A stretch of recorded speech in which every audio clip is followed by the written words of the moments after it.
Ladies and gentlemen, it's time to get started with another Cosmonarchy tournament. It's been several months actually, since our last tournament, our last competition here, and that was, of course, Acropolis number 2, won by Ayud64 over Neblime. Neblime will be playing later today, but up first, we obviously do have a different sort of player here. We've got some new kids on the block, some fresh blood for the altars. Now, what we have here is a group that I've titled Low Sodium, because, some of these players, it's actually a quite wide range of salt havers here. Pisens seems pretty laid back most of the time. I'd say the same for Noiturne, though sometimes he might be a bit down on himself, but to his credit, he did sign up, and if those of you who have not been following, say, our weekend wars, our funny little tournaments here and there, not really tournaments, just game nights where we're just playing casually, Noiturne and Pisens actually made their debut in Cosmonarchy gameplay in one of those weekend wars. They spawned next to each other on BGH, and Pisens killed Noiturne immediately. And then from there, a rivalry was born. And so what better way to check in on them since then than to take a look at these games now, right? Of course, I did do a cast of their, say 3 or 4 games or something like that. Those were on the channel, obviously, big stuff there. Now, Noiturne will have an opportunity to fight Pisens at some point in this group, but it's not going to be the first time, because DinoMan48, the man who plays apparently without sound, just like HitEmUp, trying to follow in his footsteps, he is gaming here, and the random sort of assortment of who starts what match is Noiturne versus DinoMan, and we are going to be starting on Apollo, a map by BiddyB. And so, as of right now, I'm feeling pretty good about the way that this group is going to look like. Just a brief take a look at the rest of the field here, and I do want to say we've got some serious options for interest here, right? So this is the uppercard slate. We've got 3 groups of uppercard gameplay coming, and the first one, All the King's Men, that's HitEmUp, Neblime, TopRamen, a stacked group that's going to be going live in about 3 hours. So make sure you are available for that. Sort of playing parallel here, we also do have a bunch of groups in the undercards. Obviously, we just talked about the group we're about to be watching. But we also have a very exciting group that I can't wait to take a look at and cast later. Wish I could actually be there for streaming that one live. Of course, I do have the big fish to fry instead. But plan for payback. It's Smarty Cakes versus Cannoli, the 2 players who participated in the last chance qualifier to Acropolis 2 battlements way back in, I want to say, October or something. Now they also are joined by Grass Eater. So, we've had an influx, a glut of Zergs. So it'll be very interesting to see how those Zergs fare. Meanwhile, over on at the sort of the same time, we do actually have, believe it or not, even more groups. I know you guys probably would never believe that we have so many people signed up, but actually we do. And so I should actually point out that one of the groups has already been played. It's the Group F here, Unlikely Alliance. Jack Yelansky did end up triumphing with Blade Hollow in second place, but that group is done. We'll be taking a look at those games later on. Not on this stream, but just later on in the channel. Whatever games I can cast, I will, of course, bring you guys. It was the debut of the Juggernaut mode, 2 versus 1. And, well, it was also in Faction Wars, so I'm sure there were some very imbalanced unit compositions that were come up with. So, looking forward to seeing that in action later. Of course, we also have, that's actually Group G, not Group C. Excuse the typo. That is Strange Lands. That'll be happening at the same time as the Smarty Cakes, Cannoli, and Grass Eater play is going on. We've got Sausage Lord, Haunt, and Kasuga. All new players and all new group. I'm looking forward to seeing that in action. But let's get back to it. Let's take a look at the first little bit of gameplay. I'm going to ask our players to say when ready so that I know we can get things going on, because they're already in the lobby waiting to get started here. And that will be our first little bout of gameplay. That'll be our first little bout of high frenetic, high stakes action between a new guy and a noob guy, maybe. Got him. Got him. Obviously, if you are playing in the game, do not watch the stream. But Pisens is in the chat. I see him there earlier. He'll be free to watch this as it goes on. And then, of course, he'll have to, mute the stream or close the stream or whatever. Preferably just close it after he's playing, and he can reopen it after if he ends up losing, which he'll probably go 4-0. He's just too good, you know. That's the way it goes, but we'll see what happens. I got the ready from Noiturne. I need the ready from Dino Man 48 to get in action here. I see 3 Crow in the chat. It's time for epic. Yes, it is, sir. Very epic. Oh, I couldn't even finish my my breakfast here because I was so busy working on all the graphics and stuff. And here we go. I'll be eating well nonetheless. I ate enough. I'll be good. This will be a nice little halfway point. Let's get into it, boys. We're going in straight to game number 1. Dino Man 48 is our dark green Zerg in the top left of Apollo, a map by Biddy B. And down here in the bottom right, not the black Zerg, it's the white Zerg of Noiturne. He's changed his color. What a surprise. What a crazy move. Well, Dino Man is going to go for the 6 pool. I love it. Will Noiturne have what it takes to respond to this? That's what I want to know, lads. All right, we're going straight in for what a beautiful way to start the game, honestly. Dino Man's been prepping, been grinding. You know, people said that, oh, he's a scary guy. I remember Smarty saying that, I think he was talking to Pisens, if I'm remembering correctly, in the games channel. We get so much action here, it's hard to keep up with all the chat messages, but there was talk of how, you know, Dino Man might make games interesting. Should be some fun, zany ones. Well, we'll see if Noiturne can survive the onslaught, because he's going for 1 Larvosk and continuing to harvest Vespene. If this isn't a Hydrith opener, he is potentially going to be in trouble. I mean, you think about it, when this pool pops, it's going to be 2 pairs of Zeths, probably a 3rd pair. Yeah, 3rd pair of Zeths right there and ready. So this is 6 Zethra coming in. They do great damage to structures. It is a Hydrith den. 45 seconds away from hatching and providing some value. Of course, Rillarocores exist, so we are going to see a pair of those. As the Zethra spawn in, will they be able to overpower the ensnare on death that the Rillarocores provide? That's basically brood spawn, the broodling equivalent. Oh, he was going for the offensive K-Grip, but don't worry. I've got the Rillarocores here, and they will outdamage it. Dino Man doesn't cancel it. That is an unforced error. Doesn't end up getting his worker back. This could end up being a linchpin. Noiturne, he still has a scouting one. He could actually... Oh, okay. Wisely, Dino Man steps on that worker. I was going to say, he could do the same thing. Find a spot, maybe back here. You know? Yeah? All right, the Rillarocores are coming in. They're diving on the circuit. It will not finish. And when it's being in the middle of mutating, it does not give you your worker back. And as the Rillarocores out start to fall, it falls to the Droleths to defend themselves. There's 1 very low HP Zethracore left. Doesn't really need to worry too much about that. He could kill it with a single worker. Looks like he might be thinking about doing that. No, he's just going to let it kind of heckle him a little bit. He does have 1 pair of brood spawn coming, but at this point, it's very clear. Noiturne has withstood the storm. All right, Zethra are not going to be able to be the be-all, end-all there. I just realized I was probably very loud. I apologize. I've fixed the audio.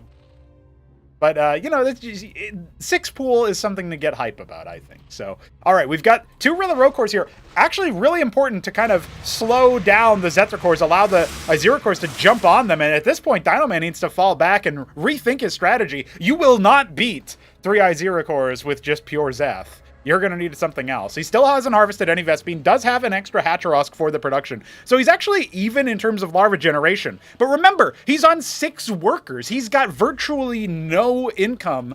And obviously another big problem here is that he doesn't even have... Oh no, he's just been eviscerated. He's making pure Zeth still. He's sticking to his guns. Oh, jeez. Oh, God. This is rough, man.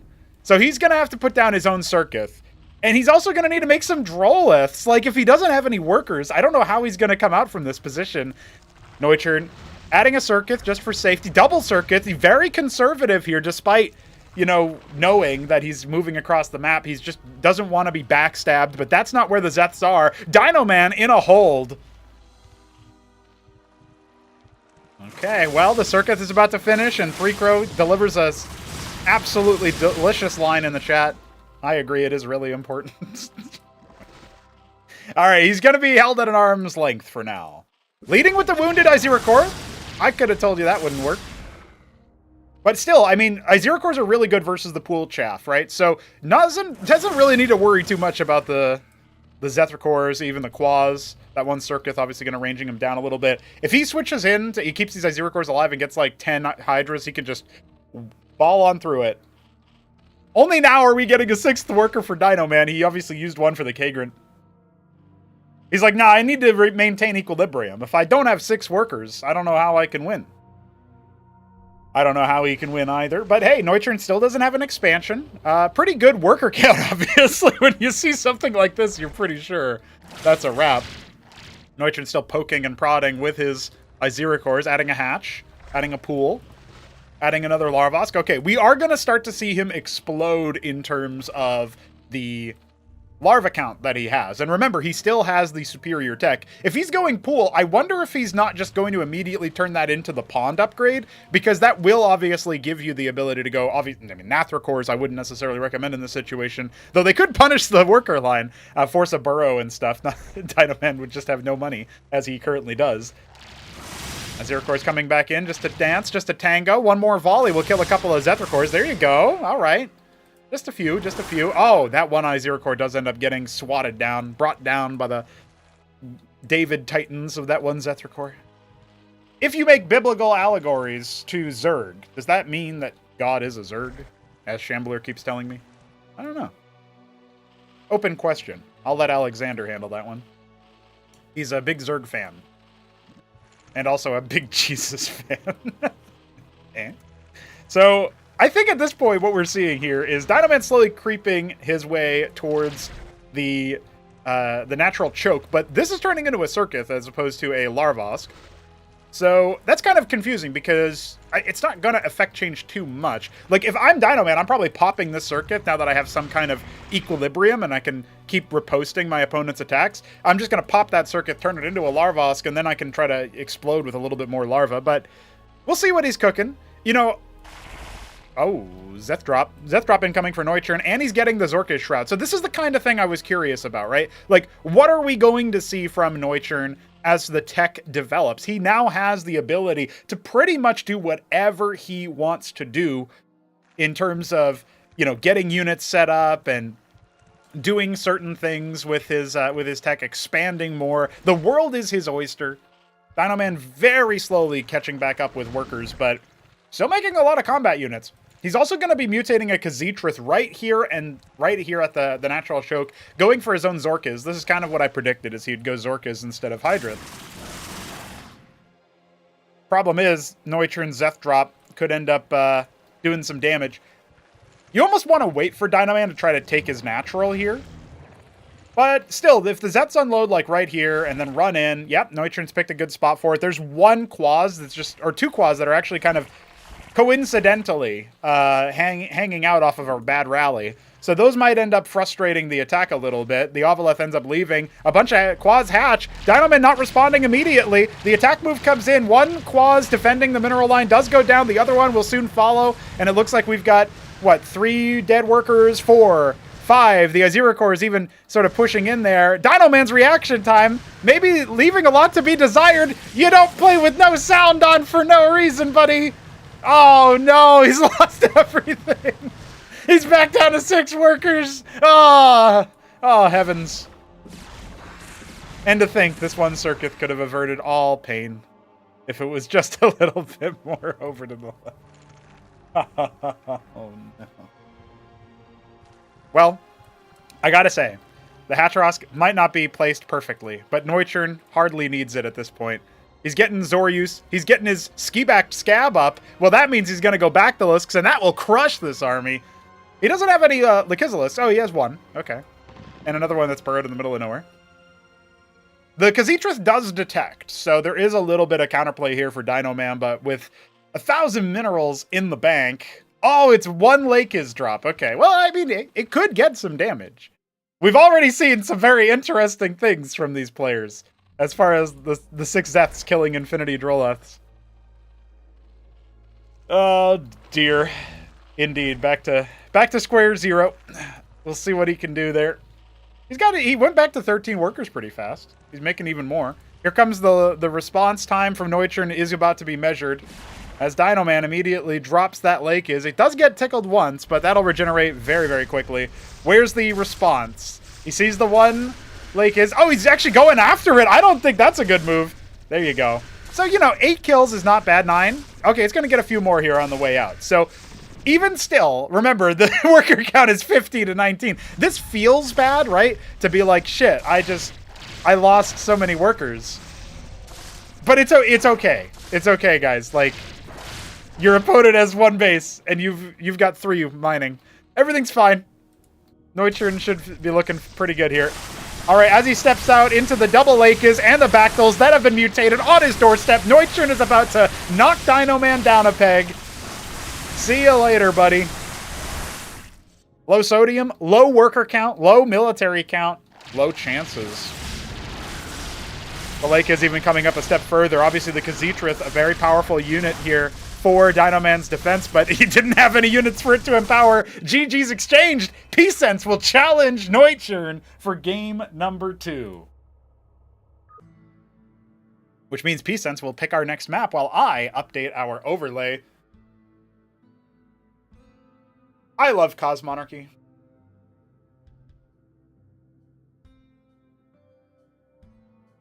All right, so as a reminder, a refresher for the format, the first player who scores 4 wins in these groups is going to be our champion of the group. And first place is eligible for some prize money. So, very cool there. Oh, looks like I just need to... I must have saved over the wrong file. I'm sure that's not going to bite me in the ass later. Let's see.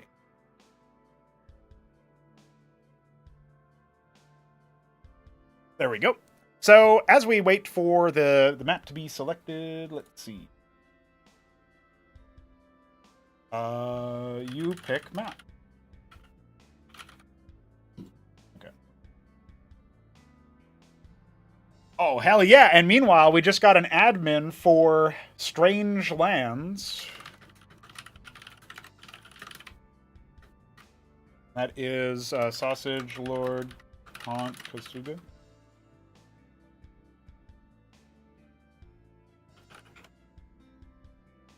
Very cool, very cool. Hey, Pisens will select Frosted Forest, which we now have hosted. So, all right, big ups to Noiturne. Well played. I'll just go ahead and say you can watch stream to spectate if you want. Let him know in case he's not here already. Hello, Skeletor Raw. Hello, Toyota Miguel. I saw Toyota earlier. The first chatter of the broadcast. Toyota Miguel. He's going to be playing tomorrow. It's going to be great. Very wholesome conversation between Pisens and Noiturne right now. GLHF from Delta. Thanks, Delta. All right, I will ask for the ready in just a moment. I updated one overlay, but not the other, so I'm going to do that now. And then we will be good to go. I did put Dino-Man in as the sort of lowest seed here because he hasn't been as active, but I have seen him do some very impressive things. And I guess he was even practicing versus the Night Fox or whatever, so...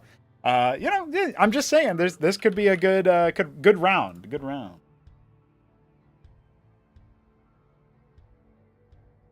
We've got the ready from Pisens. I'll take a sip and remind you guys you can donate on coffee, either for the prize pool for this tournament or just for project development in general. It is much appreciated. Thank you for enjoying Cosmonarchy with us today. We've got more action in 3 hours for the uppercard, and we've got more action tomorrow as well. GLHFs are exchanged as we get into Game 2 of Low Sodium, our Group A undercard. And here in the bottom left, our first Terran representative of the March Invitational 2025. It's Pisens as the orange Terran. And in the top right, Noiturne is the white Zerg. Very, very interesting. He switched over from black to white. He was using the black color for a very, very long time. This is Frosted Forest, another BiddyB map. High BiddyB map representation. The pickup partner, moving maps from A to B. It's funny, I do most of the Brood War ports, but you know, if he did those, it could be moving maps from Brood War to Cosmonarchy. You know, I don't know. There's something there. You could probably jingle that. Excuse me there. We've got no early pool for Noiturne, and Pisens is going to be rocking the Stockade. He selected this map, so we'll see if he has a game plan there. I did release the information about these groups the previous day, and I will do so the same for the groups tomorrow. I'll do those after our broadcast is done today. Very much looking forward to seeing where all of this stuff goes. A second Stockade further back, so this one's meant to be part of the wall. Maybe deny a scout so that they don't see the second one. But it doesn't look like that's going to happen, because by the time the Maverick comes out, the Drillith will already be passing by the Stockade. Noiturne stopped harvesting Vespene so he could get his Hydrith then, which indicates that he wants to do a similar strategy from the previous round. It's actually a Huracan, and Noiturne is very perplexed by that. Well, at least his Drolith is very perplexed by this. It finally path found. All right, off it goes. See you later, Ahmed. Second Stockade has been sighted. What will Noiturne do for his move?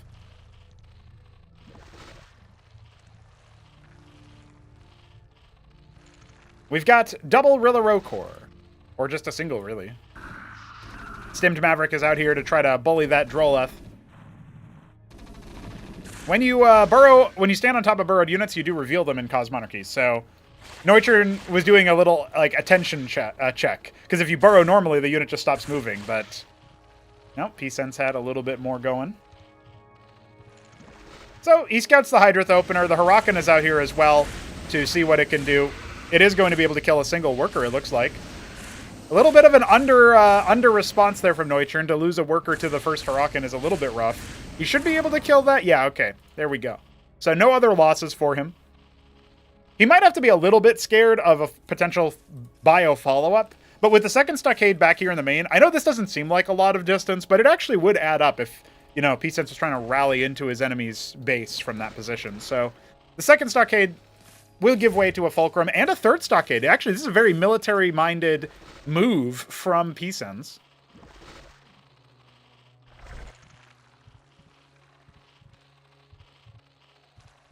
Worker count looking healthy for both players. Obviously, Noiturne a little bit behind. Not only did he end up losing one, but he also is Zerg. So you're naturally going to have a little bit less on the worker count.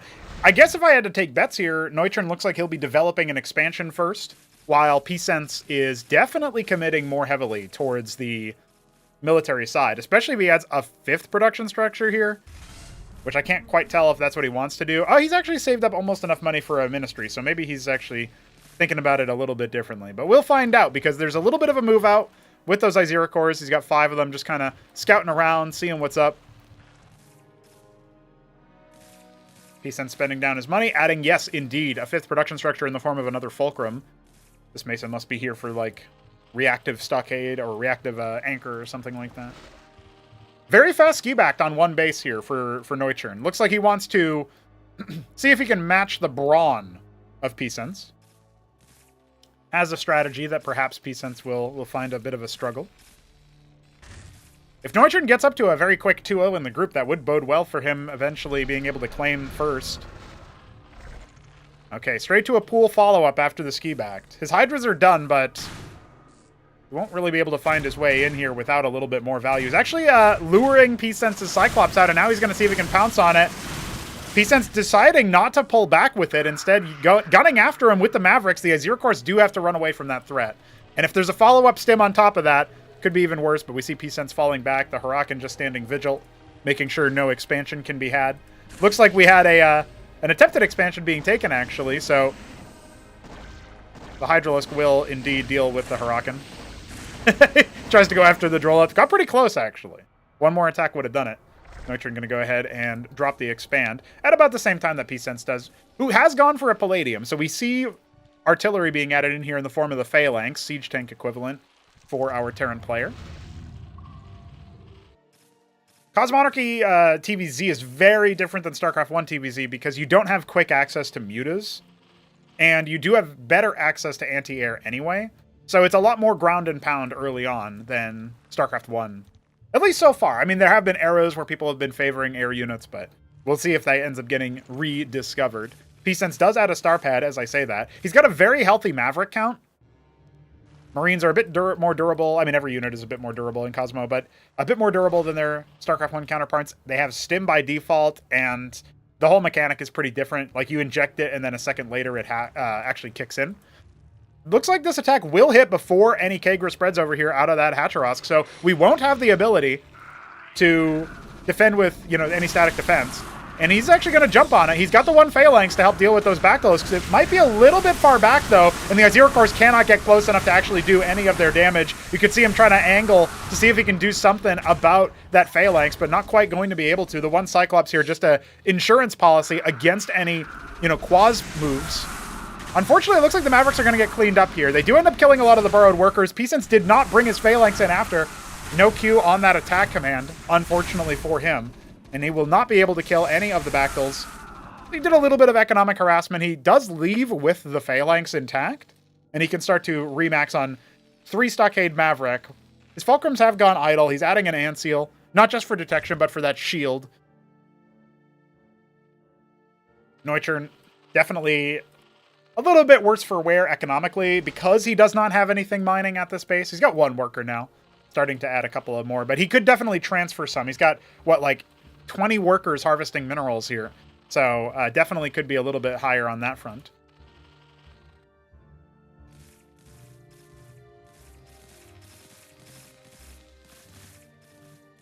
After defending that attack, I do think that AOT in the chat there is right that Noiturne's in a pretty good position. You can develop very cleanly from here. I think you can scoop up some of those Hydras and maybe throw them at the mineral line. There is a little bit of a preemptive move against that from Pisens. He's got a couple of Watchdogs. The Zethricore comes in just to get exfoliated. And a Phalanx being repaired by Pisens' Mason. We'll drag that Mason into the front lines. Maybe he can use it to build something. I like when Terrans make use of their like forward construction stuff. They usually only do it versus Zerg in like StarCraft 1 in the very early game where you're trying to drop a bunker somewhere, but obviously in StarCraft 1 TVP, you can put Watchdogs, you know, missile turrets everywhere. But as of right now in Cosmonarchy, we don't really see people developing that strategy too much. Some people will make the Watchdog and lift it and use it as a scout, which is pretty funny. But that's about it. Finally, some static defense coming online here for Noiturne. Still a ways off. He finishes a macro hatch in his main base, peeling off of the Larvosk just because he has an excess of minerals. And also, they're much more durable than the Larvosk. Oh, this might be a little bit of a problem for Pisens. He is going to get some good splash damage dealt, but that Phalanx is basically dead. The Anseal scrambling forward. Well, actually, it's not going to end up dying as a result. And great catch from the Mavericks, peeling off 2 of those Bactyls. There's not so many of them. He's got 6 of them. He is adding more static defense. So it looks like the circuits will finish. That will slow the creep of the Phalanxes. But is Noiturne actually going to fight behind them? Or is he going to take a little bit of a step out? He does end up bouncing down that wounded Phalanx from earlier, and the other one is about half HP. This is still a doable fight. We have no reinforcements coming from Pisens. Shuffling his Phalanxes out. He does have that Repairman Mason. Not quite able to make use of it just yet.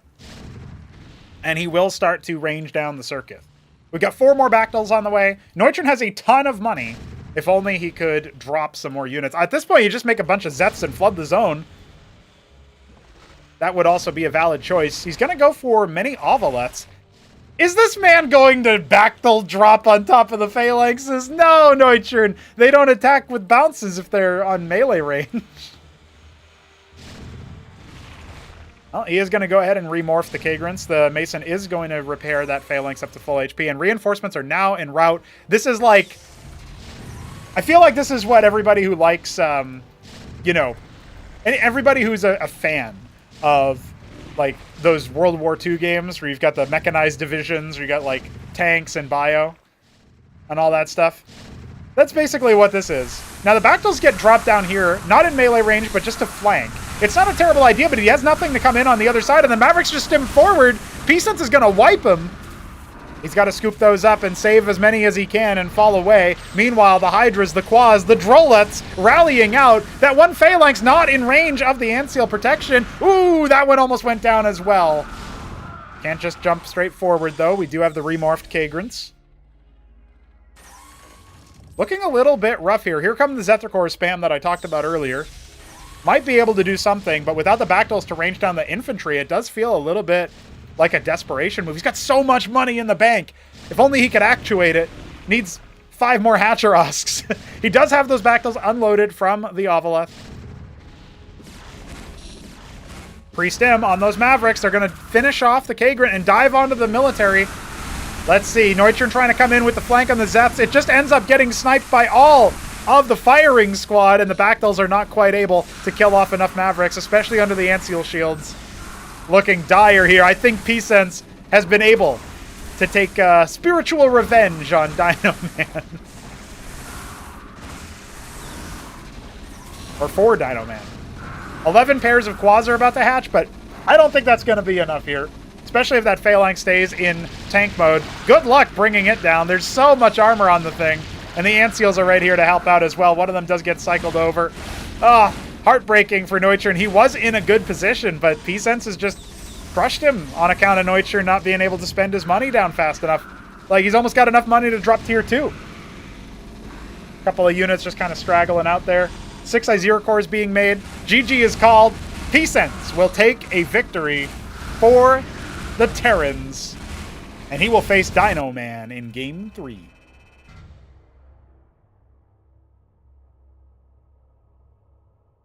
All right, well, this is interesting. You know, if Dino Man beats Pisens, and then we run it back, we could get FFA Decider. I'm just saying, guys. Just saying.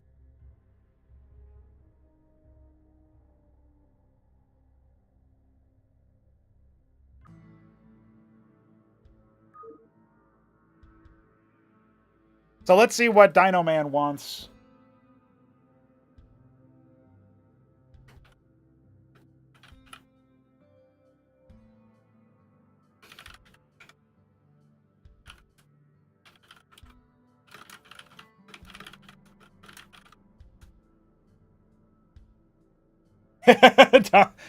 Dino Man is pleased.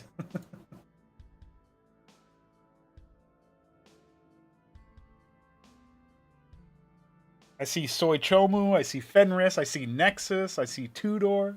Hope you guys are having a good time. Rainaril was there earlier, Night Fox was there. Shout out Night Fox, the legend.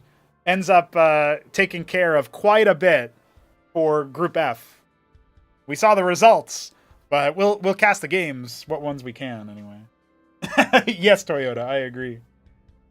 It will be Genesis Y, selected by Dino Man. Lobby is up for our homies. And I will update the overlay here for us. Yeah, so for those curious, it is first to 4, but if everybody is 2 for 2, 2 wins, 2 losses after the after 6 games have been played, so you know we're going into game 3, so we need 4 more games total to be played before this is decided. It'll be it will indeed be an FFA decider, and we will go to In Twain for that. Players were ready real fast this time. Luckily, so was I. We're going straight into Game 3, Pisens versus Dino Man. Dino Man will be our... Ooh, this is an interesting one. Is this Tyrian Purple? Tyrian Purple Zerg, a very nice royal color in the top right. Pisens down here in the bottom right is the Maya Blue. Oh, Arrow, actually. Arrow Terran. That's a tough one to guess. Yeah, I guess Maya Blue is a bit deeper. So, this ZVT is going to be where Dino Man shows us that he can do more than just 7 pool, because he is, or 6 pool actually, because he's not doing either of those.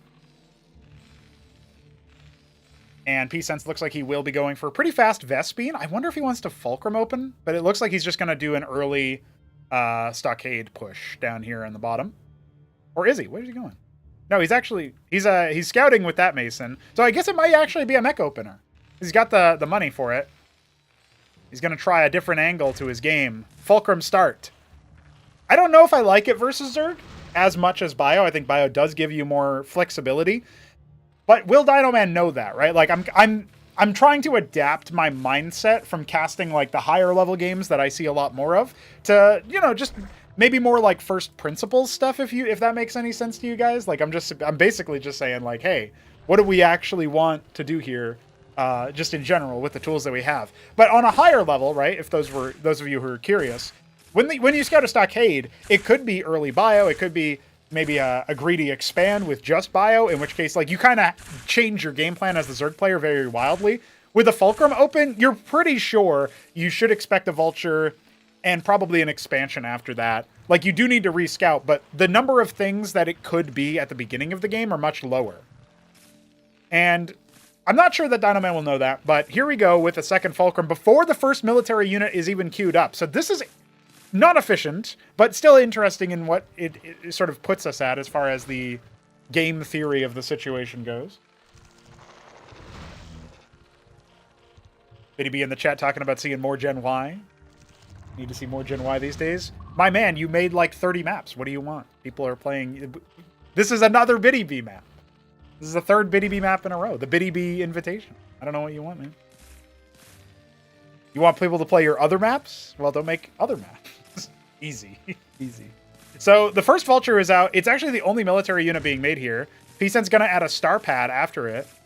Pretty light on the military, it's got to be said. I think a scout got in there before some of this further developments happened. We did see Dinoman hold on a Larvosk because he didn't have the gas for it, and he just went pool faster. So he went Kagrant pool, then Larvosk, which is an unintentionally old school build. All right, well. Circuit gives a couple of licks to the Vulture. It is loose in the base. Dinoman needs to make a couple of units to deal with that. He's going to try to chase it away. Well, if the targeting is good, nice work from Pisens to get one more kill out of that Vulture, or one kill, period, out of that Vulture. The Quas are out now. Dinoman needs to unburrow those 3 poor Droleths. Oh, no. Are they going to make it back? Oh, only 1 out of 4. Not that it really matters. The units are free, so... Zerg has free unit spawners. It's called the Zerg Larva. Somebody send that to Hupsea. So, second Larvosk. Dinoman playing a little bit more standard with the way that he's gone for this one, even though might be a bit of a whack build. The star pad's out. Nothing from it just yet. Pisens looks like he's going to cut production again and go for a Ministry. It's safe to say that he could have made all of these units in the same amount of time from one Fulcrum, so getting that second Fulcrum early does end up making his build a little bit less efficient. A couple of these mines are going to slow down one of the Quas, but the rest of them are going to keep going. Hydrathan on the way. The Vultures are loose, so they're going to pick this Quas pretty early, I think. Yep, Pisens, good reaction time from him to clear that. I didn't really talk about the nationalities of these players. Of course, Dinoman is the American hero here, but Pisens is hailing from Peru, and Noiturne hails from Colombia. So we got some increasing South American representation. I think by continent, South America might have about as many players as North America in this Invitational, which is pretty cool.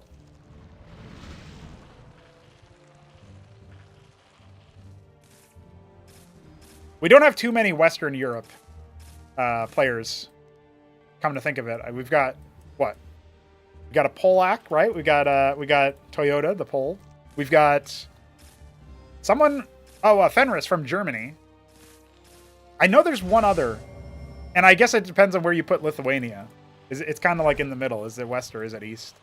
Obviously, Krankendow representing that. But we've got Ukraine with This Is Jimmy and Arbuz. We've got Russia with Blade Hollow and what's his name? Hamster. No, Hamster's not playing though. I'm just so used to Hamster playing in all the invitationals. Anyway, that's just a cool little sidebar. Cosmonarchy is going international. You heard it here first. So, the sieve completes.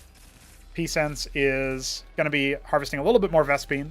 We do have a ski back on the way here from Dinoman. So he is going to be doing that. And it looks like only now thinking about taking his expansion. So economically, behind Pisens for sure. Vulture continuing to prowl, scouting around. Oh yes, and then Tudor's Romanian, so that would be the other one. I didn't even look at chat, but I saw Tudor's name in chat, and I was like, oh yeah, of course.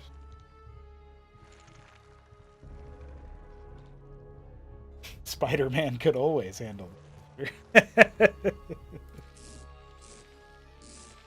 All right, we got a couple Goliaths and a Palladium on the way for Pisens, so his heavy mech is coming online. It is kind of dangerous to go up against like Goliath Phalanx with only pool units, but we do see that the ski back is here.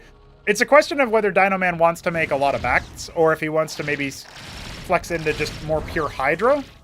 Versus mech, Bactyls can be useful, but they do struggle a bit. Relentless Vulture Micro here from Pisens. He does have a bit of a float in behind all of this, but he's just kind of luring units into mines and then picking them off. Very thematically appropriate for the Vulture. I also love that he's got one over here. In case of a drop or an air raid, he'll be able to catch that. His minimap awareness has been pretty good. He seems locked in after his win versus Noiturne. He'll clear the one Quaz guarding his third base, making the map a dark and scary place, besides that one Quaz in the bottom left. For our Zerg player, you're going to see a couple Kagrins be made here. A couple Ovaleths as well. Looking like the mech push is going to come in. Does he have enough to hold it off? No static defense operational just yet. Dino Man might be squeaky bum time for him. He's got 2 Bactyls and a bunch of Quaz. Is it going to be enough? He picks off the first of the Vultures, but really those are the least of his problems. The Quaz are going to get shellacked by all of these Cyclops. Only now do the Vultures end up going down. Oh boy, the circuits are coming, but they're not going to come fast enough, it looks like. One of them goes down without mutating. The other one focused immediately. Pisens looks like he might be sauntering over to a 2-0 start in the group. The Phalanx arrives to add insult to injury. The Hatrosk is destroyed. Dino Man furiously making as many Hydras and Bactylisks as he can. Does he have enough time before the push comes to actually amass those? His Ovaleth is here, but he can't even use it as like a drop or anything. I guess he could pick up a couple Quaz along the way, and that's basically about it.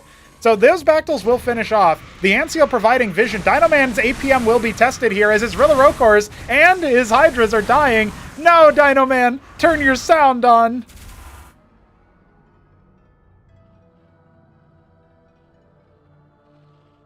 All right, he's got 4 Bactyls left. He's making a bunch of Quaz. He's making even more Ovaleths for reasons I cannot comprehend. We've got more Cyclops and Goliaths joining up with Pisens' mech army.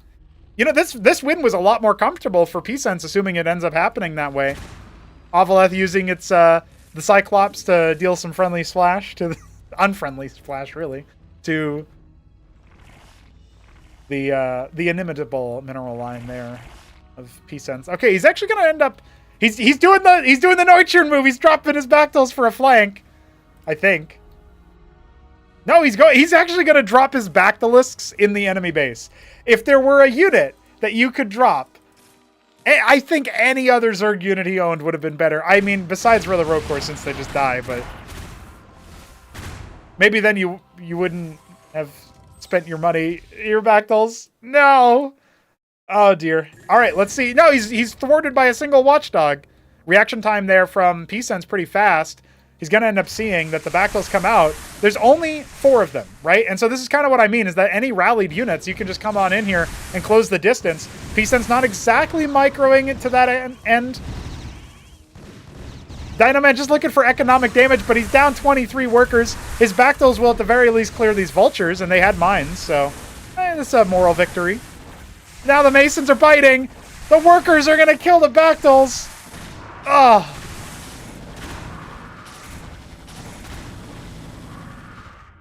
The drop has been foiled. Dino Man being collapsed upon at the ramp. The enemies are at the gates.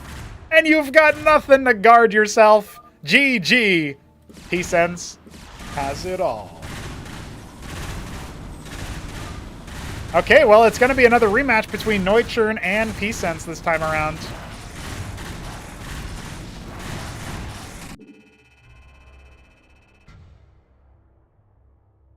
Very interesting stuff. We'll see what Noiturne wants to select.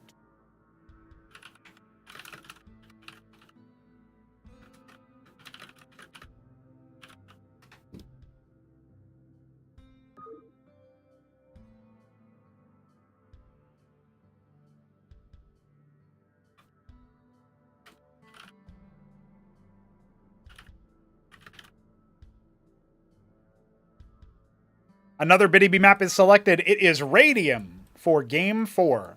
If you're rooting for the FFA decider, Noiturne needs to beat Pisens, then lose to Dino Man, and then Dino Man needs to beat Pisens after. That's how the rest of the matches have to go. So just so everybody is aware, that is what we are looking at. And, you know, remember, on Frosted Forest, Noiturne looked like he was in a pretty good position. He just kind of got overwhelmed by all of the money that he had and really couldn't make it happen. Really couldn't make it happen.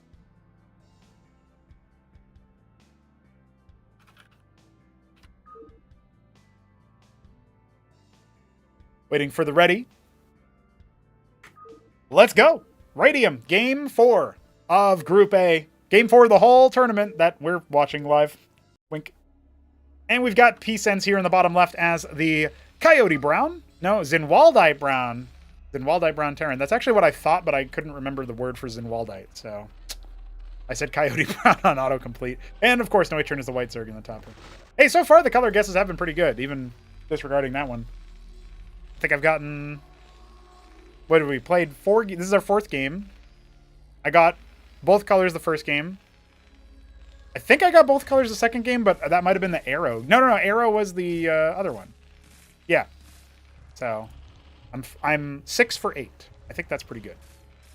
We'll try to get closer to 90, 100% ratio or whatever, as close as we can. Stockade coming for Pisens.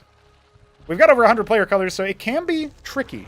You know, like there are people who have deliberately put like the maximum number of similar colors in their config just to trip me up, I swear. And it's not at all because they just like those tones. It must be because they want to make it harder for me to get max color guessing.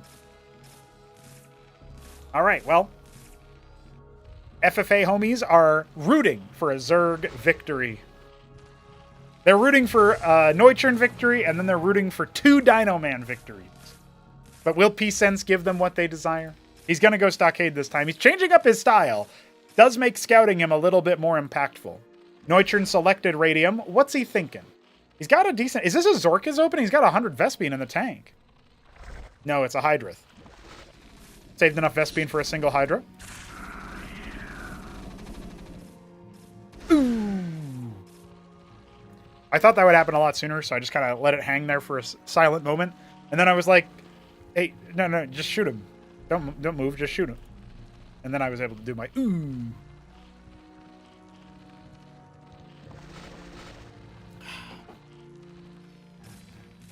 Oh, Pisens being tricksy. Not only is he going double Stockade, since it was scouted by Noiturne's Droleth, it did get fast enough to see the second one. He's actually doing a star pad at follow-up. I don't know how brainy some of these players are, if this was always Pisens' play, but it does feel like this layout was deliberate. Really Rokor's chasing down the one lonely Maverick, and it's off Kagra. They are going to pop. Oh, they get back. No, never mind. Not quite. See you, nerd. Don't worry, they did their job. The Maverick only had 10 health, so it was destined for failure anyway. I see a newcomer, Patrick Vasconcelos. Welcome. Yes, indeed. In Cosmonarchy, we have no supply, so instead you've got worker count on the left, military on the right. And as Tudor was trying to tell you, instead of upgrades, we have just like the damage and the actual value of armor and damage on the command card. So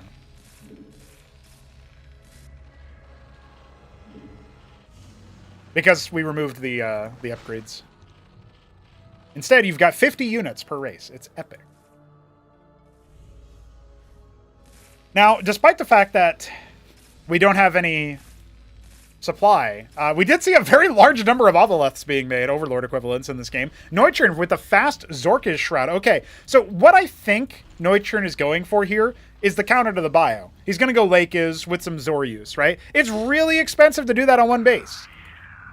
So as Pisens goes ahead and stims out, he's going to start loading up his first Trojan. A second one is out.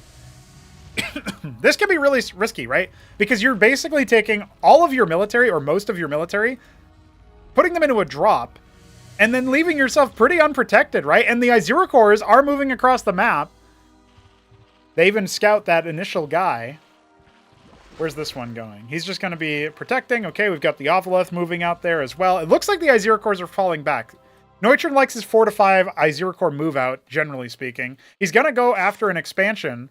Ooh, I think this Pisens Maverick, oh, it's not quite stimmed. He's going to try to go after the worker. There is a second one here, though, so this poor fella is not long for this world.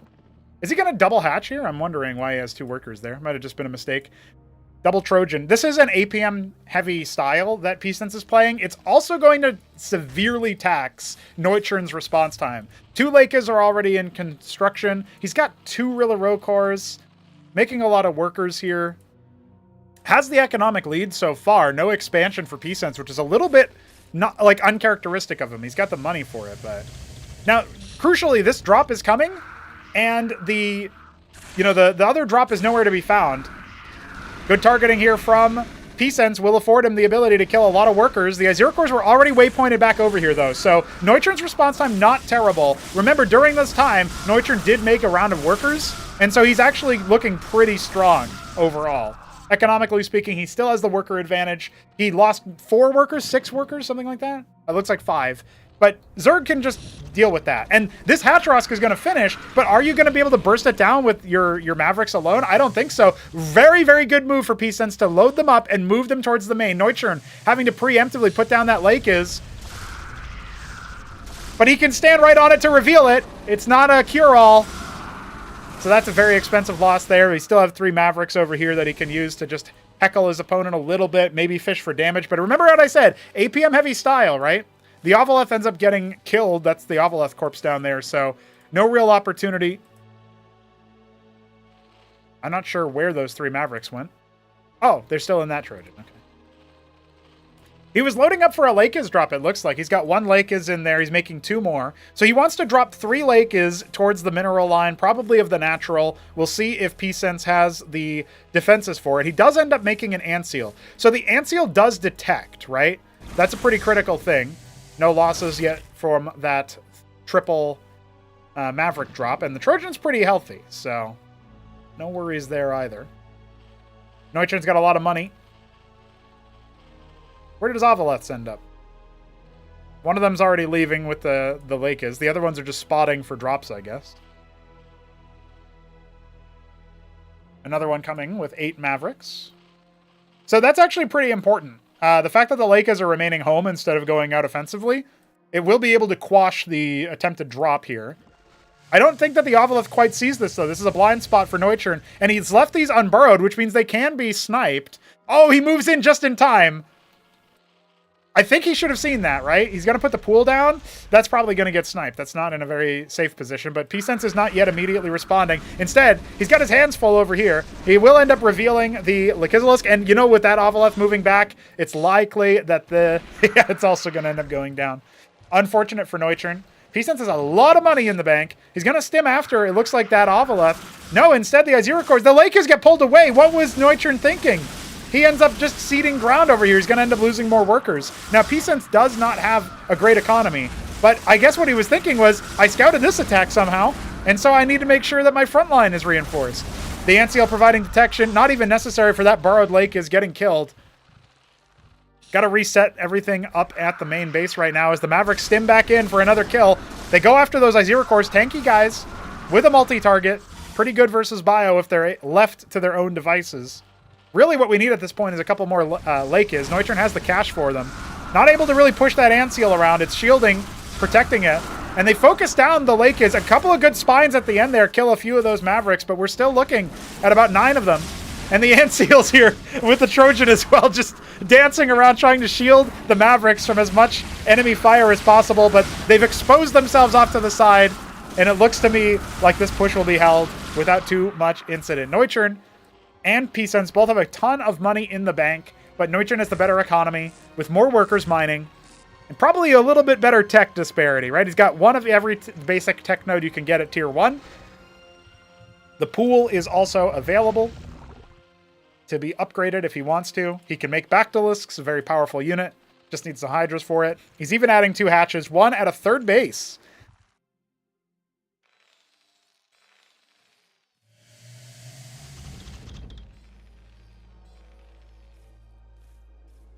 I'm looking forward to seeing what happens with all of these. He's still got the 3 Mavericks in there, but the Circuit is going to clear it out. I just feel like at this point, right, Noiturne can definitely develop into a very, very strong position. And maybe he's on it. Maybe he'll be able to overwhelm Pisens here. The Colombia v Peru show match that we didn't even know we were going to get. It's actually going to upgrade to 11 Mavericks here coming in with this drop. It's double Trojan. That could definitely overwhelm the Circuith. A couple Zephyr cores moving out. They might end up spotting the third base Pisens is taking.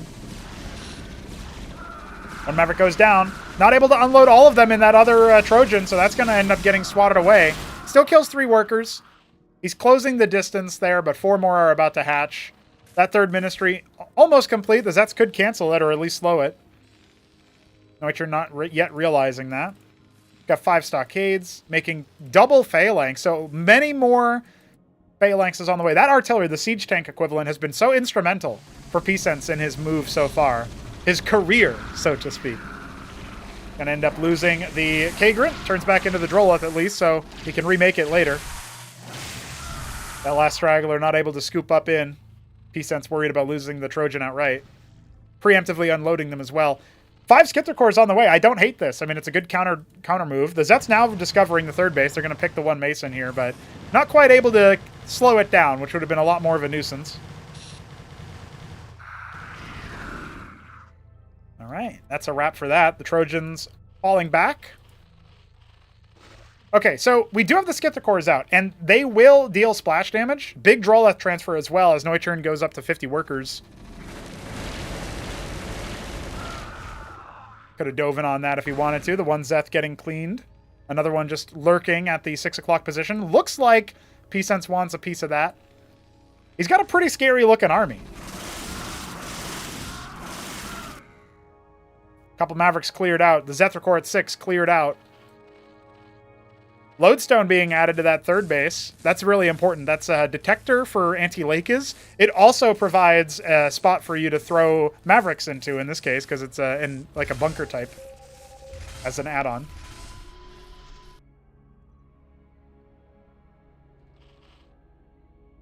So I'm kind of scouting ahead with these empty Trojans. Not a bad move. What's our backbill count at? Not really that many. 7 more are about to finish, but they're off to the side.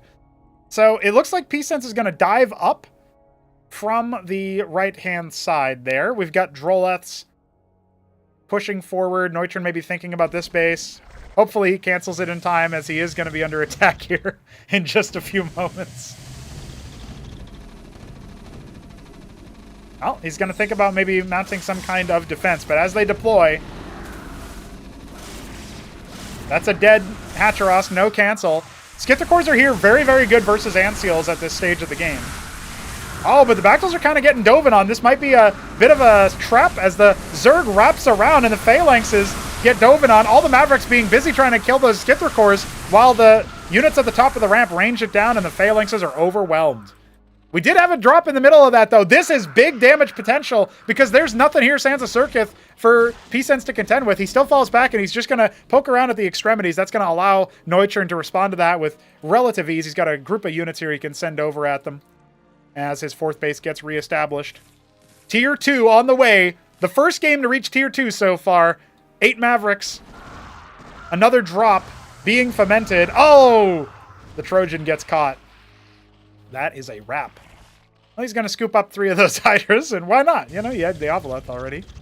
Nothing at 12 o'clock for Pisens to attack. He knows where Noiturne wanted to expand because he caught him in the middle of the act. All the defensive moves over here at the third base, leaving the natural a little bit more exposed than would be comfortable. You know, if Noiturne decided to take his whole army and shove it over there, that would be a very grisly cleanup job.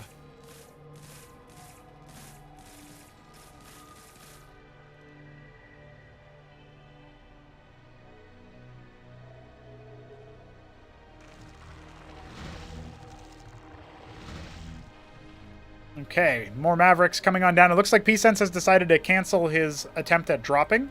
He's just going to use the Trojan for a scout. Maybe see if he can get a bead on where the army is. As scary as Phalanxes are, if Noiturne sets up for this battle correctly, he can actually break through this position. Remember, the anchor with 4 Mavericks is still in it, but you can't stem him without unloading him first. So Noiturne going to take an opening salvo. His Zoriusers are crushed.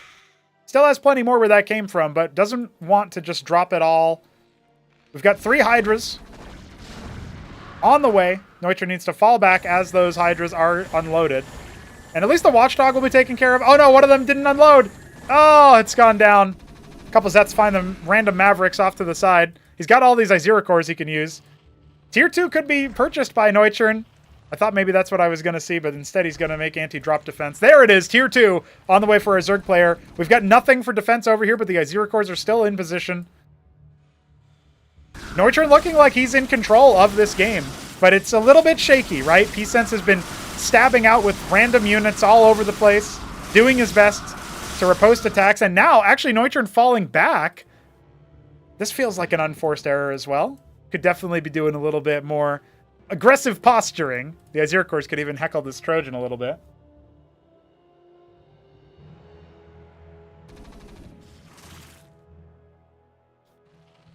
Why is he getting... He's got all of his units coming back to the main. I don't know for what reason. Must have seen something I didn't. The Zets end up making it into the natural. This wasn't a drop. They just decided a waypoint in. This is what I was talking about. Pisens left a massive gap in his defenses, and that gaping hole will be absolutely appropriated by Noiturne. Some Izira cores diving in forward as well. They're not going to get anything done. They're not even on attack move. They're just here for the family photo, apparently. And maybe they'll heckle a little bit of masonry, but that's about it. Not really going to get anything else done. Noiturne can afford to do this. He can just send, 20 Izira cores and a bunch of Zets or whatever. Look at all the workers he's got. He's not even mining with yet.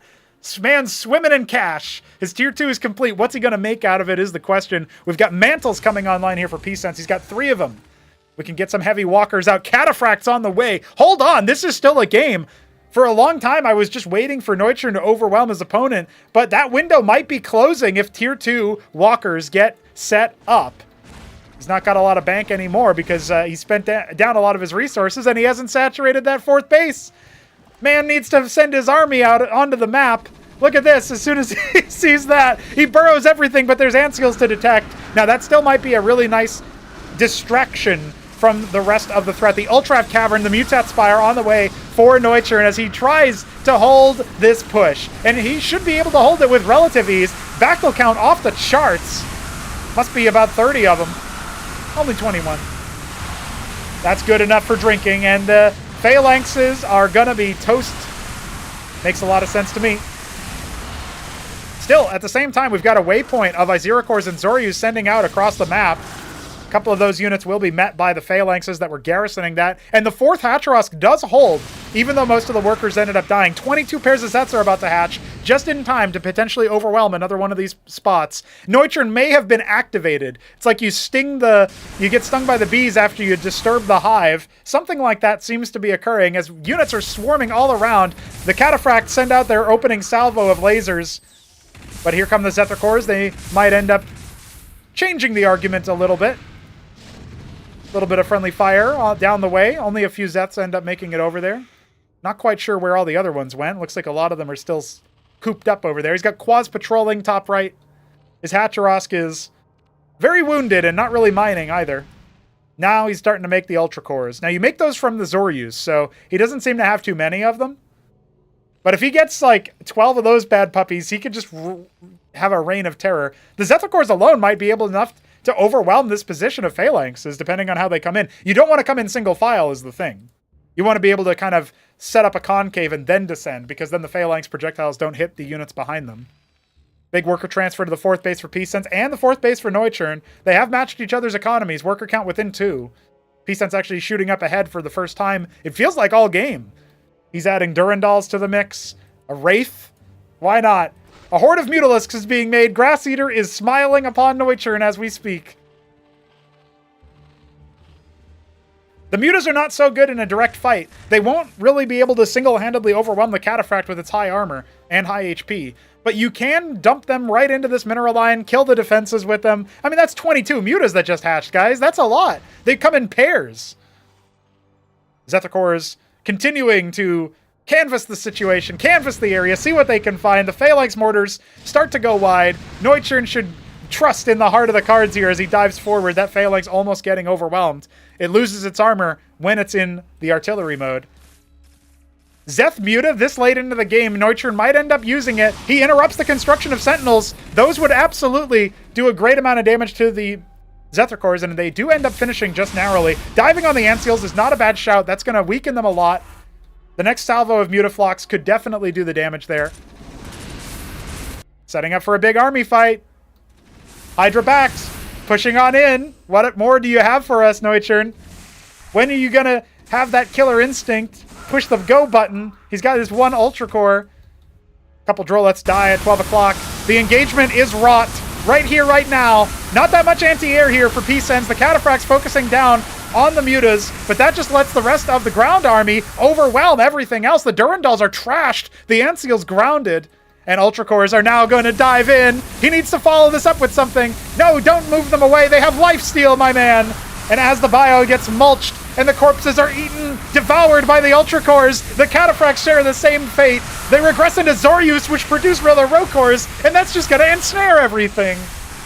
That man just died before our very eyes. Pisens might actually be overwhelmed here by this force alone, let alone the 17 Protathalors that are about to hatch back at Noiturne's main base. They're not on an attack move, which is a big mistake from Noiturne. He needs to actually attack this force. He can't win by just bodying his opponent with all the corpses. Nothing to overwhelm this position just yet.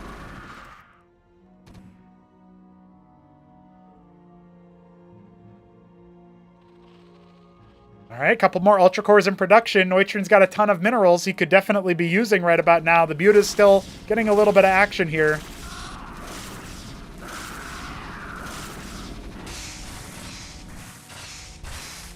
The Protathalors are kind of the Zerg's own artillery unit, but look, they're not on an attack move. Noiturne, the move command is your worst enemy in these games. Where's the rest of your army? Where's the 4K minerals of units that you need to be making? How is Pisens making progress towards your 4th right now? Starting to mutate it into a Kaffirlost. Feels like out of desperation. That's a hefty amount of Vespene. Needs to do something to clothesline this push. Pisens doesn't have that much military outside of this spot. The Sikralisk's doing some splash damage. Mostly useful versus the Anseals, but the base is crushed. And even though the Ultra Cores are going to take a hell of a lot of pepper to bring down, I don't think that Pisens has quite enough. The lifesteal working wonders here for the Ultra Cores, keeping them alive for so long. And even when they turn back into the Zoryus, they can just get remorphed. We got a flock of Mutas renewed, moving in. There's no splash damage at all. Pisens is going to have to pull his Cataphracts to defend this push if Noiturne acts on it fast, and he does. Immediately jumping onto it, going after the workers. This base is depleted, but Pisens needs every little bit he can get, apparently. And they ignore the anti-air defenses. They jump onto the phalanxes as they come out. Getting on top of the production at this stage? You wouldn't think about it, but it's a big deal. The Mavericks getting rallied out. They're going to see what they can do. Only a few Watchdogs. You can overwhelm this if you're Noiturne, but he goes after the Masons instead. How greedy do you want to be with the units? That's the question. These Mavericks still causing problems for Noiturne. Delaying his 5th base forever. We're locked in what feels like a stalemate. 22 minutes have passed.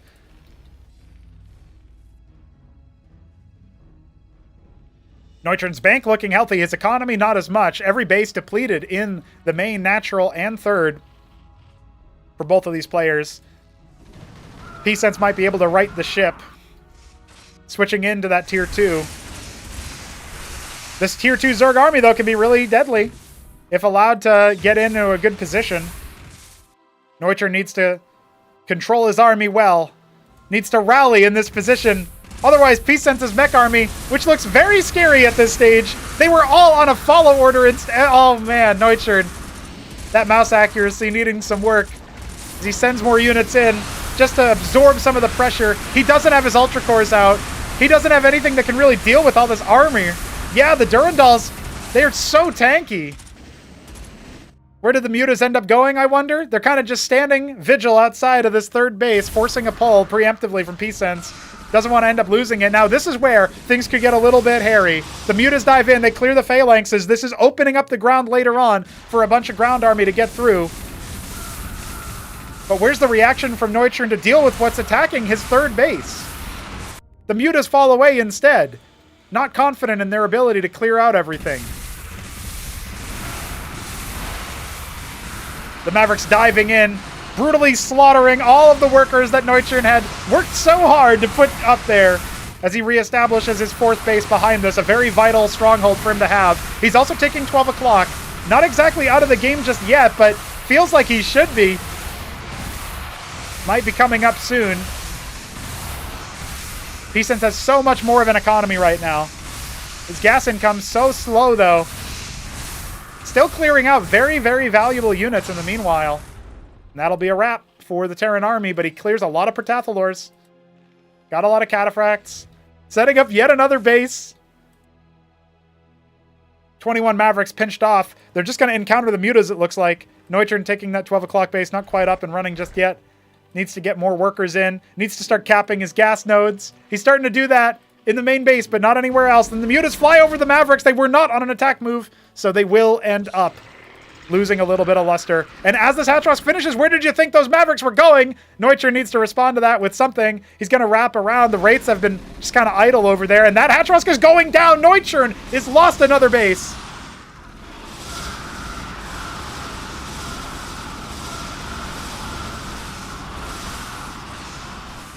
That's why you don't rely on what you have banked up. You rely on what you have mining. And Pisens has a lot more of that right now, while Noiturne has spent through his reserves. He's got one Kafralosk. I guess he could do something with that, given enough time. I saw a Zarkavra core in production for just a moment, and turns out it wanted to be an Ultra core instead. The window is shut. Pisens only needs to keep it up a little bit longer. Watchdogs being put up reflexively in the main base. We've got Durandals, Cataphracts, Mavericks, Phalanxes. It's really just the same units that have been going at it for a little while now, and Noiturne's composition has been struggling. But most importantly, when he had the Mutas out, he did not use them as decisively as he needed. He had a window of opportunity to just make a total bedlam and chaos out of this game. Just send units every which way. Waypoint them all over the place. But now the Maverick count. Look at that Maverick count!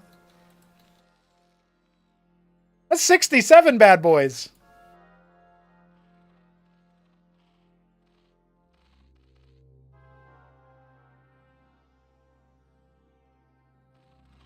Gosvaleths are on the way to this neutral base. Noiturne now realizing, oh yeah, I can do that.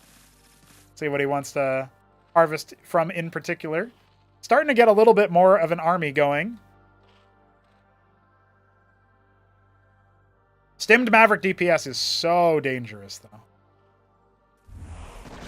Gosvaleths can try to defend themselves versus the Wraiths. It looks like they will be successful in the process. All right. Scouted the fourth yet again. Zephyrcore is moving in, but there's nothing there for them to attack. Instead, Pisens has dove in his army, diving forward. Oh boy. So that's another dead 12 o'clock. Rallying the whole army now to try to stop this. The Zephyrcores are going to come in for a surround. The Ultracore is getting minced before the fight even begins. That's a big loss for Noiturne. A flyover from the Gosvaleths. The Mutas trying to do their stand as well. I think these Mavericks, they stim up, and the DPS is going to be off the charts. They pepper down the Zoryus. They flood the Sikralisks. The Mutas dive forward. The Ultracores are coming in as well, but everything is getting minced right before our very eyes. And I think that is a wrap, ladies and gentlemen. Noiturne has 21 Protathalors coming. He'll try his best to... to overwhelm, but it looks to me like this is just about over.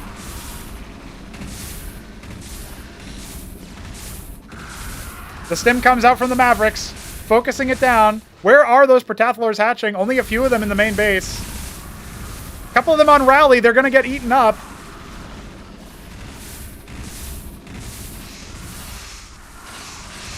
He's got 12 Protathalors. Needs to fall away from that choke. That's a dangerous place to be right now if you're Pisens. Send in a couple more of your units, maybe. The Mavericks stim up. They will get overkilled by the Protathalors. Less efficient for them to target them. He doesn't have anything else in production right now. The Phalanx deploying on top of it all. And it looks like the hard-fought game is coming to a head. Almost 30 minutes in, the Iral Iris is going to get wrapped up in a neat little bow and packaged out as a gift.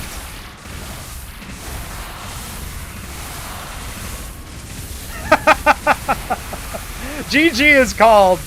Pisens spoils any hopes that we had of an FFA decider, and Noiturne concedes that match.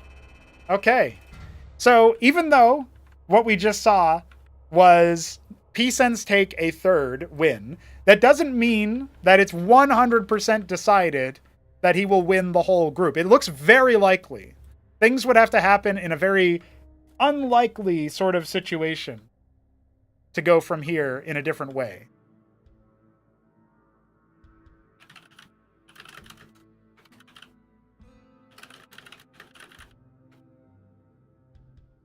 Game Dominator, aka Dino Man, is going to be picking our next map. It'll be Blackwater Bastion, the first time we're seeing a 4-spawn map be played in this tournament.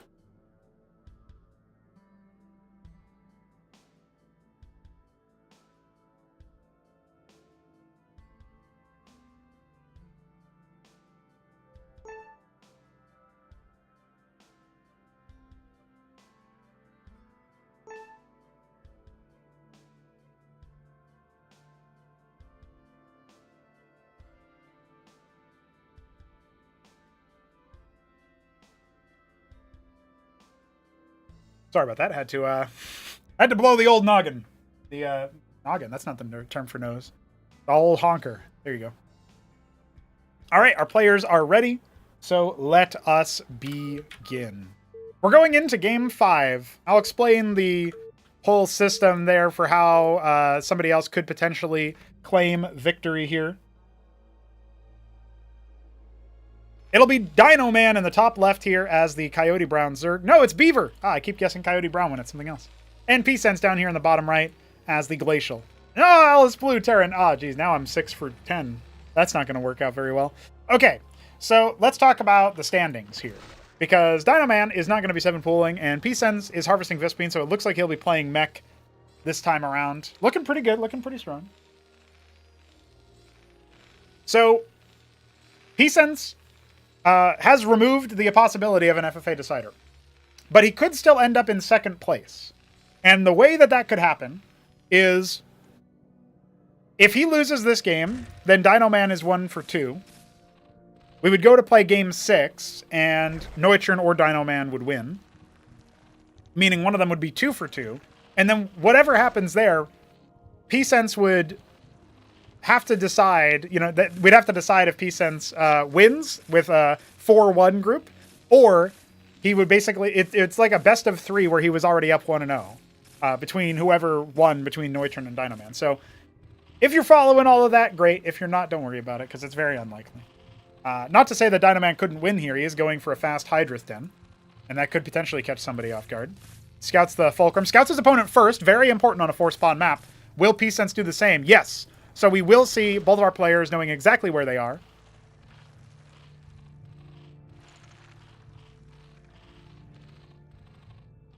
I've seen other people be Coyote Brown the Night Fox. You don't have a patent on it.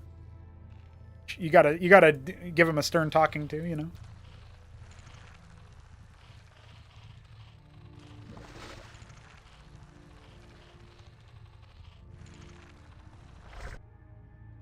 Larvosk on the way. Second Fulcrum for Pisens. Okay, so looks like a very similar build to what he did on Genesis Y versus Dino Man. But Dino Man has gotten up to a much better start here, where he's crept towards the ramp as a bit of a bastion that he can hold. He'll even use his structure to kill the Mason. Scarcely needs anything else. The Vulture moving to the bottom left just to scout the other spot on the map, but now he knows where he needs to go. A subtle movement of the Vulture going back to the bottom right, but it would have caught any combat units that had crept out already. Unlikely based on that timing, but that's okay. Mines are being laid by the Vulture. It will scoop by with probably 2 hits to it.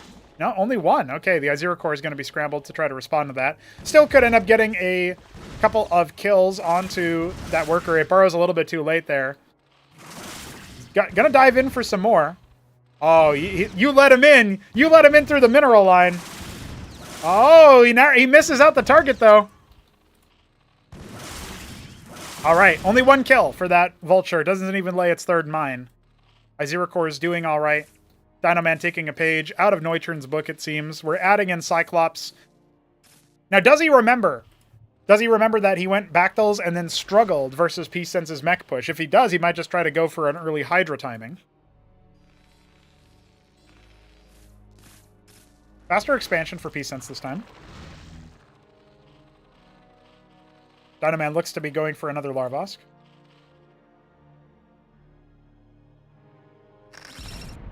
Ooh. Stunned on the approach. Slowed for like 5 seconds before you can put that one down. There you go. There's the Larvosk as well. Okay. I mean, Dynaman seems like he's in the game a lot more than the last time. So, Pisense is kind of scary in the early stages. It seems like his mid-game has some holes that you can exploit. And then, if you don't, he'll get up to a good composition to A-move you with, which is what happened on Radium just now. Cool to see a couple bangers, you know? Cool to see. Cool to... Oh, that Vulture shouldn't be able to get in, but it'll get a scout off to see the hatch. And that's a wrap on that one. It's been pure Cyclops production behind this. Does he really want to try to dance with that?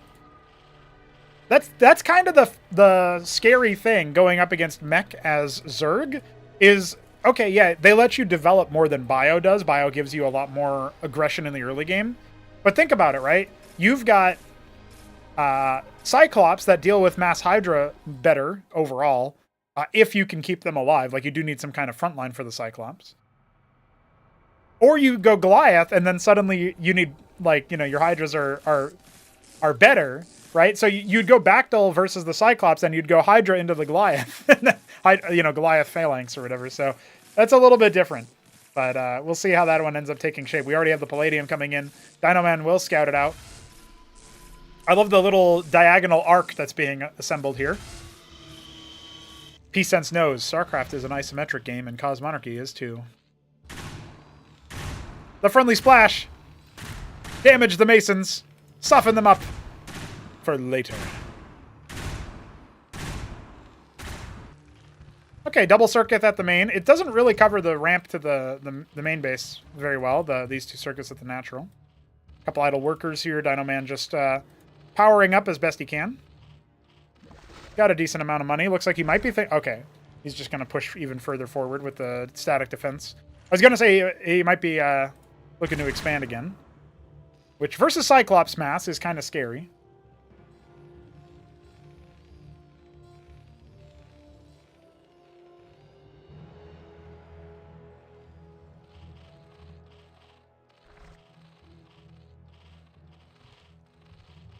I see some people who are new here in chat. At least new to me. Welcome. Some of these players are also new here. Pisens and Noiturne making their tournament debuts in this group. And Dynoman's been around for a little bit, but sporadically active, so still learning. Still learning.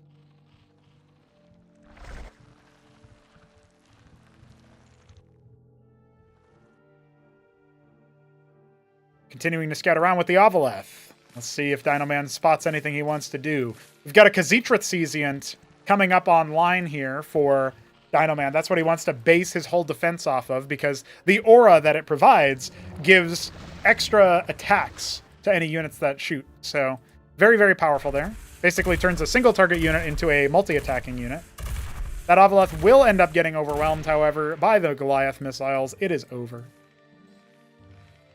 Scouts the 4 Fulcrum, so you should know that this is a pretty committed move, but he doesn't scout the Ministry. Very interesting.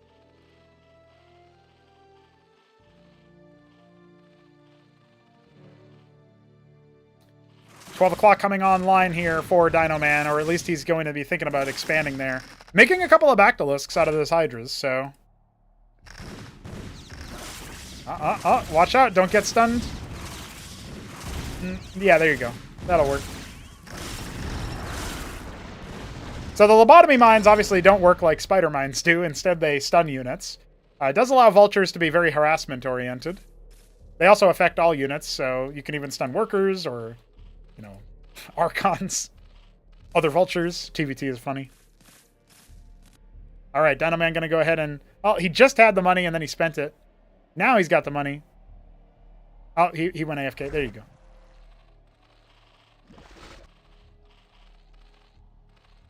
All right, well, Pisens is going to go ahead and cap his Vespine Ridge in the natural. And once he does that, he'll get the same amount of Vespene income as if he was mining from the geyser.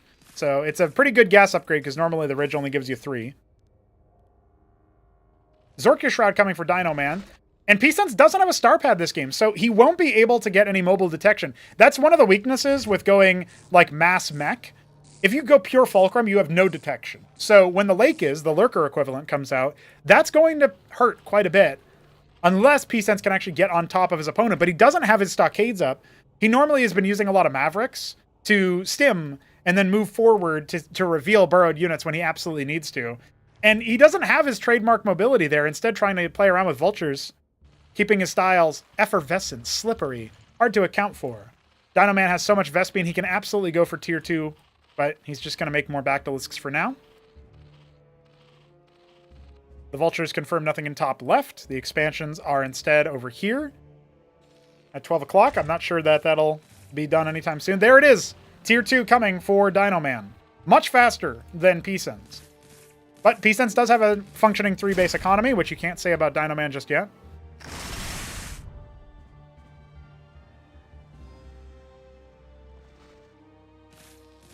All of the advanced minefields here for Pisens does make him pretty secure.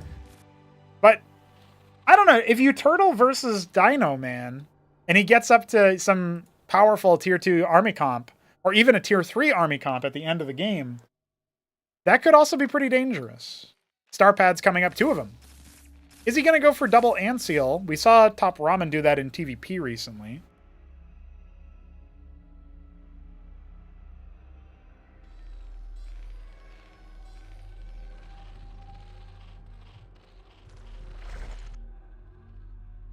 A little bit of a gravy train of Drolets moving in to start saturating the 12 o'clock. Tier 2 hatches up. These are kind of expensive scouts to be sending out willy-nilly. So I'm not a huge fan of Dino Man doing that, but I guess he'll confirm that the enemy's army is at home. Good grief.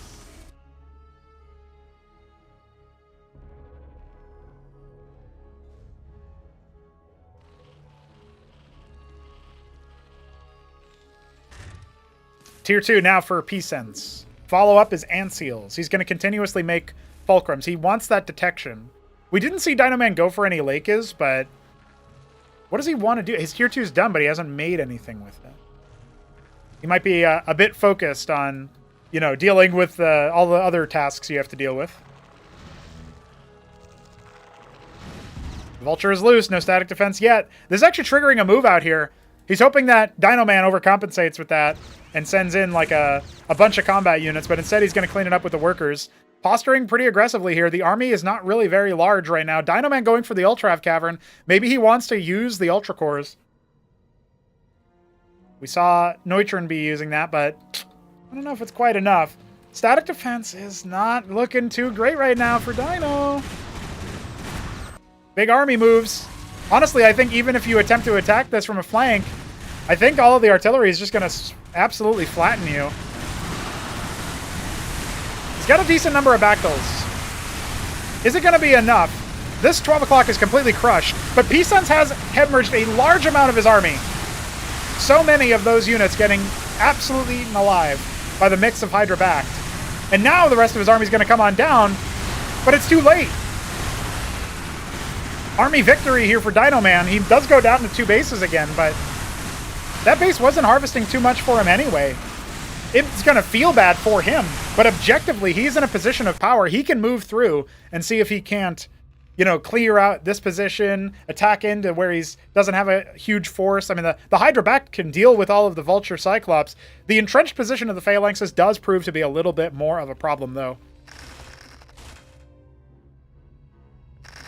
And he suicided all of his Oviluts, so he can't even use detection to clear the mines.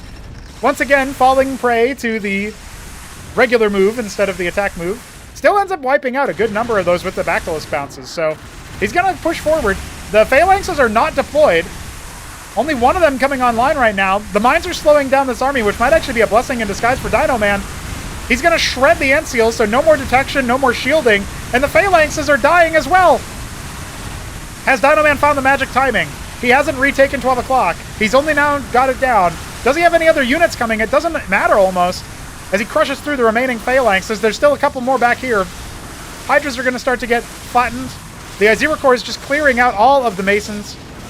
It's just Hydra now. No more Bactyls. Much weaker versus those Cyclops and Vultures and all that. But he's going to see if he can bring down the phalanxes nonetheless. This one in tank mode, 4 armor. You can't break that easily. And so it looks like the push will be held. What else does he have? Just a horde of Azira Corps. Diving forward, he's making Kaphralos. He wants to make the Ultra Cores directly from the larva. Doesn't have any Zoryus to turn into them. And oh no, the Cyclops were on rally. So that's going to be an overwhelmed phalanx. Only gets its armor back when it finishes its transformation. The Goliaths are looking pretty good though. They will be able to overwhelm the Azira Corps. He's lost all the workers at his third base. We're kind of even on the income, right? Dinoman actually has a worker lead. It looks like that 12 o'clock base actually got killed by something because the Goliaths were left over there. Wow.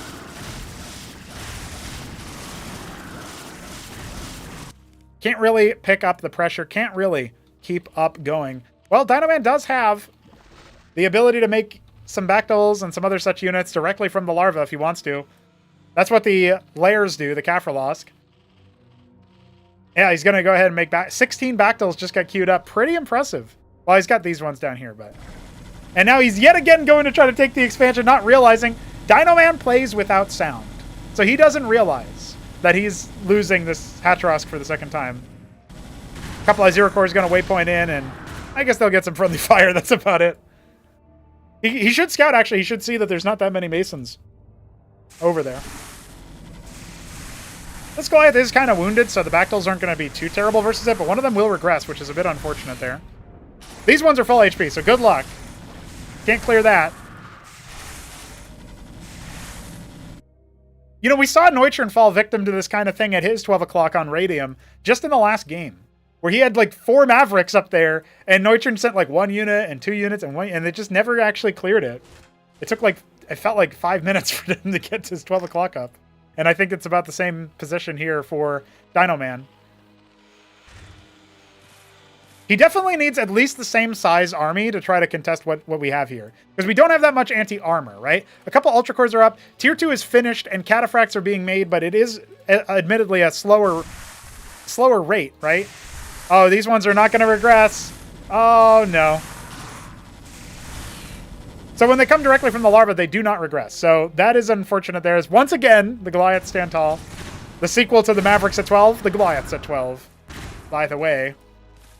Pretty good concave here for Pisens, but he's trying to get his Vultures out there to see if he can lay some mines. More Ultra Cores on the way. These Vultures still just guarding. This position is also, there's been a dead worker. So you know, he's just guarding these bases with small little throwaway groups of units. And it's really, really dissuading Dinoman from taking any bases. Great map control from Pisens, despite his disadvantaged position when it comes to the... not the economics anymore, but definitely like the military for a while. It was looking pretty scary there. Dinoman thinks he can just send his Ultra Cores in, but there are mines here. They will get stunned, and they will probably be brought down. There's only 3 phalanxes. I guess that's actually not the most. We don't have any Durandals. He's going to go for it. Azira Corps might end up restunning the Ultra Cores. You got to be watchful of that. Well, he does stun a couple of the Goliaths at least, but the frontline chaff is gone. And there's really nothing here to bring down the Goliaths. Like, Mass Bactyl takes so long to kill him. We have some more reinforcements coming in. More phalanxes, most notably. Here comes an Ultra Core, though. It's loose in the fight. Oh, thankfully for Pisens, though, his Ultra Core, or his friendly fire, was not actually invoked there. Yeah, the splash damage from the phalanxes. He might be deliberately targeting those Bactylisks in the backline. That is brilliant play from him. He wipes yet another push. And it's all down to the fact that the phalanxes didn't target the melee units, instead going after those Bactyls that were so thoroughly kind of smushed together there. And Dinoman will concede. He calls GG. Hasn't been able to build any other bases. Pisens wins the group 4-0. And I did predict it. I did say Pisens is too good. He's going to win 4-0. I won't lie to you guys. I was kind of being a bit cheesy.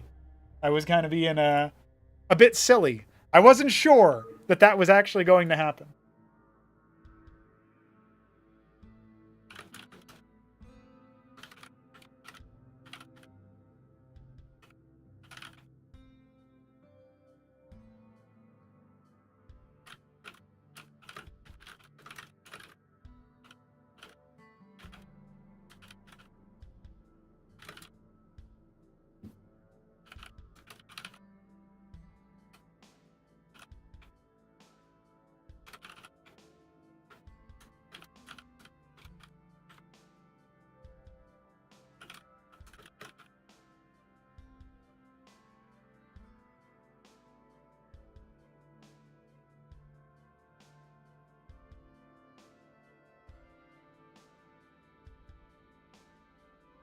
So we'll see what Noiturne picks for the map.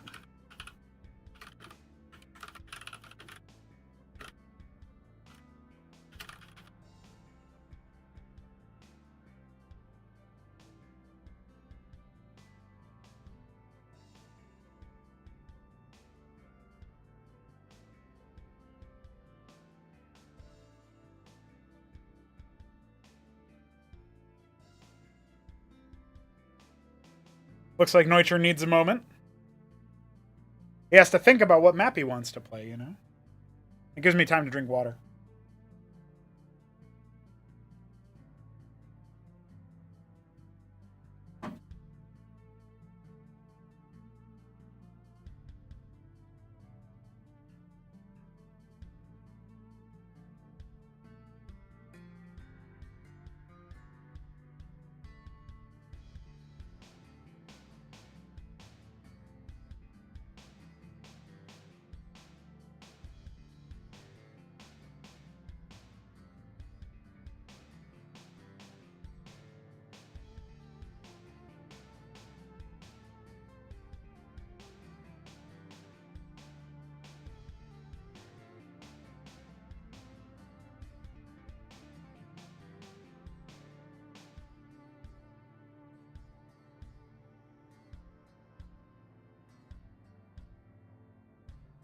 It'll be Demaloon selected.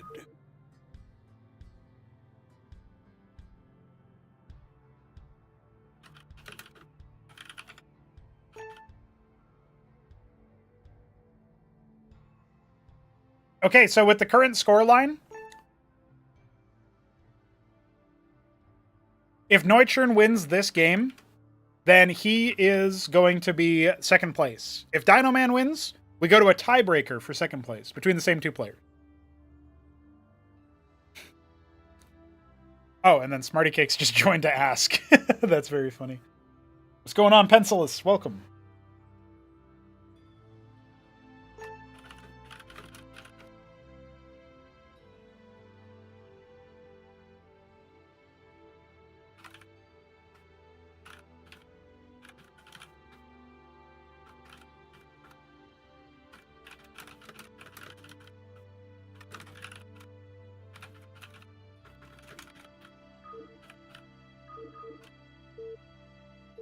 Okay, we are ready for our game here. This could be our final one. It's game 6 of the group.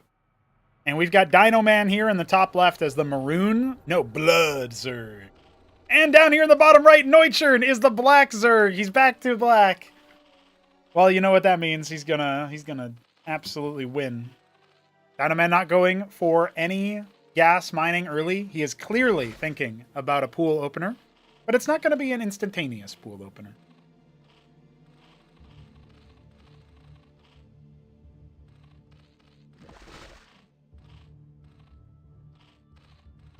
All right, so what we've seen so far out of these players is definitely they've had some struggles, right? They've had their struggles.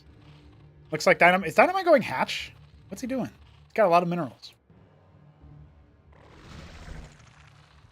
Straight to the Larvosk for Noiturne.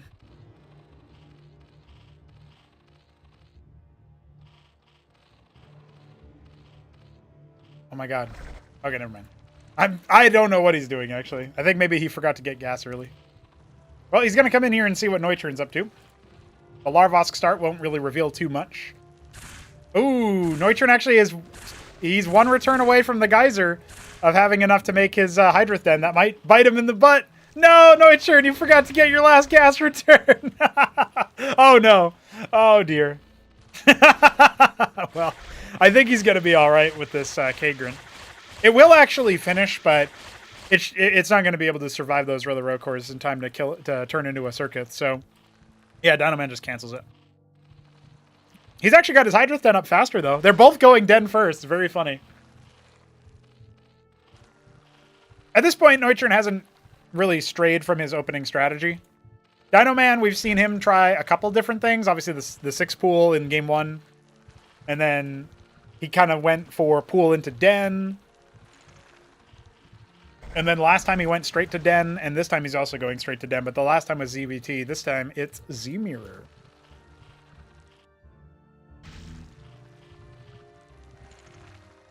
Well, Noiturne's just kind of seeing what's up. The den pops right before his very eyes. No combat units yet for either player. I don't even know what happened to those Rilla Rokors. I guess neither does Noiturne, maybe? I don't know. They've gone. They're in the astral plane now.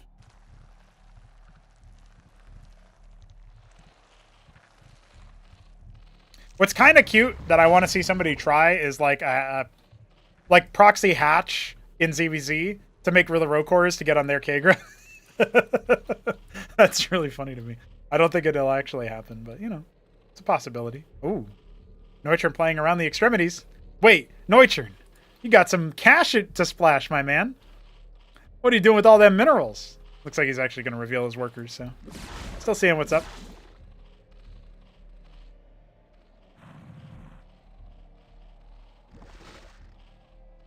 So far has evaded detection. A couple Hydras coming out of the Larvosk here. We got plenty of Zerocores for Noiturne. That's his bread and butter, it seems, as the opener. And I think Dinoman's more than capable of holding this, so he might want to think about getting some more workers, because Noiturne has been on extra workers versus his opponent for some time now. He'll take his expansion. Dinoman's already got his hatch up, but he's not mining from it, right? So only 10 workers on minerals.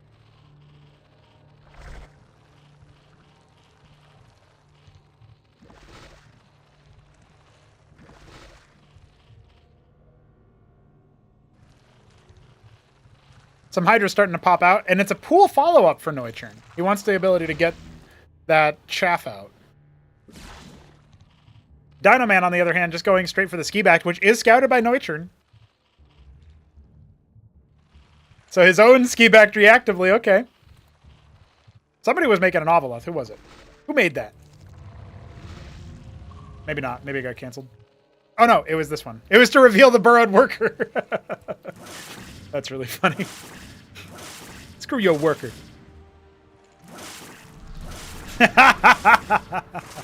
I love the energy of, you know, of Dinoman just being like, I ain't dealing with that. I'm not going to go canvas my whole base area with a ground unit to try to reveal where your burrowed guy is. And just makes an Ovolith.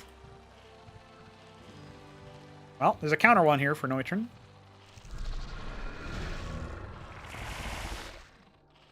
All right. Well, out goes the Zeth drop.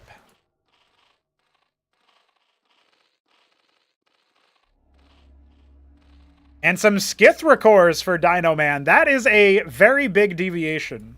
So these flying units deal line trace damage, so it's splash damage in a line.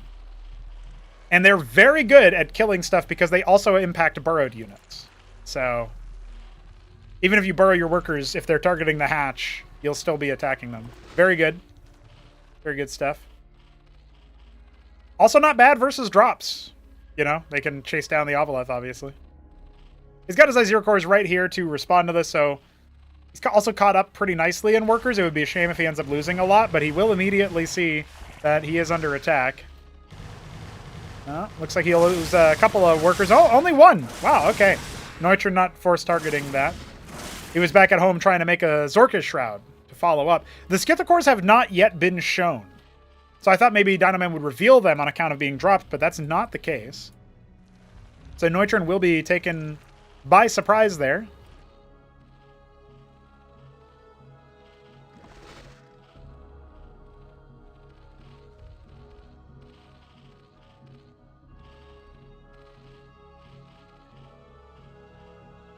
So far, I can't tell who's ahead, per se. I mean, Noiturne is taking a third base. He does have more production. He was making another Larvosk and a hatch last time we looked at his main, prior to the Zorkus coming in. The Ovolith will reveal all. Oh, reactively actually just disrupted mining, even though there's nothing in it. So, Noiturne definitely worried about a counter drop. Would have been so funny if he just abandoned it, because he's like, oh, I guess it doesn't have anything. And then it unloaded, you know? Now, this is a Horde of Skiths, and if the Ovolith stays alive, you can actually target down the burrowed workers anyway. So, actually, it would definitely behoove Dinoman to do that. He's moving out with his ground army, which by itself could be enough to overwhelm what Noiturne has, let alone he's making Lakids, which are going to do nothing versus the air. Dinoman looks poised to get a win on the board. Pulling into the air. What's he got? Noiturne falls back to try to defend, but the bridge is going to be left uncontested as a result. Dynaman trying to get that arc. You can see the beautiful amount of damage going down to that worker line. 13 Skither cores descending to the main base. And Noiturne still has more workers than his opponent. But here comes the ground army. Of course not attack moving. Nobody attacks moves in ZVZ. That's a wipe of the worker line in the main base. Looks like the natural will probably be held thanks to those Lakes. The Ovaleth not coming up for detection. The Zero Cores are just going to try to stand on it. The Hydras were morphed reactively. Noiturne is actually losing his Lakes just to a bunch of Zero Cores. What a shock. Dinoman walks even more of them in, trying to support his Skiths that have just run roughshod over this worker line. We still have one Lakes, but it's being standed on. Noiturne GG's, and we have Dinoman on the board after all. That's a wrap, boys. So we go to a decider. Game 7 in the group. This will decide who is the real deal. Who is second place in this group? The second best player in this position. Let's find out. Dinoman just won, so Noiturne gets to pick the decider.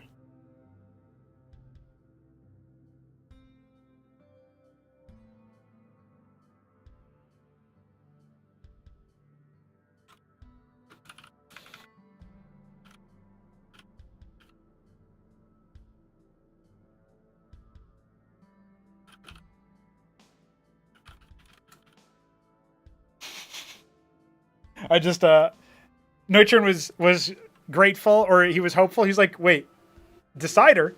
FFA decider? I was like, nah.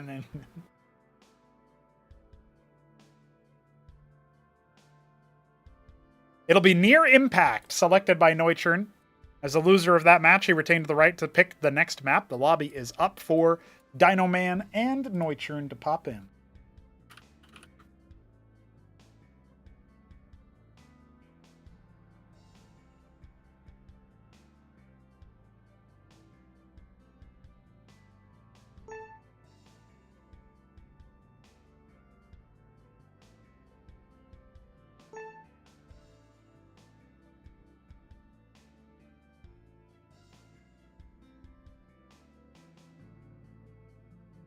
I'm not really quite sure how to predict this one, to be completely honest, guys. I feel like both players could definitely do it. Normally, I'd say Noiturne has it, but maybe he peaked early in the group, you know? And then we now are seeing him kind of peter out in terms of energy. Not quite sure. Dinoman seems just fine. He's happy with that one. It's GLHF time as the players exchange their pleasantries. We're going to near impact for Game 7 of our first group here in the March Invitational 2025. Dinoman in the top left. This looks like Auburn, Wine, Mahogany. Redwood? No. Yeah, Redwood. Oh, it was Cordovan. Okay. Well, I wasn't going to guess that one anyway. He is the Cordovan Zerg in the top left, and Noiturne is the Black Zerg in the bottom right. I've only been able to guess Noiturne's colors correctly every time because it's either been black or white. It's pretty good. Pretty easy. We got Noiturne fans in the chat, but of course, Viddy B cheering on Dinoman. I just feel like Dinoman has really funny, really amusing, like, usernames. Because he's got Dinoman48, right? That's his current username here. I think I've also seen him do Dinoman44. I can't remember if that's true or not. I might have been making that up. But then his Discord username on our server is GameDominator77. I don't know. There's something about that where it feels like these are definitely usernames he made when he was like 15 or something. You know what I mean? I like dinos. I'll be a dino man. I don't know. There's something about that. Maybe it's supposed to be dynamite and not dinosaur. I don't know. But I think a dinosaur. At some point, we'll need to interview all of the... Oh! Dinoman's tried this every single time. But there's no brute spawn this time around. Ooh, this could actually finish the job. He's going to need to deal with this somewhat seriously. He's just letting it finish. I don't know if I like this. Maybe if he turns this into a Circuit? Who morphs first? No, that's a Larvos? No way, dude. Well, back over here. Noiturne is not doing the same tactic on that side. And this circuit didn't start mutating. That's kind of a bummer. Gonna be honest.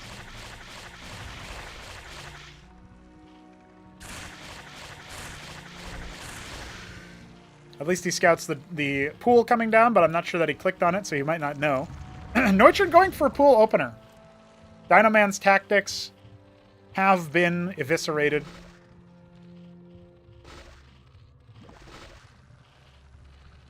A confounding early game. Very confusing. Very strange.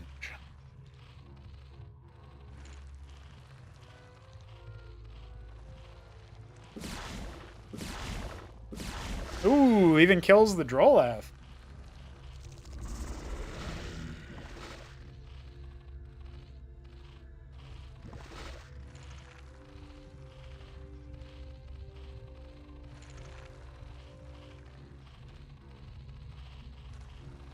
I also really like that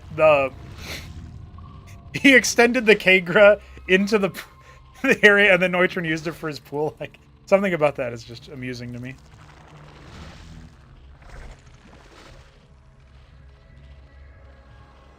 Okay, couple Hydras here. We got 5 pairs of Quas being made by Noiturne. This looks to me like kind of defensive play. Ah, pool into Zorkiz. Okay, he's totally removing the Hydra's Den from the build order. If he goes like Quas Lakiz, that could actually be pretty good. Dinoman gonna go for the hatch. Makes sense. The one Zeth out here.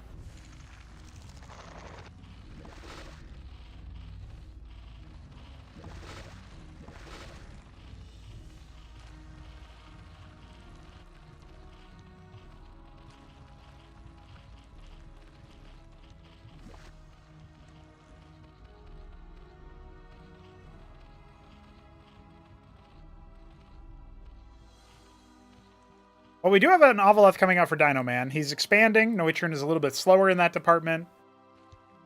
Noiturne's also... They're both sending their Ovaleths out to scout.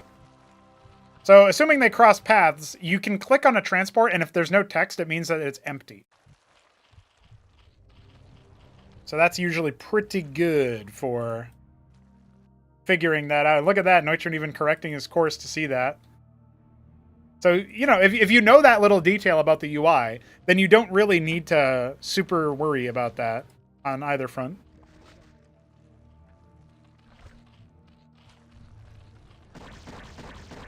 Ovaleth flies directly into the Hydras, sees the evidence of a natural expansion. The back to Swan, or the ski back Scab rather, is operational. A couple Lakiz are out.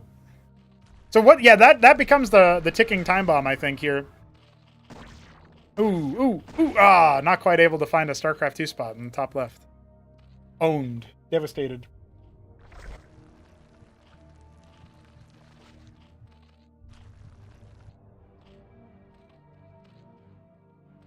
It's looking a little bit rough for Dinoman in this position. He's down a lot of material in terms of workers.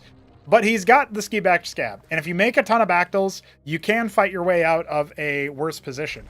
What I'm a bit concerned about here is that because Noiturne is just making more workers, he's actually in a really nice spot for eventually capping these ridges and going to a fast tier 2 on 2 bases. He's spent less Vespene on his army than Dinoman will end up spending to make a bunch of Bactyls, right? So if Dinoman feels pressure to do that, then we could be in a tough spot for him. He's already capping... It looks like he was going to cap this ridge already, but he maybe ran out of minerals. His Ovaleth is shoot away. It's a Quas drop? Interesting.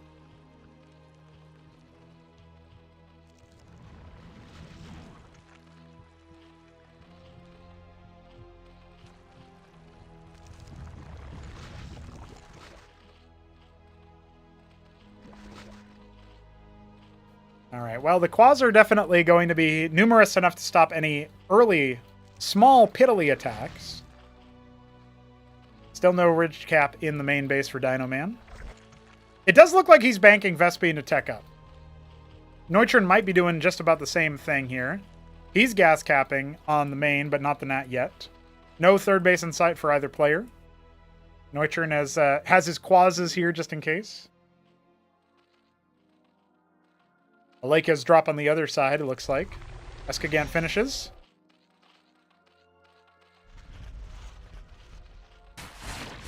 He's going to unload the Quas, but they're just going to end up getting munched on.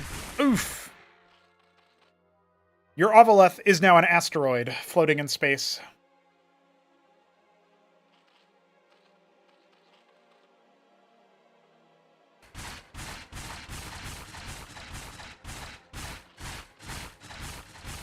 The Spraith continues to tickle the Ovaleth.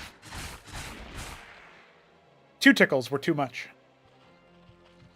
So the Lakers is going to come in here. There's no anti-surface defense in this position. Tier 2 now coming for Noiturne before it comes for Dinoman. So that's interesting because Dinoman does need to drop that Tier 2 soon, I think. There it is. Tier 2 is going to be sighted by the Lakers. Both players going for similar strategies, funnily enough. Noiturne looking for his third base. I love that he's started to adaptively like move out with an escort. And the lake is just gonna go ahead and burrow right here. What's up? How you doing? Oh no, it's still splashing. Oh, devastation. Well, this definitely adds a little bit more fuel to the fire here for Noiturne because Dinoman is struggling to keep up. He's going to go ahead and deal with that threat. He'll have to remax his base. Obviously, Tier 2 sighted for him. The Iris not yet scouted for Dinoman. So Noiturne still has that Tier 2 strategy, tactic, whatever you want to call it, in the back here, in the back pocket.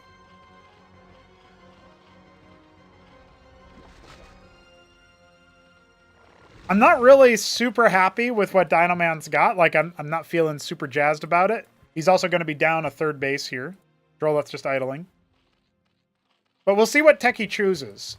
Actually, we've got so this is really interesting. The Spire, the Haunt, and rather the Swamp and the Pool, all coming online. So we're going into being able to turn our Quads into Lyrilisks. We're going to be able to make Mutas. We're going to be able to turn our Hydras into Bactylisks. Like, these are a lot of options opening up here for Noiturne. I kind of love the Hacharosk placement out here, though. I do want to say that. I don't know if it'll factor into the game exactly, but it's pretty epic. And there it is. Oh, because Zetrith dropped from Noiturne, and he's putting his own Hacharosk. I love this. I love that players are doing this. I mean, he's got a lot of minerals. He might as well.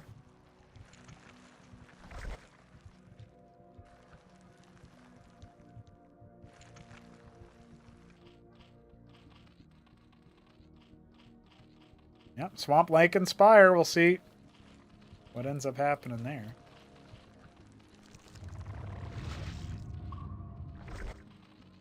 Both players adding their production. Third base not yet mining for Dinoman. It's not really saturated for Noiturne either, so he's not terribly behind. A bunch of Bactyls just hatched. He's got a bunch of Lyrilisks coming. The Khazetrith is in the Irileth. That's a sentence you can't say about any other game. The force multiplier is in the transport. That's a little bit more generic. If you access your translator, your Zerg translator. If you calibrate your translator to Zerg, you'll understand Pernago's commentary a lot more.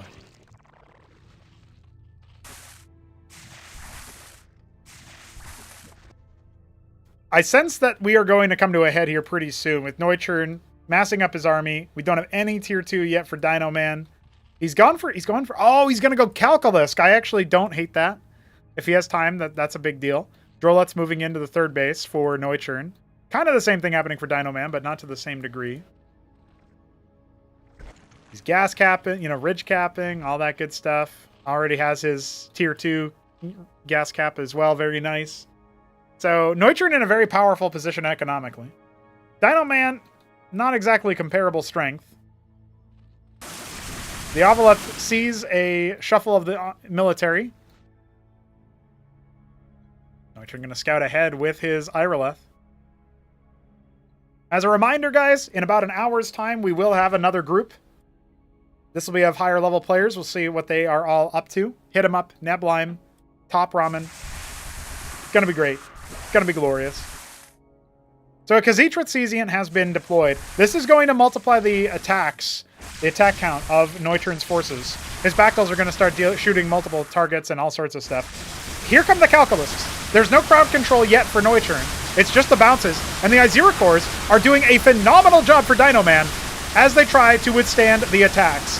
The Bactyls are definitely getting a lot more value for Noiturne because of that Khazitra. It gets shuffled forward. Now it's multiplying everything here. And it doesn't really look to me like the Calculists will be enough. Noiturne being cowed, but he doesn't have any reason to fall back. He actually had the powerful position there. Could just continue attack moving. Dino Man gets a new lease on life as a result. Noiturne needing to fall back so that he can actually produce some more units. Getting a 4th and 5th base. Iziricor wandering forward ends up getting bopped. We're going into mass calc for Dino Man. He does have his ridge caps nicely set up over here. And we saw that Noiturne wasn't really... He doesn't have a great saturation of the ridge caps over here.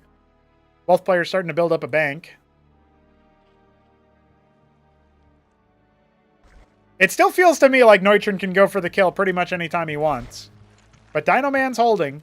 And if he holds long enough to get, what, 20 more Calculisks out, that's going to be a very big improvement to his military force. He can just right-click the Khazitra, for example, and take it out of the fight.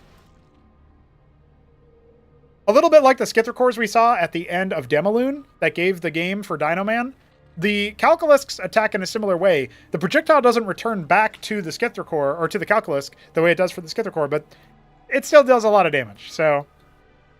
They're basically rapid-fire piercing spore cannons. Pretty dangerous to get in front of, but pretty squishy.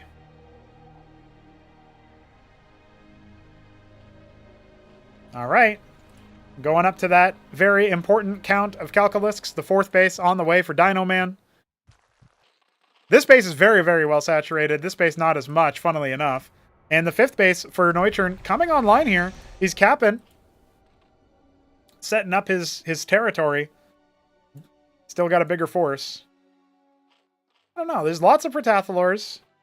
Those are pretty good single target choices. I guess with the Khazitra, the Protathalor does become pretty scary. And they do attack up now, which is something that's easy to forget since for a long time they didn't. They've evolved. One Lake Isboros off to the side might cause some trouble later on. One piece of Kagra still there, waiting to recede. Taking its sweet time. Noiturne gathers in the middle of the map with a 5,000 mineral bank.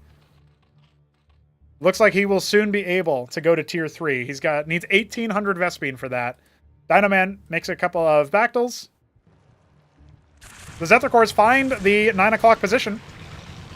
Noiturne definitely going to be able to descend upon this. Now, the Iziricors might be able to hold back this many, but I don't think so. Yeah, you can see right there, because the Bactylisk wasn't really with the army, the Lake is even going to come up and just try to finish the job, like convince ye old Dino Man to give up that base. I'm not even sure Dino Man's noticed yet. Remember, he plays with that sound. Poor guy. Here comes the big engagement. Sort of jockeying for position here. No Khazitra is here. So that's a big win for Dino Man if he can make it happen.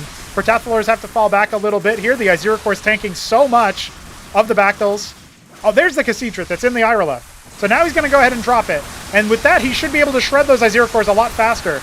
The Calculisk still doing their best. We're at 17 right now. A couple of them will end up getting overkilled every now and then. But now, Dino Man goes for the surround. We've got 30 Iziricors being made for Noiturne, but they're only about 33% of the way there. And I know that's 3, but that is not going to be enough. The Khazitra is killed. The Iroleth is killed. Going back into an Ovoleth. Turning back into a pumpkin. Dino Man is going again versus a player who's got a much better economy. It's a tale of what happened on Radium as the Iziricors hatch. There's so much for them to deal with. In the natural, the workers burrow. Noiturne trying to avoid the pain, but his Hatrosk is going to be destroyed. He still has so much money in the bank, he almost can just write off all of these losses, but he's only now started his tier 3, and he barely has any other units coming. More and more Dino Man army on the way. The Dino Men charging forth. They're going to try to clean out in the main base. The Calculists spew forth their venomous spores, and they just continue. Dino Man just holding at the ramp, stuffing his approach of his opponent, now going after that tier 2 tech, the Mutat Spire that was never used to make Mutas, only used to make Protathalors. The Spraith has gotten 6 kills and counting, but is it going to be enough? He's after the tier 3 before it hatches. We've got no more units here for Noiturne. GG! Dino Man in second place. Noiturne has been stuffed at the end, and even though he looked so promising on the approach, at the end of the day, you can't get in the way of Dino Man. Wow. I was not expecting that to happen. To be entirely honest, I thought for sure Noiturne had that game in the bag. I also thought that about the game on Radium between him and Pisens, the one that went almost to 30 minutes. Phenomenal work from Pisens to overcome that position. Noiturne definitely gave him plenty of opportunity, though. And it looks like he did the same for Dino Man. Yeah, Dino Man, that's Dynamite. Good call, good call. All right, well, that does kind of finalize us here. Ladies and gentlemen, we've come to the conclusion that Pisens is the winner of the group. Noiturne will be in last place, while Dino Man is in the middle of the pack. With a scoreline of 4-0, 2-3, and 1-4. That is where we find ourselves. And while I get ready to throw you guys to the break screen, I will also extend the invitation for any players from this group who wish to join me for a brief voice interview via Discord. If you're interested in that and you're listening to this, let me know and I will make the arrangement.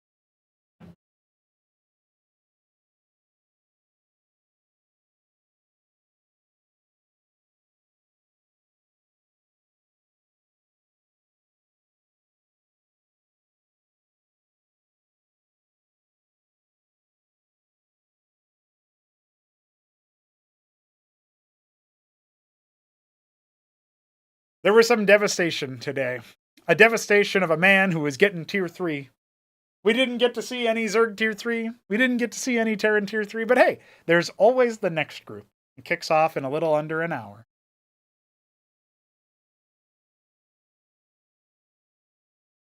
It's true, Skeletor. It's true. Big ups on that one.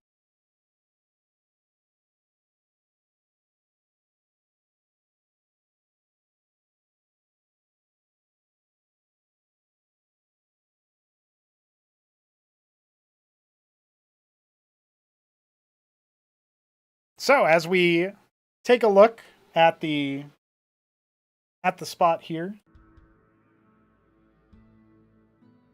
what you'll notice is that we have the little placements there with Pisens taking the gold, Dino Man the silver, Noiturne the red, not bronze. I think I did that because like red meant eliminated in Acropolis battlements or whatever, so that's all right. I'll change it later maybe. But yeah, it's looking pretty good. As a reminder, there's actually other groups playing at the same time. We're going to see Smarty Cakes, Cannoli, and Grass Eater take to the stage in about an hour as well. That will be handled by Jujic. Jujic will be adminning that. If anybody wants to stream those, maybe like, I know Fox is awake again. If Fox feels like streaming that one, then, you know, he could do that with Jujic. They could co-cast it for all I know. That's fine. Fine by me. But anyway, yeah, it's cool to see that we got those. We also have what is it? Sausage Lord, Haunt, and Kasuga playing in another group further down. So we're gonna have three concurrent groups of Cosmonarchy Invitational goodness being played. Whether there's live streams for those, I don't know, but I can definitely tell you guys that we're looking pretty good, pretty exciting, pretty epic. I will be bringing you whatever action I can bring you from those games throughout the next little bit. You know, we'll go through them all as part of cast over videos, cast over fodder. That's right, Tudor. The Group B uppercard, undercard, and undercard all happen at the same time. Pretty crazy stuff. Pretty wild stuff.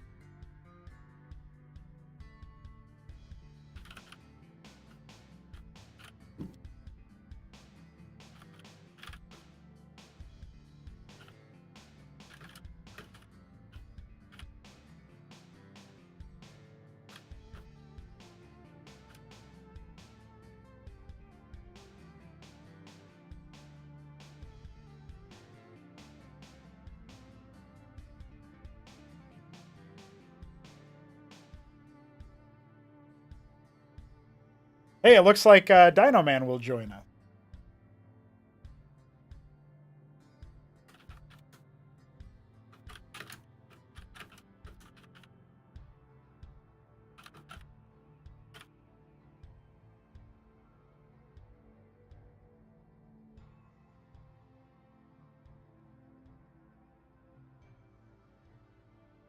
Honestly, here's the thing, Tudor. I love doing these tournaments, just like I love working on single player content.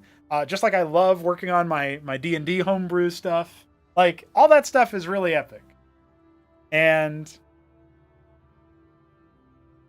I do wish I could do that kind of thing more frequently. That's all I'm saying.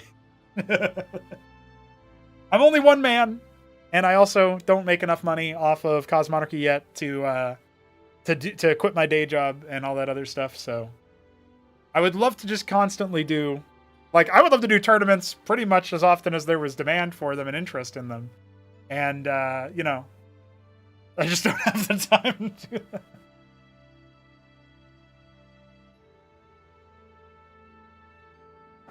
Smarty says Dino is ready for his post-match.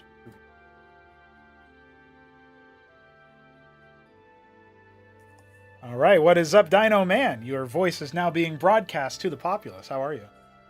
I'm good. How are you doing, sir? Pretty good, pretty good. We managed to get you to second place there. If you don't mind me rewinding all the way back to game one, you six-pooled that man. How did you feel about that? What was the thought process? You just wanted to see if he could hold it? Yeah, I just wanted to see if it would work. I feel like I should do it at least once every tournament. Right, yeah. It's good mind games, because if you do it the first, I guess if it doesn't get the success that you're looking for, maybe they're like, oh, he's not going to try that again. But still, it opens it up as a possibility where previously they might not be thinking about that at all. And to your credit, you were also doing cheeky stuff with trying to put Kagrants in their base every time you face Noiturne. That's just a good ZVD strat in your mind? Yeah, I mean, it was until they, I'm not sure what it's called, the free unit you can build now. Yeah, pretty much deals with it. Yep. Yeah. Pretty much counters it.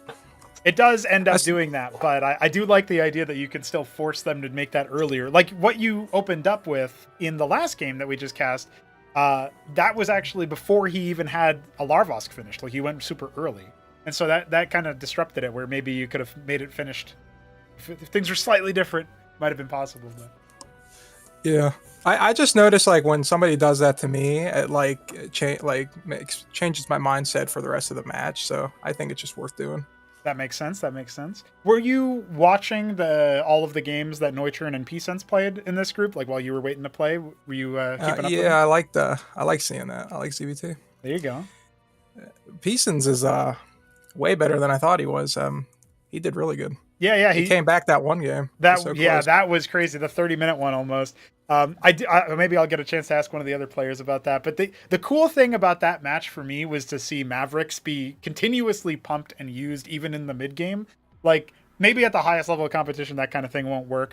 HitEmUp doesn't like the Mavericks, for example. But when it comes to this level of competition, I feel like just having a lot of bodies you can throw at the enemy, and especially with the mobility of Stimpack, it gave him a lot of value. He didn't really do that at all versus you, though. He went very much mainstay mech for most of I think both of the games that you played against him. Did you find it difficult to adapt to that? Because he kept changing his style like every game.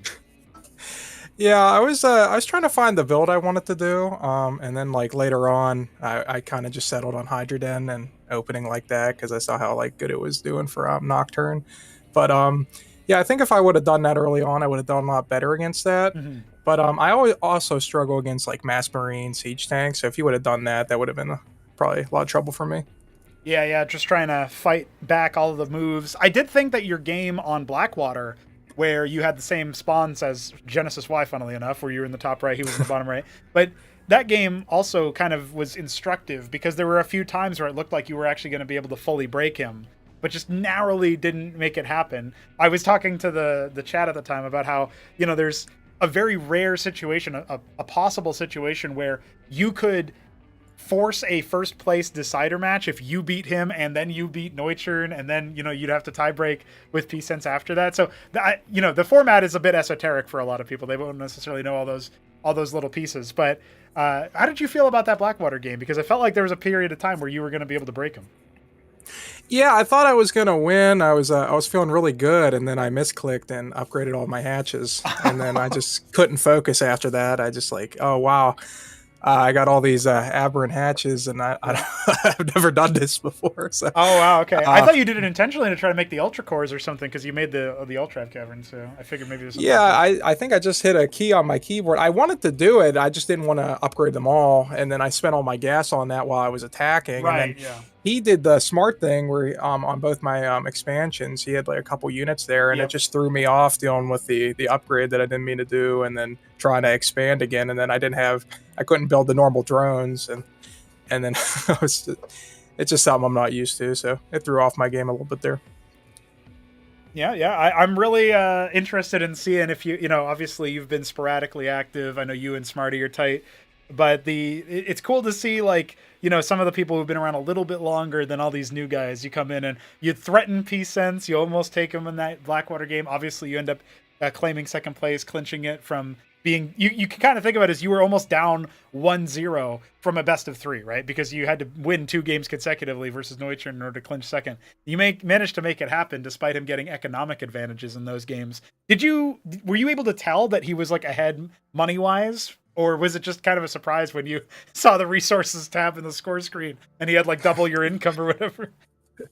Yeah, to be honest with you, Pro, I mean, I'm not the best at macro yet. I'm still like practicing it, so I kind of just expect that, my opponent's gonna be a little better at that. That's why I try to, I've been working on my micro and Right. Yeah. good engagements, and I'm pretty as I could. I think I did in those games is I can like smell the blood, and I always Mm. go for the attack. I don't hesitate, so I'm pretty good at that at least. So even if he's ahead on economy, if he's not spending the money, I can clinch the victory.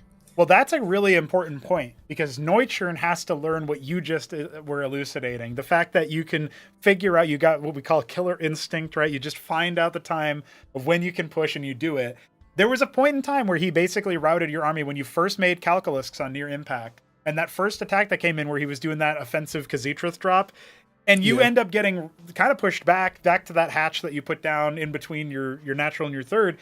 And to the outside perspective, it looks like, okay, he's going to A move here, wipe the army, get on top, get an even more advantage. And it might not win immediately, but win in the long run. Yet he falls back. He feels cowed by, the positioning you had or something like that. Did you notice at that point that like, oh, damn, were you preparing for the onslaught and it just never came? Yeah, to be honest, when he did that, I was so happy. I'm like, oh, I was about to die. Yeah. Now I could get my army back up, and I can get a bunch more calcs out, and I can expand a little bit. And then he never really came back, and I was able to just rebuild everything in drone. Yeah. And I was just able to push him at the end. And then I saw his army peek in, and I was like, oh, and then it backed up again, and that's when I did that massive engagement and chased him all the way back to his base because he just kept like running, and I was able to kill a bunch of his stuff on the back end.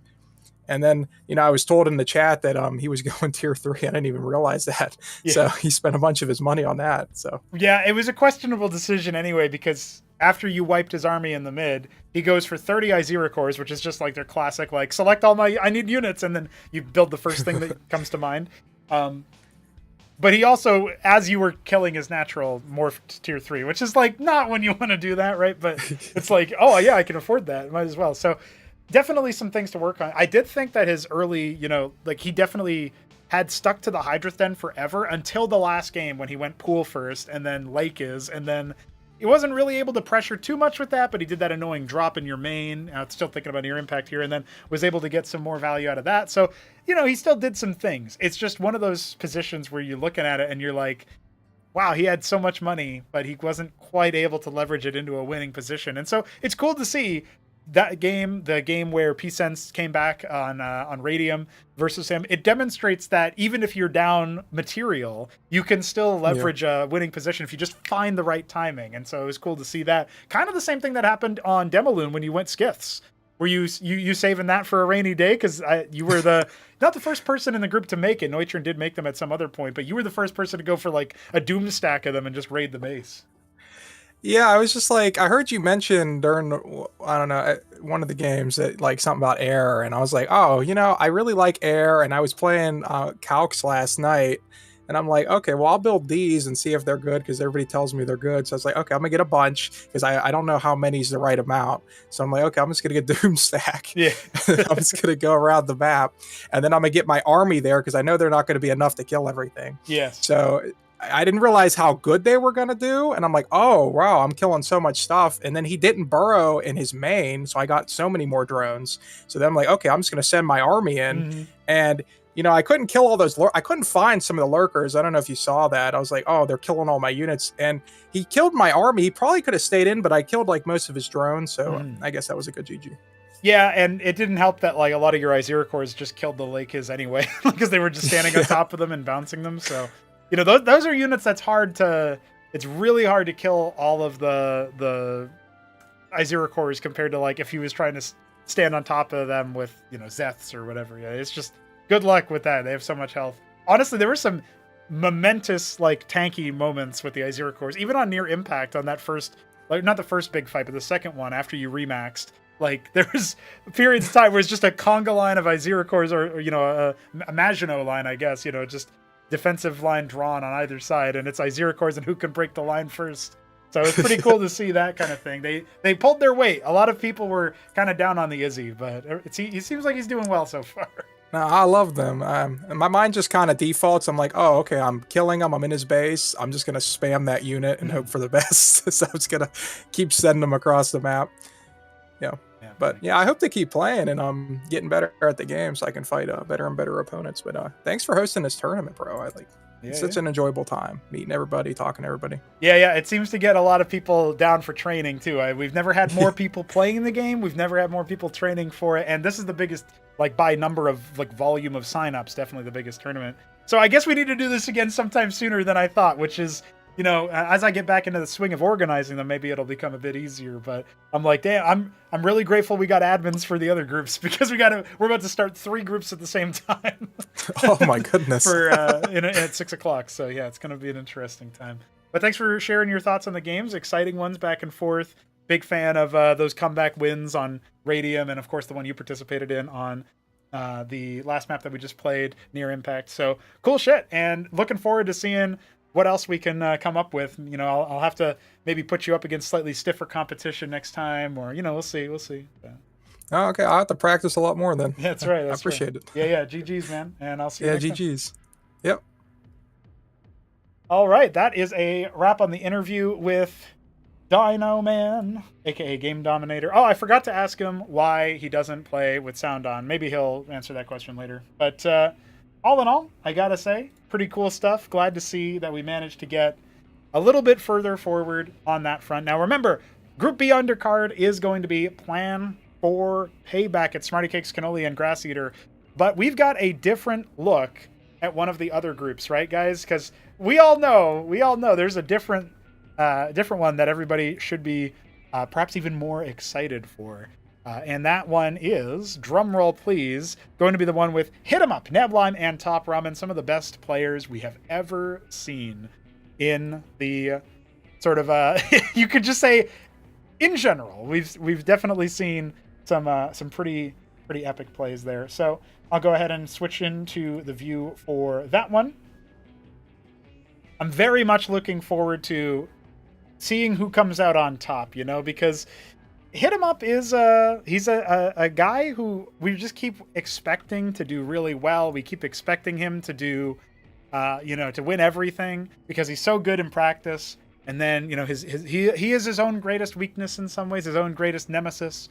But it goes further than that, doesn't it? Because it's also a question of, will he end up beating somebody like Neblime, somebody like TopRamen. He's beaten them plenty of times in practice. He's rolling random for a maximum variance. He's already said to me he doesn't want to play PvP, but at the same time, he has recently discussed like PvP strategies. And so that kind of tells me that maybe he's going to be a little bit more deadly, a little bit more scary in that respect. Looking ahead in the schedule, all the way over to the next day, Group B and Group C of the upper cards will be taking place tomorrow. It's a bright and early, bright-eyed and bushy-tailed day at 12 noon Eastern time, which means I gotta wake up much earlier than that to prepare. We've got Shopkeeper Dog, Art of Turtle, and Crankendow a Terran and 2 Zergs. Where have I seen that group complexion before? Oh yeah, the one we just did.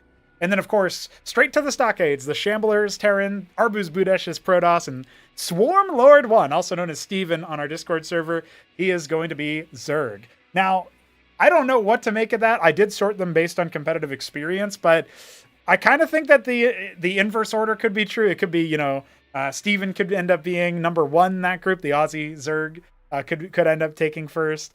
Shambler might have practiced enough to maintain his dominant record there. We'll see. But definitely looking forward to seeing what we come up with when it comes to those tourneys. So I hope you guys are excited about them. And with all that said, we do, of course, have a couple other groups that we can take a brief look at here.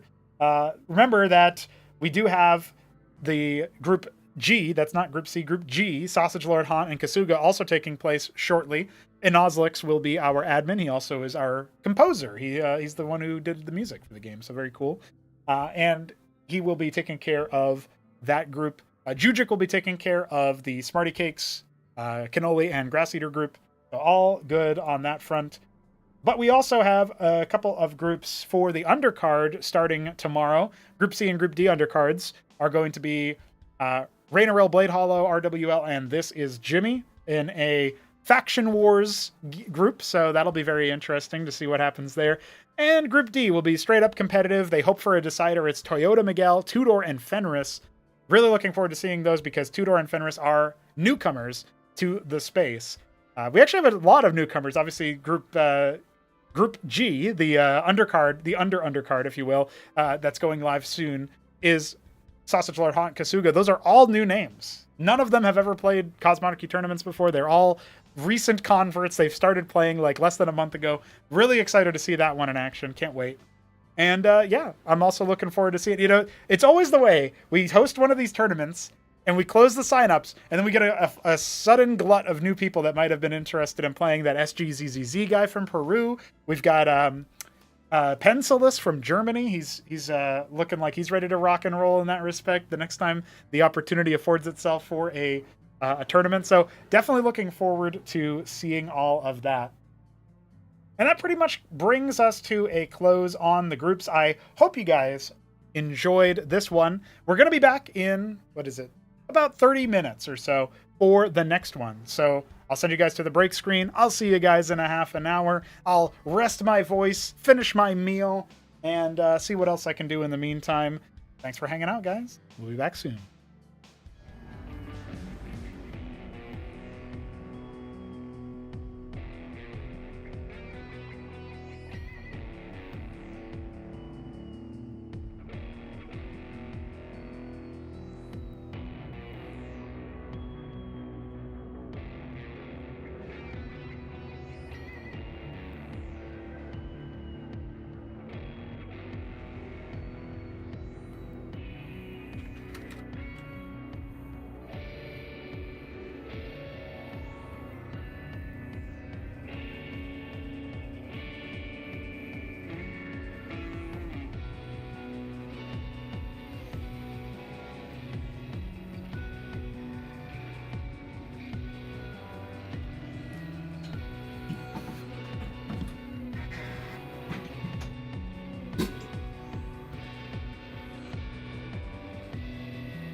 Ladies and gentlemen, I am pleased to bring you Group A's uppercard.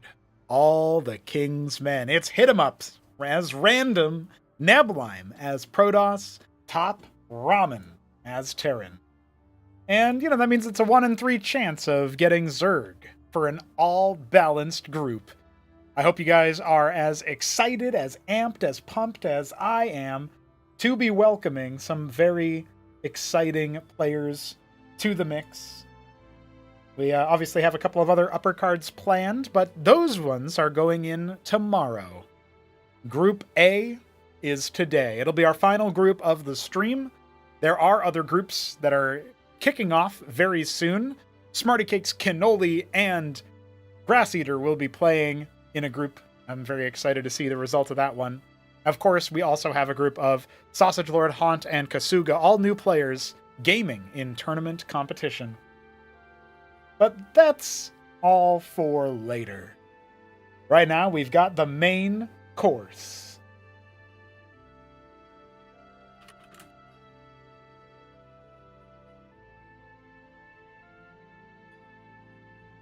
And it looks like we have HitEmUp already hanging out. He's in the waiting room. I don't know if he wants to do a pre-match interview or what, but he's also deafened, so I'm not really sure. Maybe we'll find out later. We got Lundy A. We got Biddy B.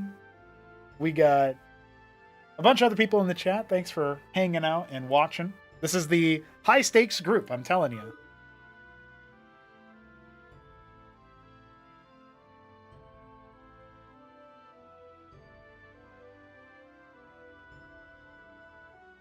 So, our first matchup will be HitEmUp versus Neblime on Apollo. I'm very excited to see about that one. I'm going to host it. We might actually need to rehost on Double Brain Cell because of Crown Link issue, but it looks like Neblime is fine.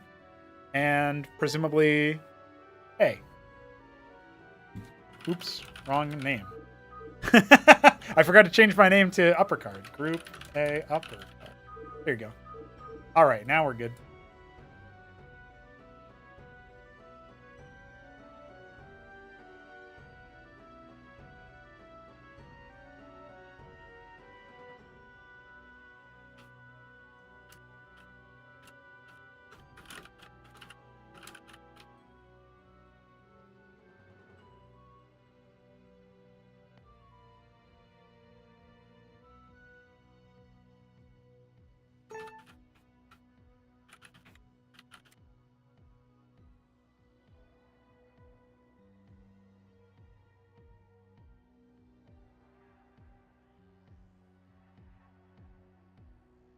See, Jujic is already getting on his lobby stuff.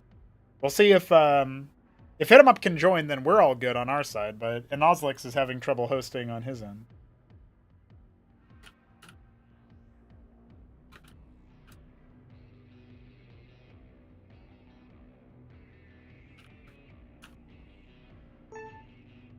Oh, there we go. HitEmUp is here under the ID Bing Bong.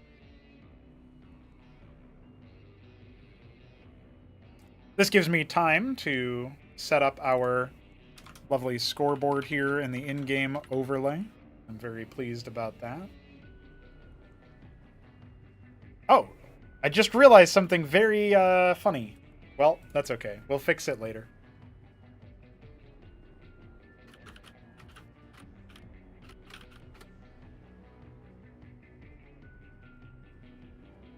I don't actually have a random sigil for HitEmUp, so I'm gonna have to change his overlay live. That's pretty... I think that's what I did in Acropolis as well, so that's fine.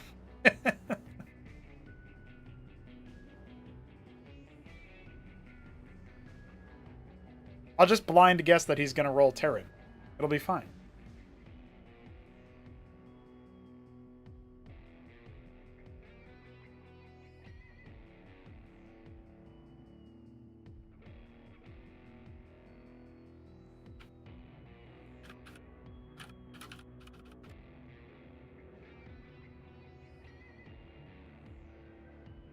Righty.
Oh, I think I know why. I think I know why he's struggling. Bear with us.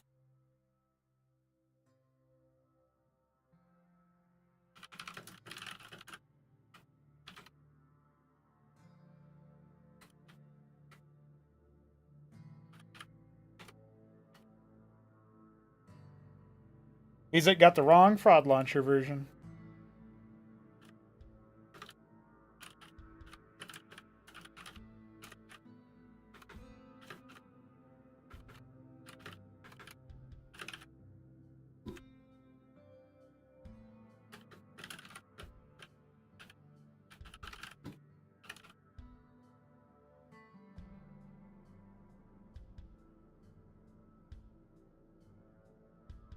Okay.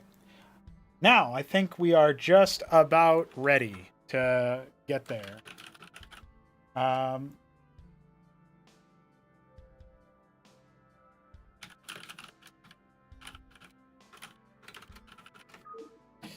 See if the players would like to interview before they are doing it. HitEmUp says up to me. Well, I want to see. All right, let's do it. I have brought in the HitEmUp. What's up, my man? Bing bong, your new ID. What's going on? I don't know yet. We'll see. You're binging and bonging. You're having a good time.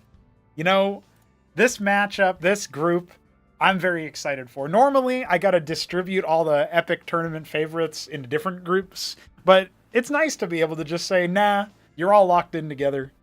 Good luck, have fun. It's kind of like as if this were a playoffs in the final three, except it's a group stage. So how are you feeling about having to face Neblime in the opening and TopRamen later on? I'll be honest. I misread what days Neblime could play, so I decided I'd go random because I thought there was no way we'd be in the same group. Okay. And So you're just trying to fucked up. avoid Protoss versus Protoss, is what I've been told, yeah? Yeah, I don't want to play that. That can go away. Well, apparently you just make land effects. That's what Arbuz says, so. Well, fuck, our buzz can't say anything. Arbuz. Well, I am interested in seeing how he performs later on, but I don't think he has to worry about playing PvP in the tournament, so that's a unique fate. I don't think Neblime would be too complaintive if you decided to switch back to Zerg. But I guess since it's already locked in, we'll have to go with it and see what happens. Now, assuming you avoid rolling Protoss in this game, are you confident in the matchup? You know, TVP or ZVP? TVP right now, I'm not too sure, to be fair. And the only games I played in practice TVP were against Arbuz, Okay. where he begged me to play like Shambler, so I didn't learn anything. Well, you know, you learned Mavericks are good, right? Wink, wink. Okay, I learned that if the Protoss is bad at microing units early, they're great. Yeah, Okay. let's go. All right. That's perfect. So, well, at least you were able to get in the mind of the Shambler. That could be an interesting move later. It was disgusting and incredibly scary. So your first matchup is on Apollo. I know you've played this map a decent amount versus Ramen and the others. So how are you feeling about this particular map? And are there any maps in Class 1 that might be picked that obviously, you know, you don't want to just come out and say, I hope nobody picks this against because they're all valid. But are there any maps that you're specifically looking forward to, maybe? Like, maybe you're really keen on? Any map where I can like make two circuit, Yeah. not circuits, but Larvosks, right? you know what I mean. Yeah, So I can get to the ramp. That's fine. If I can't do that, like Apollo, I can't do it on this map. So Oh, okay. So you're hoping you don't have to roll. I mean, I don't care either way. I think if I play as I should be fine. There you go. There you go. Well, at least this one is, you know, it's a 1 day affair. It's not like the marathons that you have to go on to make it through Acropolis and stuff. Looking forward to seeing you in action. You talked about the matchups that you're hoping to play, and certainly the one that you're hoping to avoid. But let's talk a bit about TopRamen in this group. I feel like he gets banged on a lot in practice games, but do you think he's a threat in the actual tournament match, in the tournament format? For me personally, it like I said, it all depends on how I play. If I'm playing as I anywhere near what I do in practice, I'm not worried whatsoever. Okay. I'm sorry, Ramen. Makes But sense. if I'm playing below that level, I'm quite worried, especially in TVT. Ah, okay, all right. Interesting stuff there. And how do you think it'll go between Neblime and Ramen? Because we've seen Neblime kind of push Ramen around a little bit in that PVT matchup. So do you think that Ramen's been able to sort of metabolize all of that data and turn it into something that he can win with? If Ramen figured out that he has to actually move out on the map, he could Okay. do well. All right. But I kind of hope it goes late so Neblime uses the Sentinelith and you see what I've been talking about. I want this to happen. Yeah, so you're hoping that happens because the so the nerfs come, right? Is that it? Is that what I'm getting? Possibly. I don't know. Like, we'll see how it goes. I think, in all honesty, Neblime I think is worse mechanically than Ramen. I don't think that's like too outlandish to say. He might think differently, but just based on watching the both of them, Ramen's been practicing a lot of the mechanics, and Neblime's more of a cerebral player. So if Ramen doesn't get caught out by something weird and can actually like execute a decent build early, I think he should be favored actually.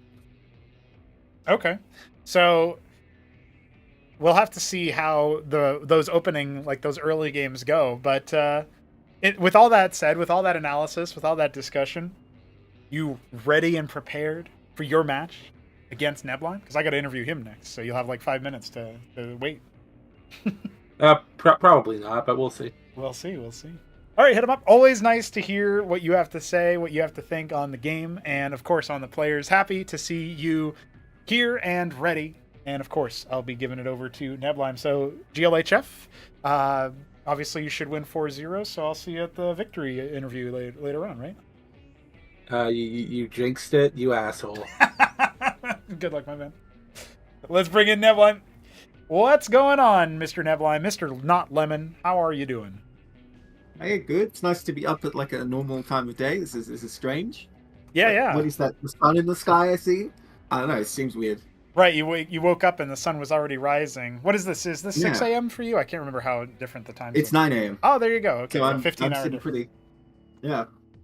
We like that. In daylight savings. Right, yeah. So, with all that said, we just heard HitEmUp give his interview. His usual, modesty of like, well, I as long as I play well, I'll be fine. If I'm playing below my level, my mental game's not there, or if I roll PvP, then it's over. So, that's sort of where he's always a momentum-based player. He's looking to be a big threat in this group. And Ramen's also been grinding a lot. Obviously, you've handled them well in practice. Just tell me how you're feeling about this group and, of course, this first matchup against Hit. Yeah, I mean, these Acropolis events, I always feel like I'm not as motivated to prepare. I don't know. For whatever reason, I just can only really go hard when it's Acropolis. But, I find it intriguing that this group is all people who are eliminated by AUD in the tournament, by the way. And of course, AUD is not here. That is why the group is called All the King's Men. Yeah. Ah, of course. Well, this is the thing. Like, this is sort of like, if you like, just the squabbling of the peasants as AUD just sleeps on the throne. Yes. Maybe this is a preview of who's going to face him. Yeah, it could be. I mean, we'll see. I don't want to preview. I don't want to speak like too soon, but I did obviously extend the invites for the Battlement stage as I figured out the dates for that of Acropolis 3. And AU doesn't know if he can make it yet. So I'm just saying there's a possibility that, the king absconds the throne and leaves it for these peasants that are fighting. Well, look what happened when Mystery Meat disappeared, right? I mean, that's what I said to him. It's keeping the throne warm from old men. He has not been able to return into the building. He's just been outside, fighting over scraps. Yeah, it's kind of crazy to me that we have the way that I've seen like Mystery Meat come in and he gets it cleanly into the end of the game, but then he drops to HitEmUp. Everybody would have expected that. And then he drops to Aoud. He played against two of the scariest players in the tournament, and he's like, well, I guess I'm not gonna even try in the next qualifier. Poor guy. I'd love to see him play some more, but he's been very busy, I think. So maybe that'll happen later. But hey, as we're talking about this, obviously HitEmUp is ready, charging up, getting ready, and Ramen is waiting in the wings. Are you feeling confident against these players? Or obviously you said that your motivation might not be necessarily there, but to grind out as hardcore. But I still saw you play a good number of games. Well, when it was announced, I suppose it was. But look, I think if I wasn't very motivated, I can only hope my opponents weren't trying particularly hard to practice either. I don't know. I don't see any reason I shouldn't be confident. I feel like my results in events are proven. I don't really have anything to say except that. Okay. So, like, I think it's true that I just perform better in actual matches than in practice. Well, yeah, and then maybe the other thing that I think always comes up in these kinds of situations is does the pressure get to the other players? Because I do think that you have the opposite thing going on there where you do rise to the occasion. And maybe it's not everybody else does. That's why this format is not favorable, because I'm just playing in round robin. It's not like, oh, you got to play best of 3, so I can't really build the pressure, So I don't think that'll be a factor so much. I got you. Okay, well, I'm interested in seeing how this match goes. Are you hoping for P Mirror? Do you feel like that's the one you're most advantaged of? Like, he's random, so what are you going to say? He's going to tell you his race. So. Yes, like I said in a Acropolis match, it's more a matter of sort of the what's in the mind and the balance or anything. And he himself is saying like, well, I don't want PvP. So yeah, obviously I want that. Yes. Also, I just like mirrors more, man. Give me a mirror match any day. I love mirrors. He loves mirrors. The Mad Lad has said it. His proclamation will be heard atop the space platforms of Apollo. So, if Acropolis 3 is all Protoss, I'll be having a good time. I'd love that. Or it's all Ascozy. Whoa! Maybe. We'll see. But you can't. I haven't broken free of Protoss yet. You can't do this to me. You're gonna need more time. Fending off the laser lizards left, right, and center. I could have been one of you. Yeah. Well, you will be. That'll be motivation to switch over, because you'll see all the OP stuff they can do.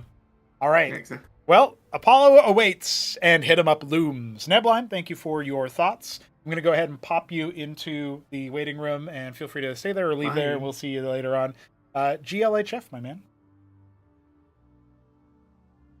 And with that, I think we are just about ready to get into the uppercard. We'll say when ready. I put a question mark by accident, but that's okay. We're GLHFing. It's all coming on. We're looking forward to HitEmUp versus Neblime. Let's see how the ping is. Okay, let's try that. There we go. Neblime in the top left. As I was going to say Sunglow, but actually this looks like it's Lemon. Neblime is Lemon. Lemon Protoss in the top left. Oh my god, all my days. And HitEmUp is down here in the bottom right. Is this what? Vine green? Dark green. Dark green Zerg. It doesn't look very dark. I don't know what's up with that color. Wow. I can't believe it, dude. What a color. He's lemon. He's Neblime, but he's lemon. He's not lemon, but he's lemon. I can't. How? How is this possible? Well, HitEmUp is going straight for the initial Larvosk at the edge of the Kagra. He is Zerg, so we are going to see what he was trying to go for here. He was trying to go Zerg versus Neblime. We'll see how how significant that is. Neblime, though, he's lemon, so I think it kind of evens out. So, as we get a little bit further into this match, guys, I'm so excited. Not only is Neblime lemon, but we have a very fun time of it ahead of us, because it's not a mirror matchup, so HitEmUp will feel confident, and he will absolutely win. That's my guess. Thanks to everybody who has been watching along for the Invitational so far. I hope that undercard matchup got you guys hyped up and ready. It's going to be a single Larvosk into a Hydrith Den for HitEmUp. Now we're getting into those optimized build orders. Now we're getting into those high-level strategery, decision-making. One gateway waits for the scout. Neblime banking resources so he can go for his Nexus. That's what it looks like to me, a one-gate expand. Canadian Pride in the chat there. The Grand Library as opposed to anything else. Okay. Neblime going for that as the response. Wants the Storm out for a Hydra Ball.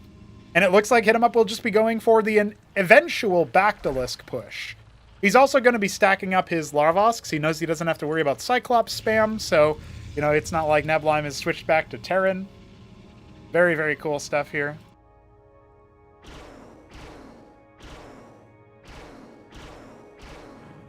Ooh. At least I got to laugh at that guy. You know, I don't think that HitEmUp actually got close enough to scout whether or not there was a Nexus down. And that's what Neblime was trying so hard to deny, is just any little scrap of information HitEmUp gets, he can potentially formulate it into something good. So the Drollet Scout is annulled. And we've got 2 gates being added behind the Grand Library. It looks to me like Neblime wants to try some kind of bust timing on the Zerg player. HitEmUp, though, he's going to be going for his expansion soon if his minerals are anything to go by. Adds more workers, gets that second Larvosk on the way, later than normal, because this is not a... It's not very easy to put the Circuit on the ramp, and the ramp is a little bit wider. Nice little map-based balancing that happens all the time in StarCraft-esque games.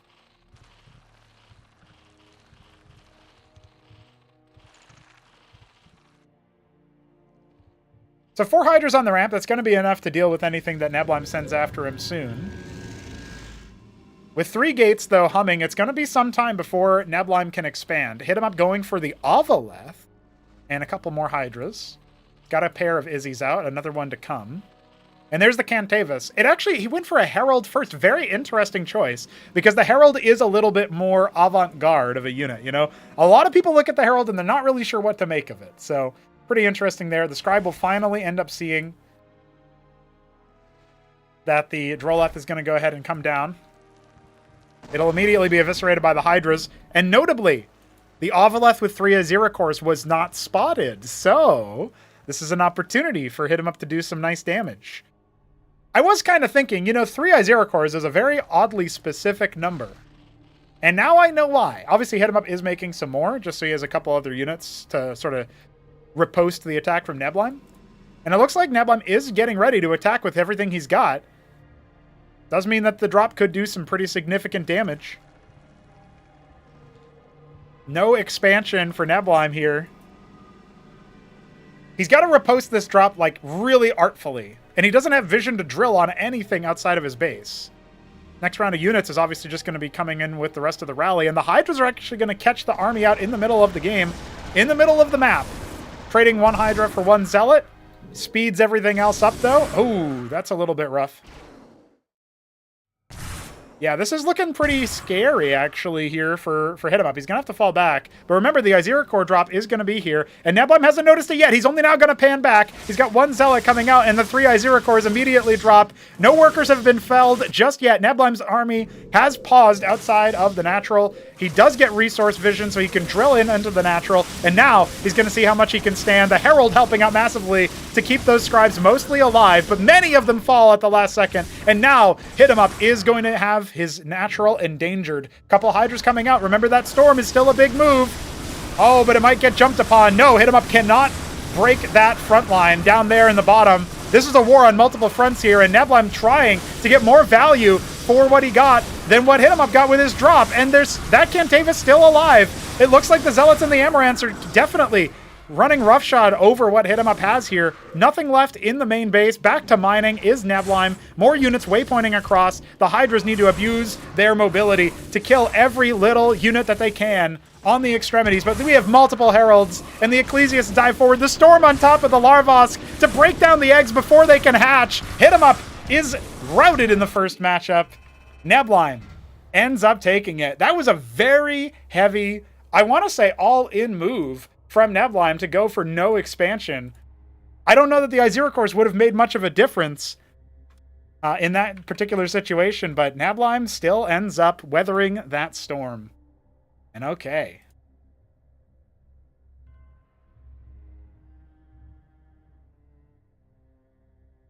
Well, now we know that Ramen is going to be jumping straight in. TopRamen plays Neblime. Pick the next map.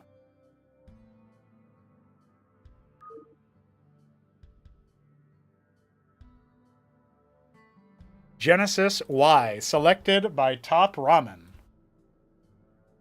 Lobby is up for Neblime and Ramen to pop in here.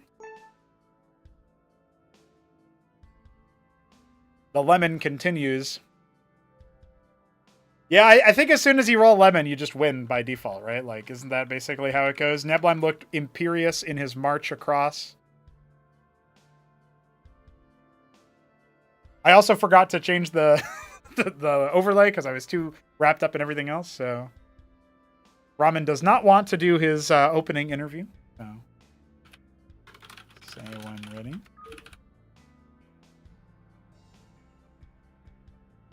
Alrighty. We're going into it, boys and girls. Genesis Y is where we will see Game 2.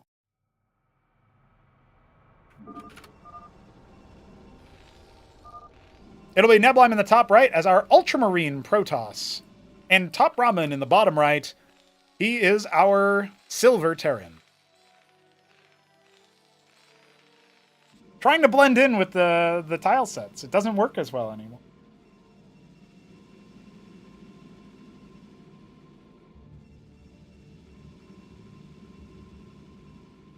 Neblime fresh off of that victory. He's been routing Ramen a lot in practice. Will TopRamen be able to change the narrative? Remember, guys, we could see a world where, you know, Ramen beats Neblime, HitEmUp beats Ramen, and then they go again. Everybody goes one for one after that, and the FFA decider will reign its head. And at that point, even though Neblime said, I'm down for any 1v1, even if it's non-standard, no, my friend, you'll be playing an FFA if you're not careful. So, let's see. Let's see. It could happen.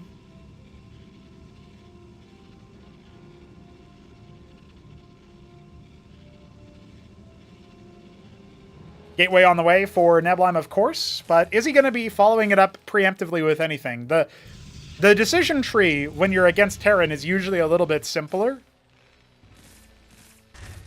It's double Fulcrum for TopRamen and double Gate to match it. A Hierophant already on the way. Neblime seemingly favoring that unit in both matchups so far.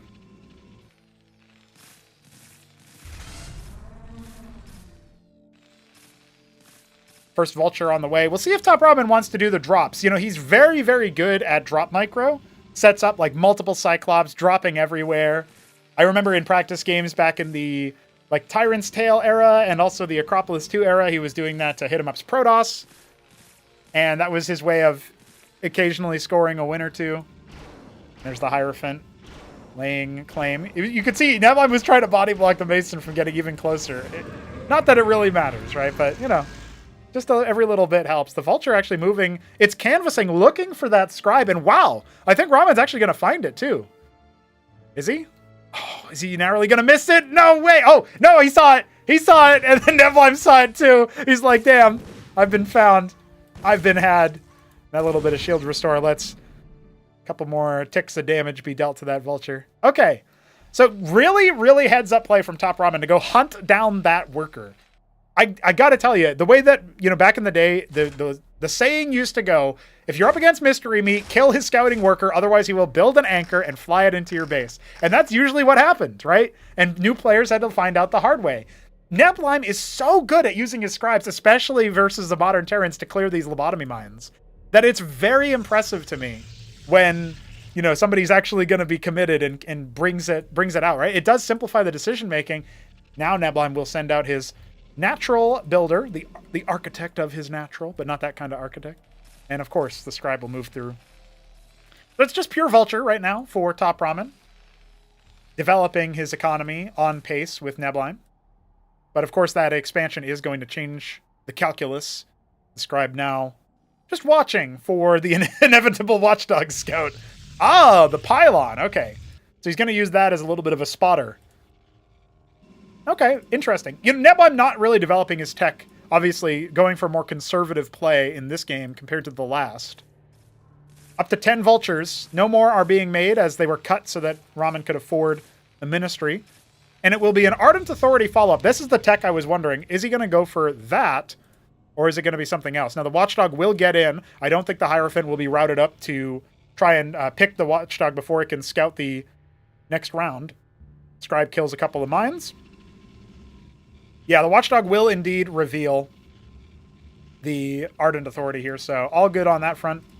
For Ramen, he won't be able to be denied the scout, and he should be able to come in here and clear the Nexus. It almost looks like Neblime wants Ramen to scout this. I wonder if he's worried about like a dive in with the vultures that would sync up with this watchdog. Like, oh yeah, you're gonna pull your army, and I'm just gonna come in here and clear you out as a result, right? Something like that, maybe. Just a thought there. A bunch of stockades being added back at home while the embassy warps in. I've seen Ramen do, I think it's like Vulture Huracan or something like that. He likes to add a bunch of Huracans to his Cyclops count and stuff. PP. Neblime. His PP is lowercase. Does that mean it's small?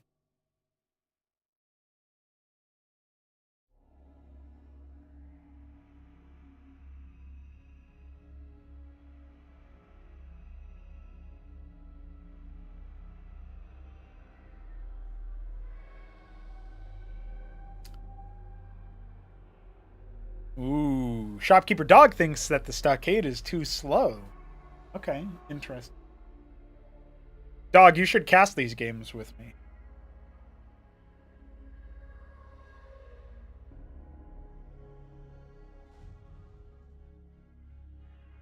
Yeah, if you pause, I get to roast you. That's how it works.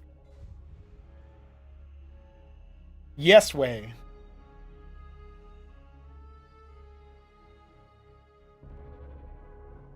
Nobody here speaks dog, and it'd be useless. Get your owner to speak.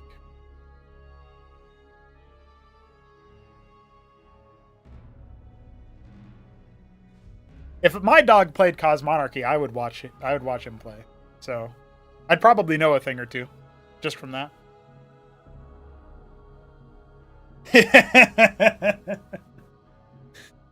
Dude, I can't wait if we actually end up with Cosmonarchy lands, dude. Oof. I thought about trying to set up a stream for the webcam, but so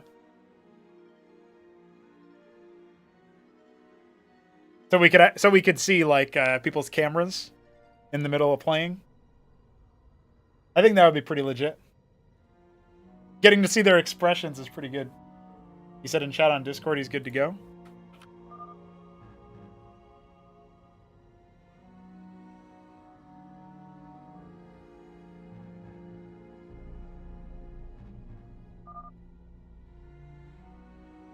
All right, we're going.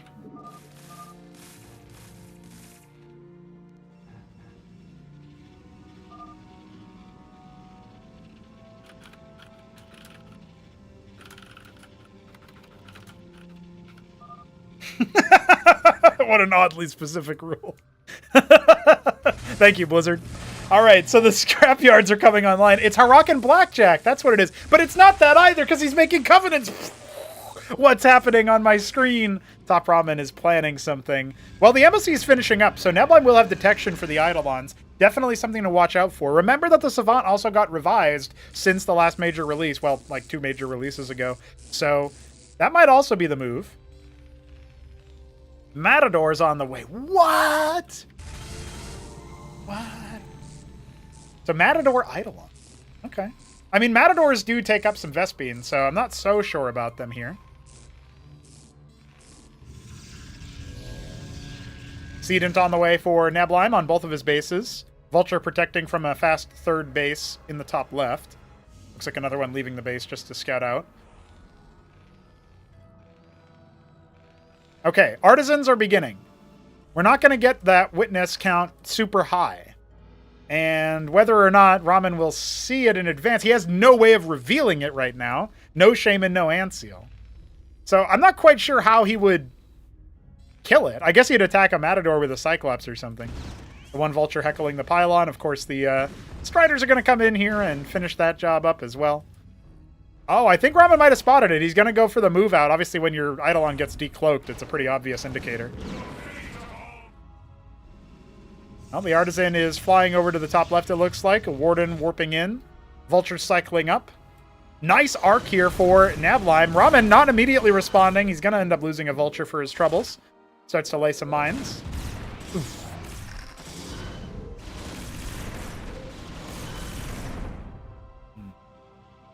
Well, he should have scouted that that Artisan up there in the top left. See if he ends up doing anything about it. Obviously, he can send his Matadors or his Cyclops up there if he wants to, but that would open up room for Neblime to target it down. Eidolon's revealed. The witness is there. Okay, so Ramen knows that his Eidolons will not have the default cloaking. The Acantor is already out to do some pretty good damage. Matadors getting dragged into the mud. A couple lobotomy mines here from earlier, definitely helping out. Matadors will try to intercept those Acantor projectiles. They're very, very durable, even versus all the Striders, but it looks like Neblime is going to rout Ramen's forces, push him back a little bit. Still has a good number of forces back here on the rally, especially units coming out. Finally adding a Savant. We'll see if that ends up changing. Third base on the way for Neblime. Third Ministry just starts now for TopRamen, and it is in a position where if Neblime chooses to go after some more aggressive moves, he might be in trouble there. Draken going to clear that Vulture. The Artisan will begin its harvests unfettered, or continue, I suppose. Ramen's still kind of playing around with Neblime's force as he's gathering a lot of Eidolons here. Eidolons can have a very narrow execution window versus the Acantors. That's one of them that just got lost. In fact, there's actually only 2 Acantors out on the map right now, it looks like, and instead Neblime going for Pariahs. He's adding a lot of Servitors in with the second Ardent Authority. Those are expensive structures. A couple of Artisans kind of idle right now along that 2 o'clock position. Mines being cleared by the Dracodons and the Witness. I'm nostalgic. Eidolons are going to flatten this initial round. The Acantor, all the way down there in the bottom of the ramp, isn't going to have the range that maybe Neblime was hoping for, and the Eidolons have basically fully routed the bottom army here. Those Matadors actually providing a lot of space. The Blackjack's coming in for later efficacy. Oh no, I think Neblime's about to lose his Acantors here. Fortunately for Ramen, he loses his Savant. And it looks like the Acantors will stay alive. With this style, you're not going to get tier 2 until you have your third base up and running here on the Terran side. So definitely a little bit of a tech burden as Neblime continues to develop that. His prostration stage is completing. Saw Ramen thinking about rotating out, but he still has to worry about Neblime pushing down from this ramp. And he announces himself, actually, clearing out Ramen's last vestigial mines. Matadors, Hurricanes, okay. Needs some more chaff to kind of throw in the way of the Acantor. I don't know, Neblime's kind of stepping a little bit too close, it feels like, but especially as these units come in from the south, reinforcing from those positions, the Eidolons bravely walking forward. One of them goes down to the stray Acantor shot. When the Servitors go down, you will get that speed boost, so that's something else to remember. A couple more units just kind of orbiting around, making sure no mines are there as best they can. The Acantors clearing them from afar. No phalanxes were made to clear the Acantors defensively. That Ministry in the bottom left is making workers, but it looks like Ramen, he's going to set up for a bit of a surround from his natural and from the top. Coming in from the top rope, the Hurricanes need to absorb those projectiles, otherwise things are going to get real bad here. But Neblime actually has hemorrhaged too much chaff. He will be routed. The best he can look for is some cost-efficient scarabs, if you will, the plasma shells from the Acantors, but it doesn't look like it's going to happen. Instead, 4 of them will be routed. Ramen still wants to macro back up a little bit and see if he can clear out some of these. Oh no, Ramen! You're going to lose a bunch of your Eidolons if you're not careful, my friend. Oh, 6 of them going down. Make it 7. Once that shell connects. Maybe not. That was unfortunate and probably unexpected from Ramen's side of things. He's even going to get a couple of them killed by these zealots up here. A little bit of sloppy mid-game moves here from TopRamen, who is trying to take a 4th base. Maybe they can catch up that way, but we have Ancestral Archives being warped in. 1 in the main, 1 in the 3rd base. That's uncharacteristic for Neblime. Remember, he still has these Artisans harvesting resources. It's only a few of them. He's got a very well-saturated base over here. A bunch of those scribes actually not even working right now. And the Witness continuing to fall. Just one non-stop little peep show for Neblime to constantly see what's going on. Low HP Matador thrown away to reveal an engram up there. Third base well developed now for Ramen. And also for his opponent. But remember, you know, this one Dracodon is going to cause a little bit of trouble because there's no static defense over there. No defenders whatsoever. The Eidolons continuing to be tracked. Neblime has all the time in the world to respond to this threat. Here comes the Matador. At the very least, it might help out versus this army. The only splash damage is the Pariah. But if the Servitors drop, that's going to be a lot of move speed given over to it. The Eidolons, as we stand, are definitely getting routed. Yeah, that's really unfortunate for Ramen. He also needs to respond to the Draken in the bottom left. What does Neblime have as he falls back from that position? He moves his Acantors over. It looks like the Ancestrals are going to be for the Uptekton, the ultimate siege strider of the Protoss arsenal. The Harakans heckling this one Neblime Draken that just refuses to give up, and he continues to walk away. Stalling out the first Uptekton here. Ramen is going to need to get in front of his army with some chaff, or he's just going to need to fall away. Acestus on the front line of the third. The Harakans continuing to heckle this Draken that's actually slowly beating them down. One of those Harakans very wounded. Checking everything else in this base. More stockades have been made. The Atlas complete. And finally, that Draken will go down. But think about the APM required to bring it down. Neblime refuses to stop moving forward. Well, TopRamen adding 3 starports. I think he's going to find salvation, or at least attempt to, in the form of the Sundog. The Uptektons do not attack air. The one pariah of the group has been dealt with. Well, the Matador absorbing a lot of those shots. Remember, we still have Uptekton Acantor out here. Bunch of random mid-unit chaff. You know, you're thinking about the Zealots, you're thinking about the Servitors. Patrolling the area, Scribes even coming on down. That seems like a mistake, but I guess they'll scout some things out. Neblime not even really responding to that right now. He's got bigger fish to fry. One Zealot heckling the base over here. Ramen will clear that out with the rest of his army. Ah, the Xenolith. It is erected. More units have joined the Zealot, actually. I think there's an Eidolon shooting the Lodestone? Well, I hope Ramen fixes that up later, because he's killing his own structure. Big ball of Terran Bio over here, led by a single Matador or two. The Eidolons are stepping forward. This is dangerous, especially versus the Uptekton. That's an expensive set of losses that Ramen could have maybe gotten rid of. He needs to can't stop attacking it with your own Eidolon. Ramen can't figure out which one it is. He's added his rotaries, but his Sundogs are only going to now start up in production, and the Harakans can't withstand the onslaught of splash damage for so long. Even Sycophants have been added in. Get a little bit more melee splash on the field. And I don't think he has enough here. He's made 1 Sentinel. Barely has any units coming out right now. 3 Sundogs are about halfway complete. His captaincy add-on, not even finished. I think Neblime has just overpowered him a little bit too much. There might be 3 Sundogs in production, but there is not enough juice left to squeeze. You might have finished your Tinkerer's Tower, but you ain't finishing a Siren, I'll tell you that much. A couple of units coming in here as well. The Sundogs doing their best. They deal with the anti-air splash here. The only thing that can really stop them from picking the Uptektons at this point is going to be the Drakidins, and I don't know if they're even going to have the chance. The Acantors are going to feast upon those workers. Reinforcements out of the stockades have cleared out everything there. You see the Xenolith recall is going to clean the is going to clear the deck. The Uptektons will survive and endure. Sundogs need to clear that out though. More Scribes adding over here. 8 o'clock and 10 o'clock both belong to Neblime. His top left well developed.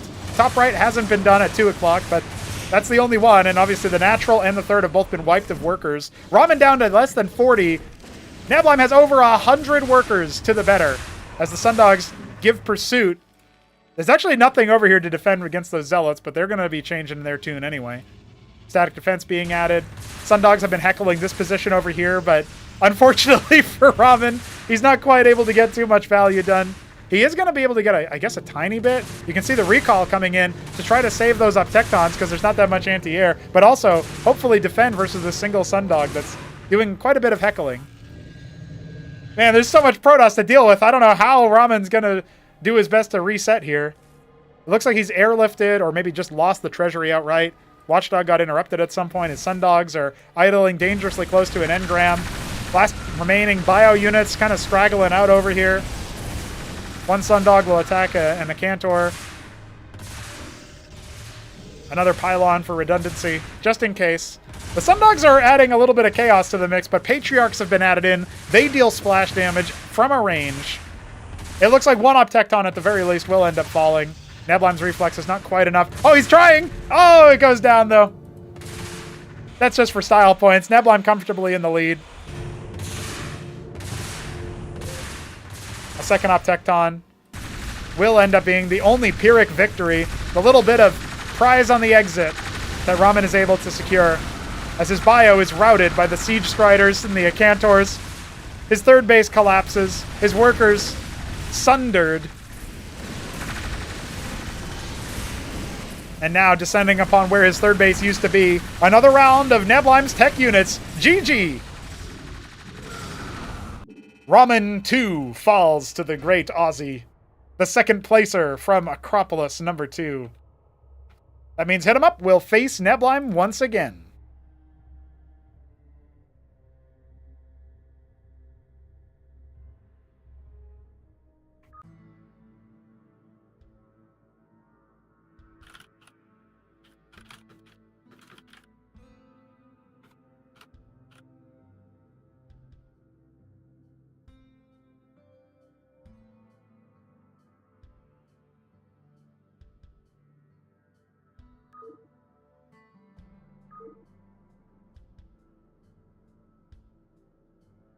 Dyadic Shore has been selected by HitEmUp.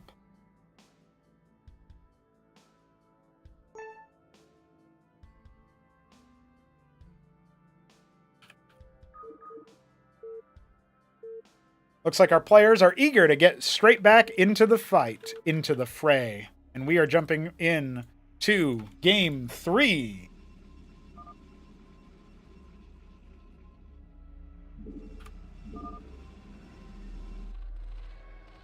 HitEmUp has rolled Zerg yet again, so I will update the overlay this time because I am an epic man.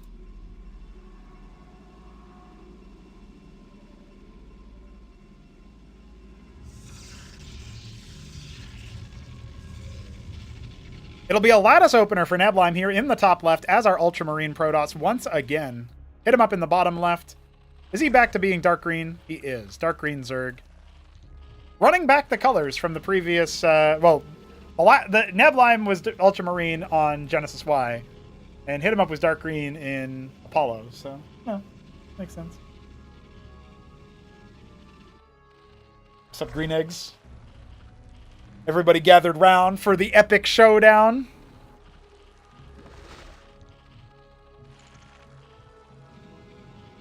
So if he goes lattice, I guess he's going to end up waypointing a vassal because it's shorter ground distance or shorter air distance compared to ground distance, right? We'll see what HitEmUp wants to do because he picks Dyadic specifically so he can creep the Kagra forward and eventually put a Circuit down there. But you can't really, you got to burrow micro to sort of juggle the incoming threat. Oh, it's not that, it's a sim. Okay. This is very clever. What do you do if you're HitEmUp and a simulacrum walks up and your Circuit ends up, splitting up so many sims for free? At that point, it's a liability. You're going to have to kill it yourself. Yeah, this is really risky, I think, versus what the Protoss has, you know? The Rocore is also kind of sent away for free. Another pair is going to have to be gestated. Now, Neblime does take an extra hit. But surely HitEmUp heard that distinctive little war cry. Oh, he's trying. Oh, he's actually going to take a little bit more. There you go. That's a bit more perfect. You can see a second Circuit immediately being added. A lot of Rilla Rocors as well. He's gonna. He can't really stop it. He can spam S when it approaches, I guess. That's about it. Even then, I'm not sure it would work. Oh my god, there's so many sims. Oh, dear lord. So when the sim takes hull damage, it starts to split, and then it inherits the same health that it has. God damn.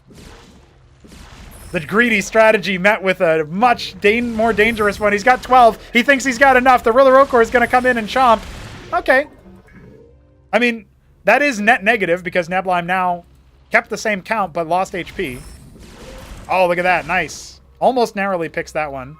It's actually kind of worth to reduce the HP that much. Honestly, I think HitEmUp needs a third Circuit or something. He's probably going to want to go for a bunch of quads as well. His pool's about to finish. Maybe the window of opportunity here is a little bit lower, but what is Neblime doing behind this? All of these units are obviously free. I think he only sent 2 sims. All of these sims are from 2, by the way. He's got 15 sims from 2. I think at this point he's probably just like, okay, whatever. You gave me a big army. I'll just chill here. Unbelievable. Well, it doesn't look like it really made a humongous difference. Obviously, it did add a couple extra circuits for HitEmUp, but I don't know if the follow-up is really going to be all that deadly immediately. HitEmUp is probably behind the target for workers. He's also adding double Ovalith, which I think is because he just wants to take all of his quas and stuff them in there. Maybe one of them is for the Kagrin.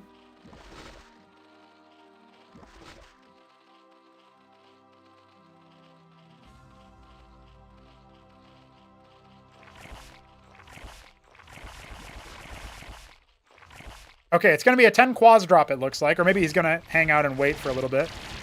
Oh, no! The Vassal scouted it. Unfortunate. Very unfortunate. Well, the Ovaliths will be sent out for scouting.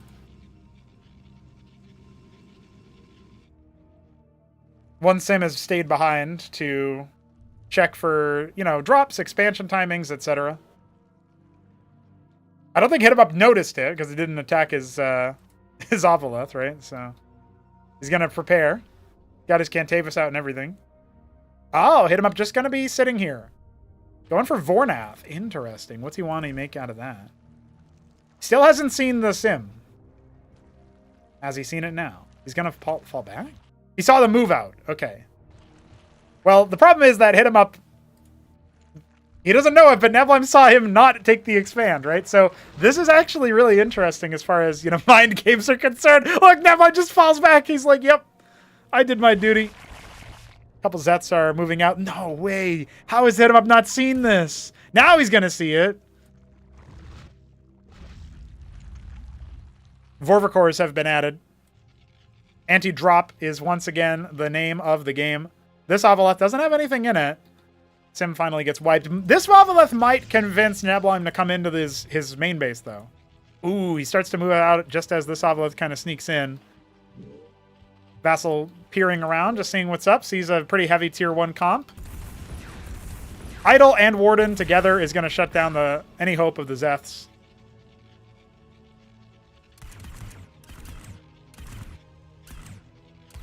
The Ovalith should be fine if HitEmUp actually moves it away, or it'll just get naturally pushed away. Of course, the Vassal will secure the kill. But he's just going to unload the Zeths.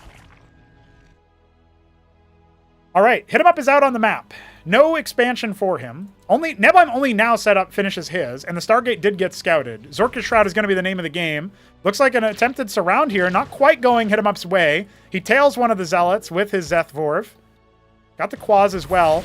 Now, can Neblime hold on? He's only got 2 idols, but the Storm is going to be massive from the Cantavis.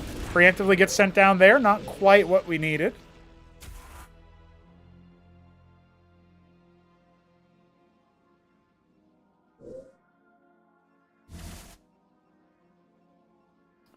Gladius is being added. Only 1. Vassal slightly heckling. A Hydrathin on the way. The Ovalith getting attacked as it scouts the Stargate.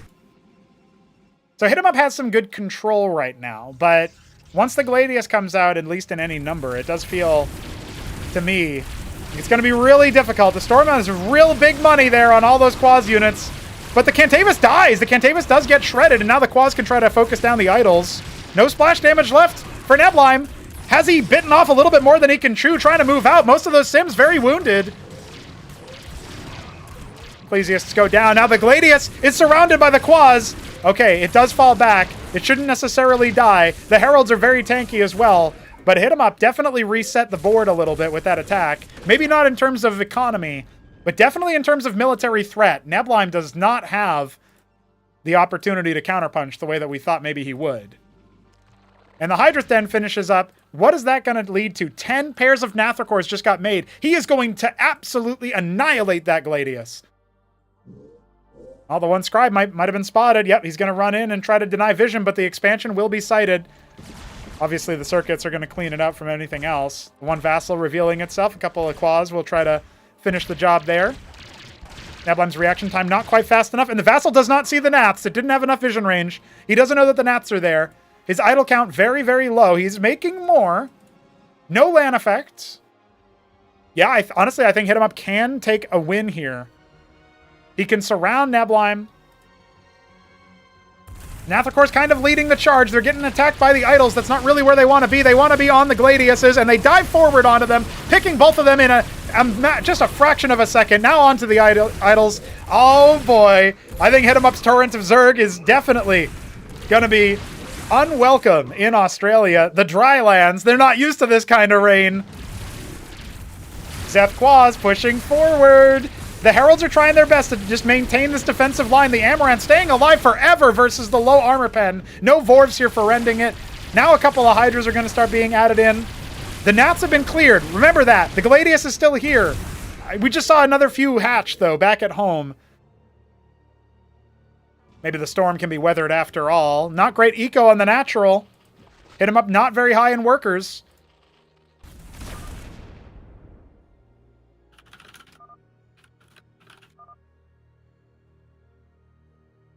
I don't know. With the Vorvs coming out, I do think that this doesn't really seem like something that Neblime can really deal with.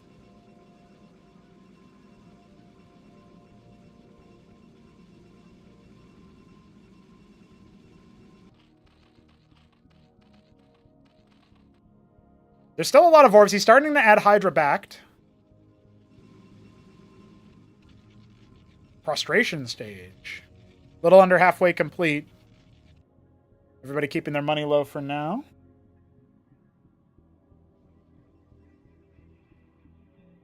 Sim continuing to scout. Doesn't see any expand. Yeah, once Neblime finishes up that prostration and saturates his third base, he's going to be in a pretty good spot. But if HitEmUp can find a timing to hit before then, there's not going to be much of an army here. I mean, Neblime is posturing like he's got endurance. There's nothing behind this, right? Like, no pariah.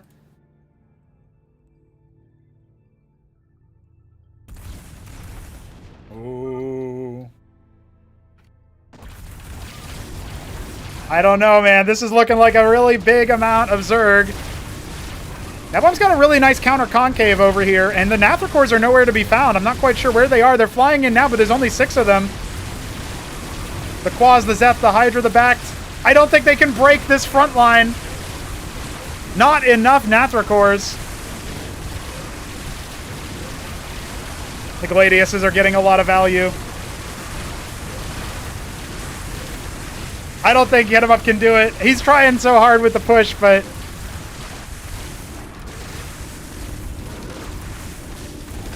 that looks like a wrap to me. He's only got a couple of Hydras left. Yeah, maybe we are actually out of sync, though.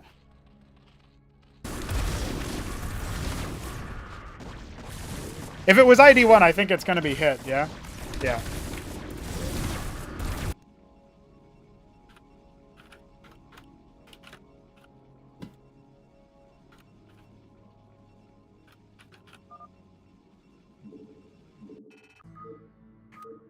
Unfortunate. That was looking up to be a pretty interesting match. The thing that is confusing to me about the composition that Neblime went for, and somebody pointed it out in chat earlier, that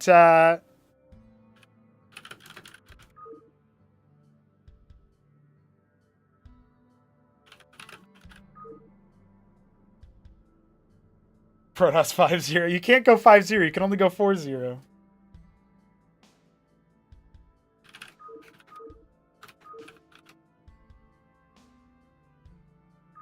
All right, I gave HitEmUp the option to replay Zerg, but he wants to replay random apparently. Okay. Well, he's back to Zerg anyway, ladies and gentlemen. We're redoing it.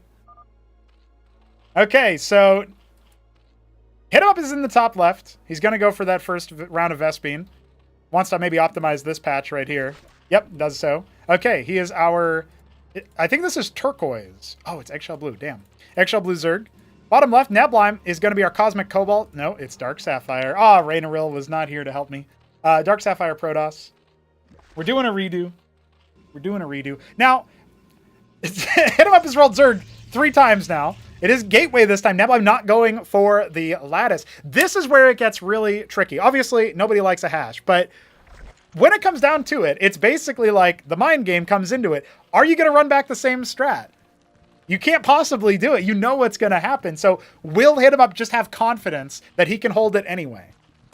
I don't know. I don't know. Eggshell blue is a really nice color, I think. So I can't fault HitEmUp for rolling it. I don't think he picked it exactly. But yeah, Japanese violet. I don't think I've seen too many other people roll that color. And when they do, I always think of you, Arda Turtle. I think Remastered has like 20 colors. We've got over 100. Still working on total feature parity, but we'll get there. We'll get there. Okay, so it's a 1 Kagrant Larvosk into pool. Very different look for HitEmUp here. I think he saw how good his like pool units were, even into a player who was making idols. And he might be thinking, damn, wait, hold on. I might be able to do something with that. You know, like he's a very practiced individual. He's definitely played a lot of games. Second Larvosk is coming up here for HitEmUp. But as also said in the chat, I gotta say, dog on point with the commentary, so to speak, from the chat.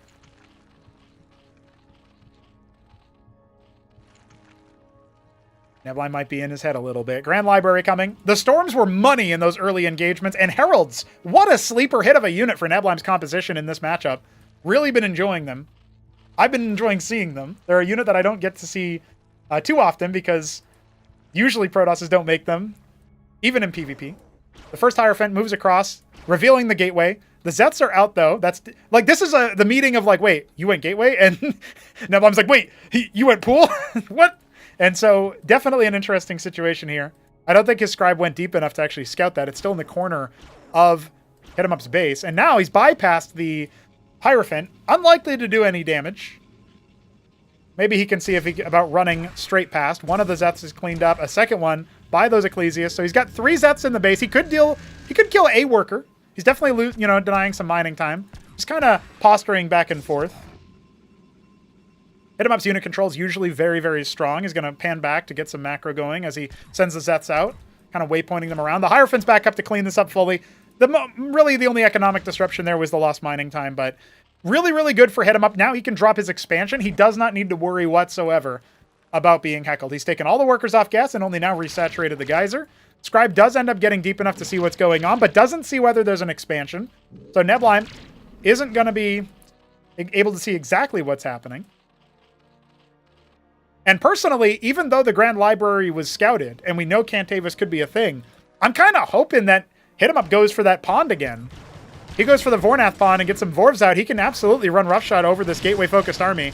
Let's see if his quads can actually deal with the Zealots, though. They have so much armor, especially when the shields are up. Gonna go for the surround. Looks like a really good fight here. Amaranths are even tougher for the quads to deal with, so I think that Neblime is going to be able to push it back. The pond is indeed on the way, and a lot more Zeths just got made. The Zeths can definitely deal with the Amaranth, which is going to get surrounded by quads of all things. Going to take a very long time for it to be brought down, but it will indeed fall. That does leave an opportunity open for Neblime to keep on pushing. He mulched through all the Zeths. Pond halfway complete. Even after that, you still got to turn the Zeths into the Vorvs anyway. Kind of in between the main and the natural here with this gateway-focused army. Neblime getting on top of the Larvosks. Those don't have the most health. A Hierophant is joined in the fight. Where's the target selection here? One Zealot in the mineral line. HitEmUp is going to end up losing some workers if he's not careful. The Zets start to hatching, and as they do, HitEmUp tries to descend. Another Amaranth adds into the fight. Not getting any benefit from those Ecclesias, but it doesn't matter. It doesn't look like HitEmUp is going to be able to do much of anything here, but 6 more pairs of Zets are hatching. He just hasn't made any progress. Much skill, such wow. The BM, but he loses all the same. Rough spot for HitEmUp, and he will concede that match as well. Neblime, 3-0.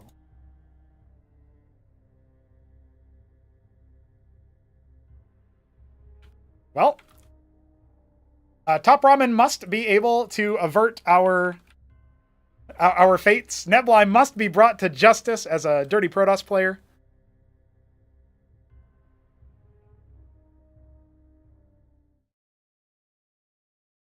Let's see what map he wants to pick.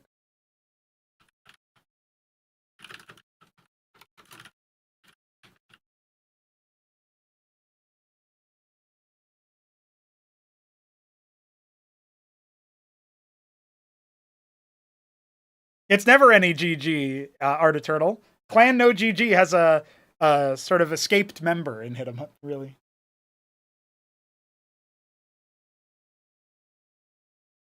I'm just not used to seeing it on Protoss, Rainero.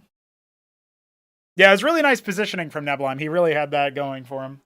Just waiting on Ramen to pick his next map.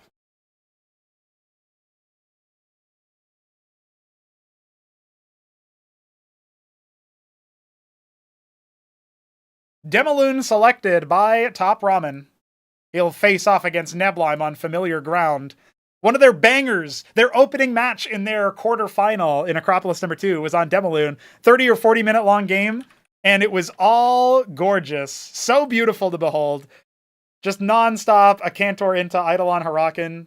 Just incredible stuff there. It has to be said. Let's see what happens as we get into things.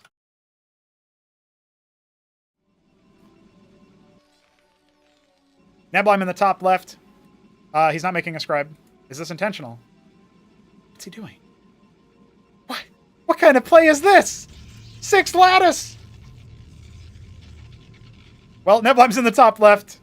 He's our Midnight Green? Forest Green. Forest Green Protoss. Midnight Green's a bit more like turquoise, funnily enough. And in the bottom right, Ramen is our Silver Terran. Okay, so a couple of things. Ramen is known as always going Fulcrum. He almost never goes Bio. He always transitions into Stockade after Fulcrum, right? So his structure goes down now. Neblime, is he going to do what he did to Shopkeeper Dog on Near Impact in their game? I think it was game 2 of Battlements, of Acropolis 2 Battlements, Group C. And Neblime waypointed a Simulacrum into Shopkeeper Dog's base. And, well, it was beautiful. But it's not happening now. It's a Vassal. What? Going Vassal first? What is... What? What am I seeing?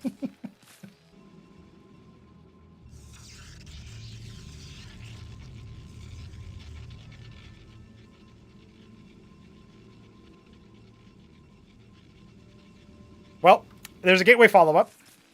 Ramen will happen with the Mason. He'll fly in. He'll see what's going on. And, you know, people in the chat are saying you can only make Cyclops early to shoot air. You can make a Goliath, but that takes a while. So Ramen sees the Vassal. I mean, I think you just build a Watchdog, right? Like, you got to deal with that Scribe, but that's easy. He should lose one Mason here.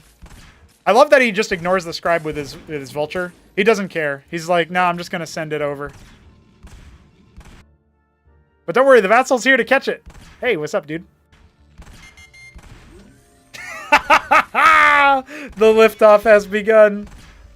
Now, Neblime's not on this, and look at that beautiful pull of the Vassal with the Mason. Not being checked out. All Ramen really needs here is a kill, and then he's kind of back into it. Looks like he should be able to get it. No, not quite. Doesn't even end up stunning any of the workers, unfortunate. But, you know, he keeps the army back at home, and we normalize?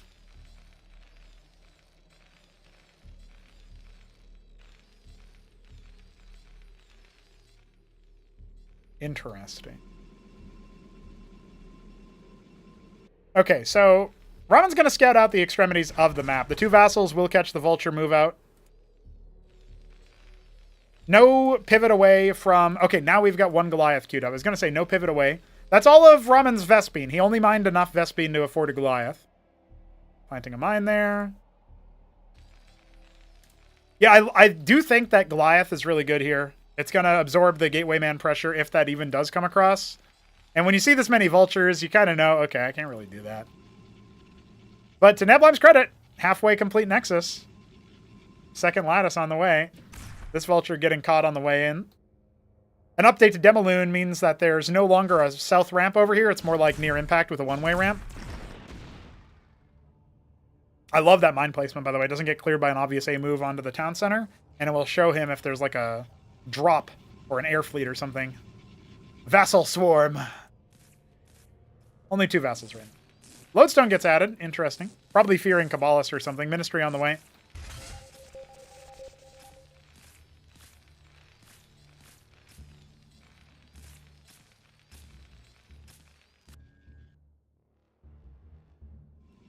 Neblime is building up his eco. He definitely has a faster expansion, more workers, etc. It's triple lattice, and he's adding a second gateway. He built a pylon. I mean, he's been building pylons all group long, but I just like to remind people that the pylon exists. It's pretty good. Fulcrums shuffle up to make scrapyards. No stockade adds just yet.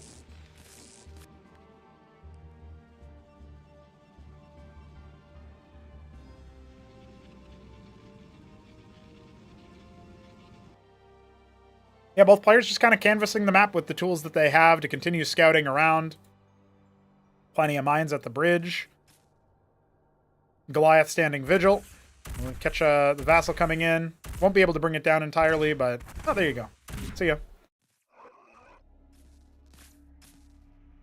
Looks to me like this vassal is also still moving around. Ramen not immediately going to respond to that. Yeah, as soon as he scouts the anchor and the cestus coming online... It's funny that Ramen goes straight for, or Neblime goes straight for the more aggressive posture.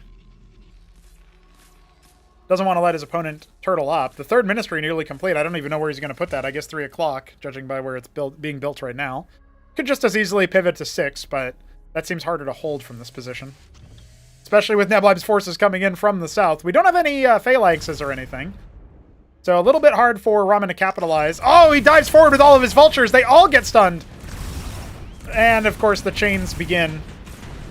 A couple of blackjacks here. There's plenty more in that anchor. Trying to use the Cestus aura field. As long as they face their attackers, they'll have more armor. But I don't know. I mean, Ramen's just going to kind of get run over here. I'm not sure what happened to his Goliath. It's kind of patrolling up there. Only now thinking about pushing in. Vultures lay some mines. Those are going to get stunned up quite a bit. Low HP idle, focused down by the Goliath. Yeah, I feel like Ramen did not quite make enough military units. He's still on only 2 production structures. Now he's trying to fix that, but he's only got a couple of Cyclops, and his mineral line in the natural is being heckled. He can rebuild it faster with that 3rd ministry. Not quite sure it's going to be enough. The Gateway Army, the idols, running through. Ramen felt like maybe he had to catch up with that macro, with that getting that extra ministry, but I don't think that was going to be a good move. And now he's just surrounded on all sides in his own base. Nothing can come out of those fulcrums and stay alive in the process. Most he can do is try to repair the lodestone. As this ministry is destroyed, so too are Ramen's hopes. Now it's a best of 3 between HitEmUp and TopRamen as Neblime claims the winning position. And hey, Neblime donated to the prize pool, so he got some of his money back. Isn't that cool?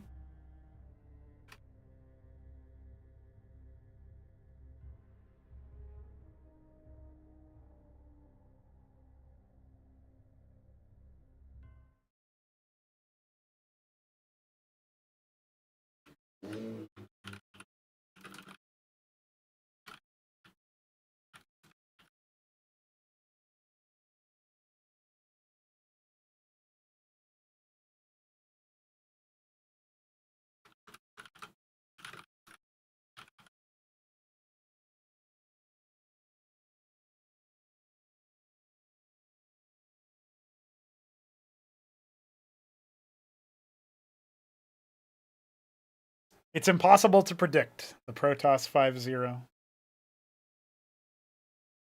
GG's Tudor. Thanks for hanging out in the stream for so long.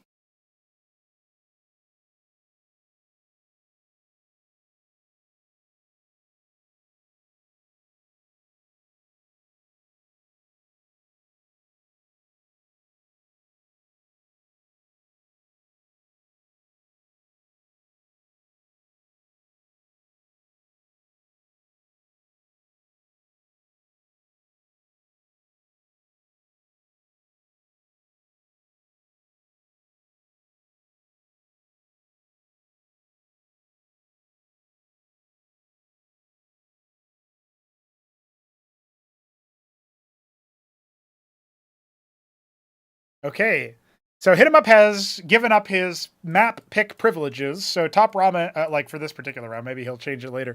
TopRamen picks Serenity. Let's see how that one ends up going. I haven't seen this map yet. In the tournament, that is.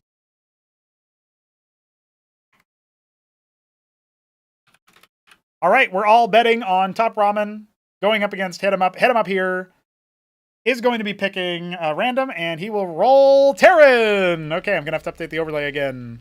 All right.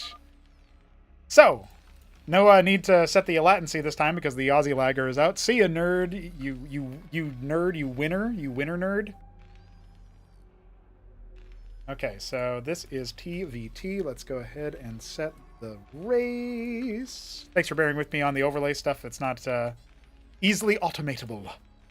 At least not right now. Eventually we'll just pull it from the game API or something. Epic. Okay, so we've got TopRamen in the bottom left as our silver Terran. And HitEmUp is in the top right as our... it's not Dark Sapphire. Is this Cosmic Cobalt? It is. Cosmic Cobalt Terran. This is a proxy to Stockade that HitEmUp is going to try to win the game with immediately, and I don't know if TopRamen will scout it. He will not see it. Nope.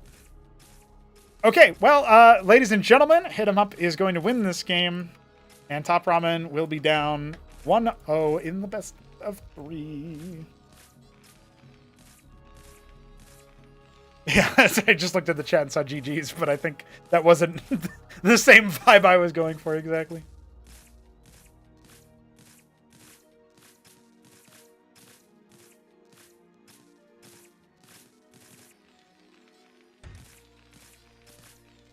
So surely TopRamen will think of something strange when he scouts the no workers.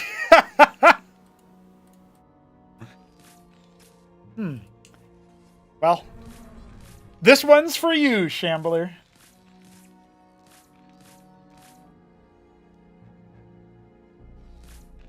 Vulture halfway complete.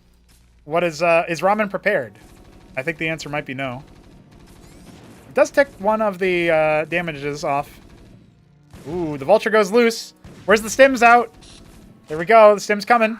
He's going to wrap around the mines. Try to chase down that Vulture. One more is halfway complete. Good mine hit on only one of the Mavericks, so good for HitEmUp, I should say. Masons overwhelm one of those Mavericks. We got more coming. One of them getting stunned up. Second Vulture is out. This is where it can get dangerous for HitEmUp.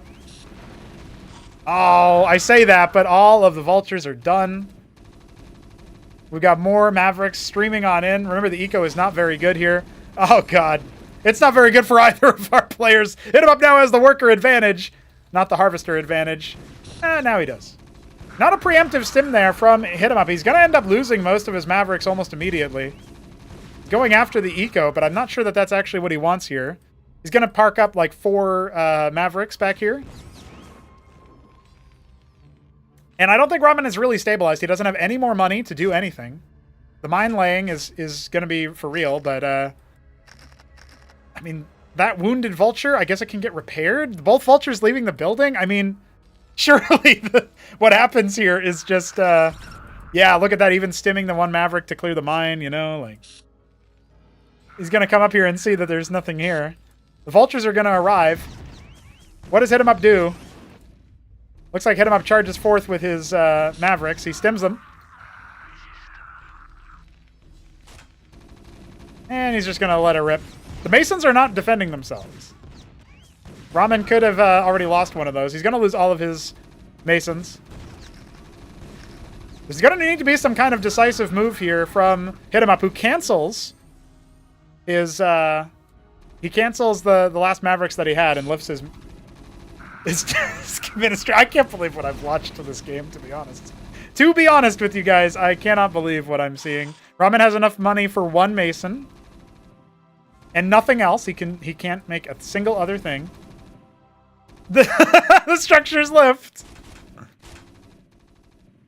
I think with 7 Mavericks, I don't really see how HitEmUp could possibly lose.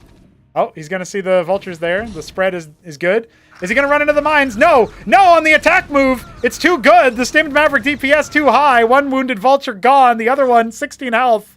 The other one got killed out over here. This is the last unit that Ramen has. And it's one Maverick hit away from death! GG! HitEmUp makes it known. Unbelievable. That was the best TVT I have ever seen. Okay, well, that was a lot bloodier and messier than I thought. I didn't think it was going to take so much work. But here we go. HitEmUp is up 1-0 in the best of 3. We love to see it. Or maybe we don't. I don't know. It's up to you guys. Impressive stuff, really. Impressive stuff. All right. Let's see.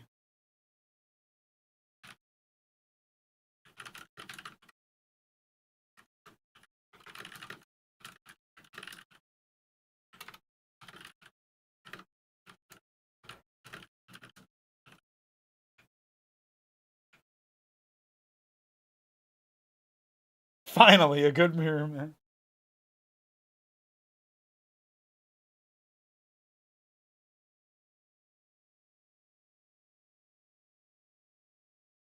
It'll be Frosted Forest for TopRamen's pick.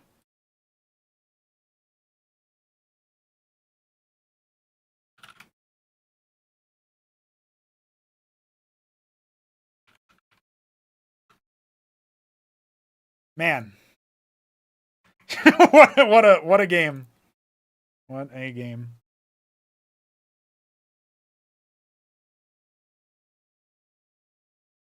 Here we go.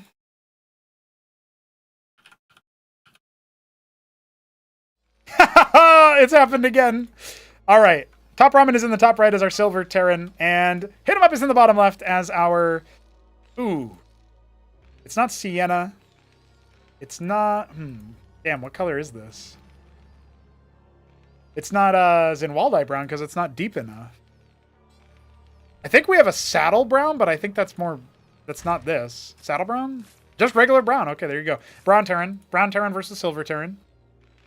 Stockade back at home. So not outwardly across the map.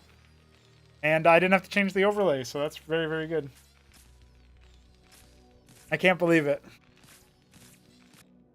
Well, if Ramen beats HitEmUp here, and we go to a decider, HitEmUp could still roll Protoss, and then Protoss could go 5-0 in the group. Just saying, it could be a possibility.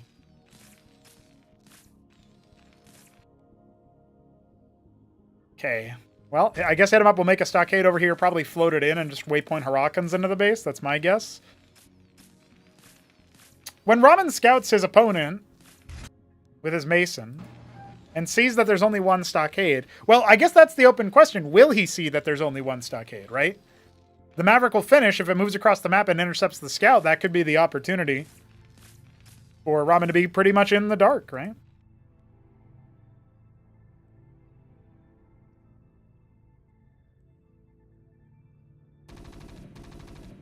Oh, body blocked. Oh, linebacker! Linebacker! Oh, not the control is not quite there, though. He's going to see that the production here is a bit idle. Okay, anchor at the front line. Stockade airlifted. Remember, this is the cutoff for vision. Where's he putting it? He doesn't see it. It's at the edge of the vision. I can't believe this. Wow. Okay.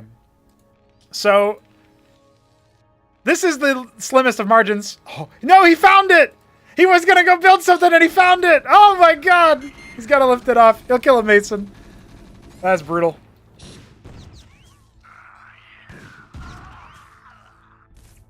Well, a Mason is going to be here to clear the mines.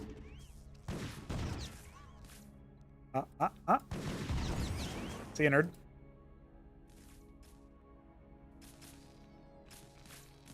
More stockades. It's Maverick Man. HitEmUp is becoming the Shambler.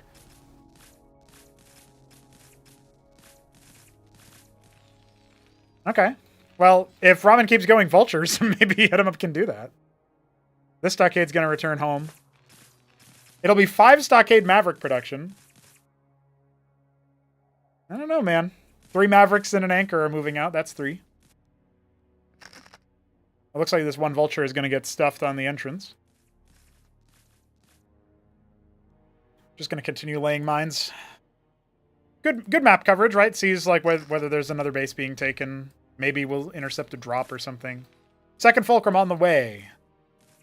He doesn't know. He knows that there's at least 2 stockades. But he doesn't know that there's 3 more that got added, so this really is just Shambler Zone. Entering into the Shambler Zone. HitEmUp's playing like me. No gas! Let it be known, I did beat HitEmUp once by harvesting 0 Vespene. Making only Mavericks. Oh my god.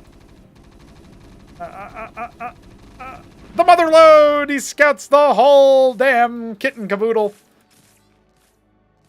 The song and dance. But if the anchor with Mavericks lands over here, he's going to have to deal with that, and that is going to open up the opportunity for Mavericks to push in. We did see 1 Cyclops be made so far, a second one in production.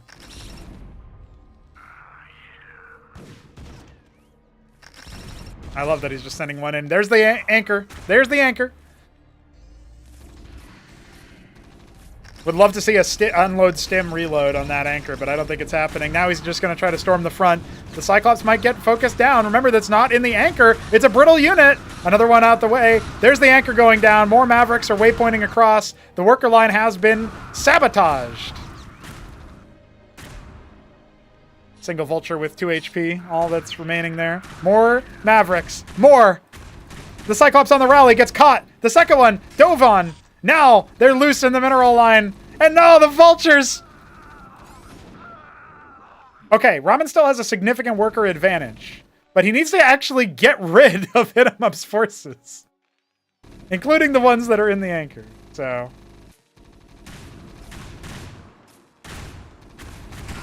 you can see him trying to do the friendly fire, stimming forward. Mavericks overpowering the things that were meant to destroy them. A little bit sloppy on that second stim, but the anchor gets destroyed.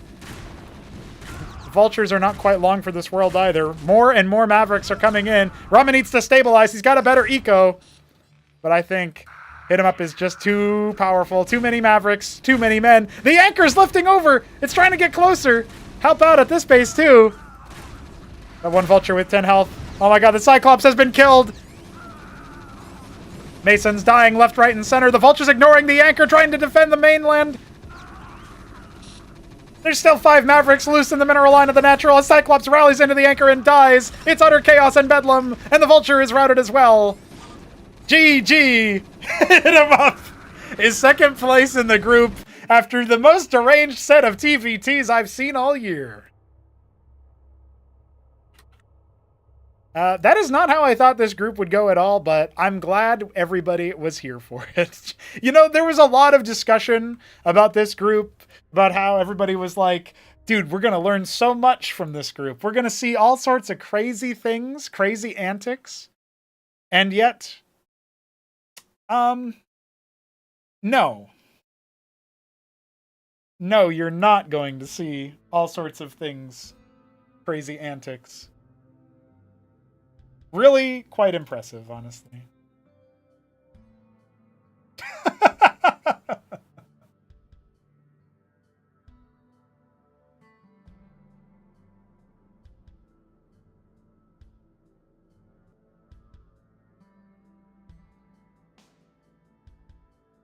Well,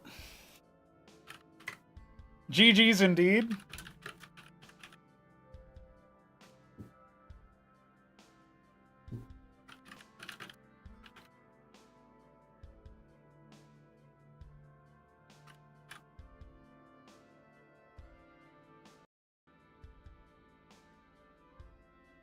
You know, I didn't even realize I could move myself in here, but I guess I'm, you know, verified.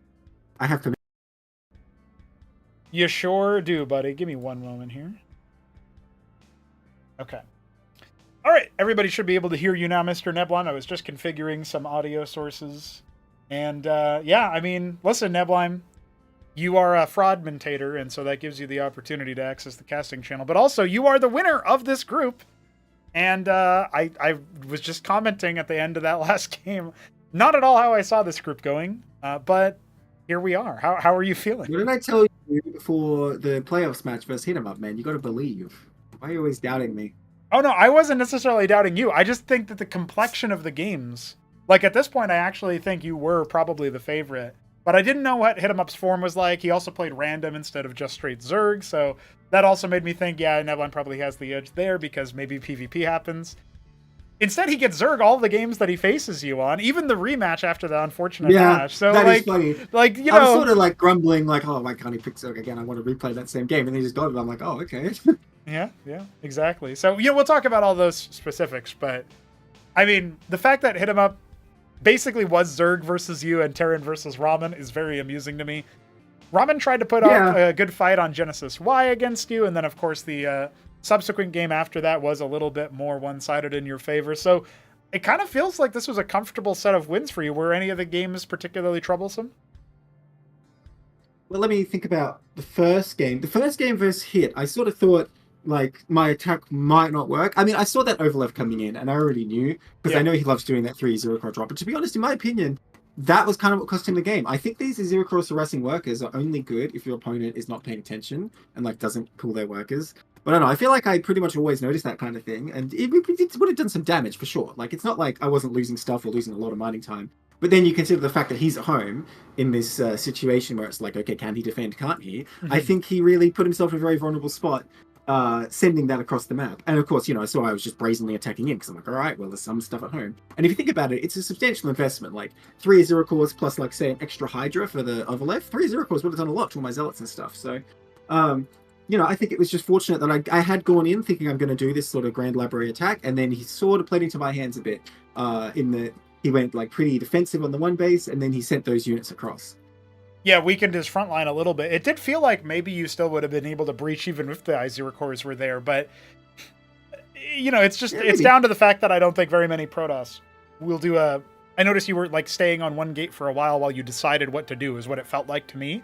And I wonder it's just hard to afford the Grand Library. I knew I was going one gate Grand Library. It's just, I need the money, man. Yeah, I wasn't sure because it did look like you were banking towards a Nexus, and then I saw that you scouted his, one Larvosk into Hydrith, and I was like, oh, maybe he's reactively doing that. But either way, Storm was pretty useful. Obviously, it was also pretty good in the Lost to Time Dyadic Shore one, where you were able to storm some pool units. But you started getting routed a little bit towards the end there, and then the back and forth kicked in, and the one fight looked like it was pretty decisive for you. Even if I mentally sync up both players' realities, it looked like you had won by that point, but hard to say for sure, so that's why we remade. So it looked like a win to you as well? Because I was looking at it, right, and I thought I was screwed. I was like, oh god, I'm going to lose this a lot. But then the Heralds did, like, insane work, but I don't know if that happened on Hit's screen, if he was, like, microing more, because I suppose on my screen, his units are probably just, like, rallying in and not doing anything, is why I won. But I won on your screen too? I didn't even know that. Yeah, he was the one who was out of sync with us, so we were still in the same game. Oh, yeah, well, that's the thing. I know what he had queued up, like, up until that point, and I know, like, based on... He was actually keeping his money down very low for a very long time, so I knew he was still spending all of it, you know what I mean? And so, like, anyway, the rate of the army growth, I don't think he really had that much. His Nathacores were also super late to the Gladius fight anyway, the second time, so... But well, the first sort of clash we had, he did well. He took out both of them. Yes, yeah, that's right. He really managed the count, but then he lost all 10 Naths. You know what I mean? Yeah. So well, that's the thing. I do think in that final fight, there was no way the Navs were going to do anything. I just had enough idols. Mm-hmm. Once you have enough, as long as the Gladius don't get caught out, all the Navs can do is sort of absorb some shots, and they're gone. But I feel like his ground force was probably adequate to take me on. I mean, we were fighting at a very narrow angle, relatively, and the Heralds just, I don't know, were doing ridiculous. Yes, the Heralds are such a sleeper pick.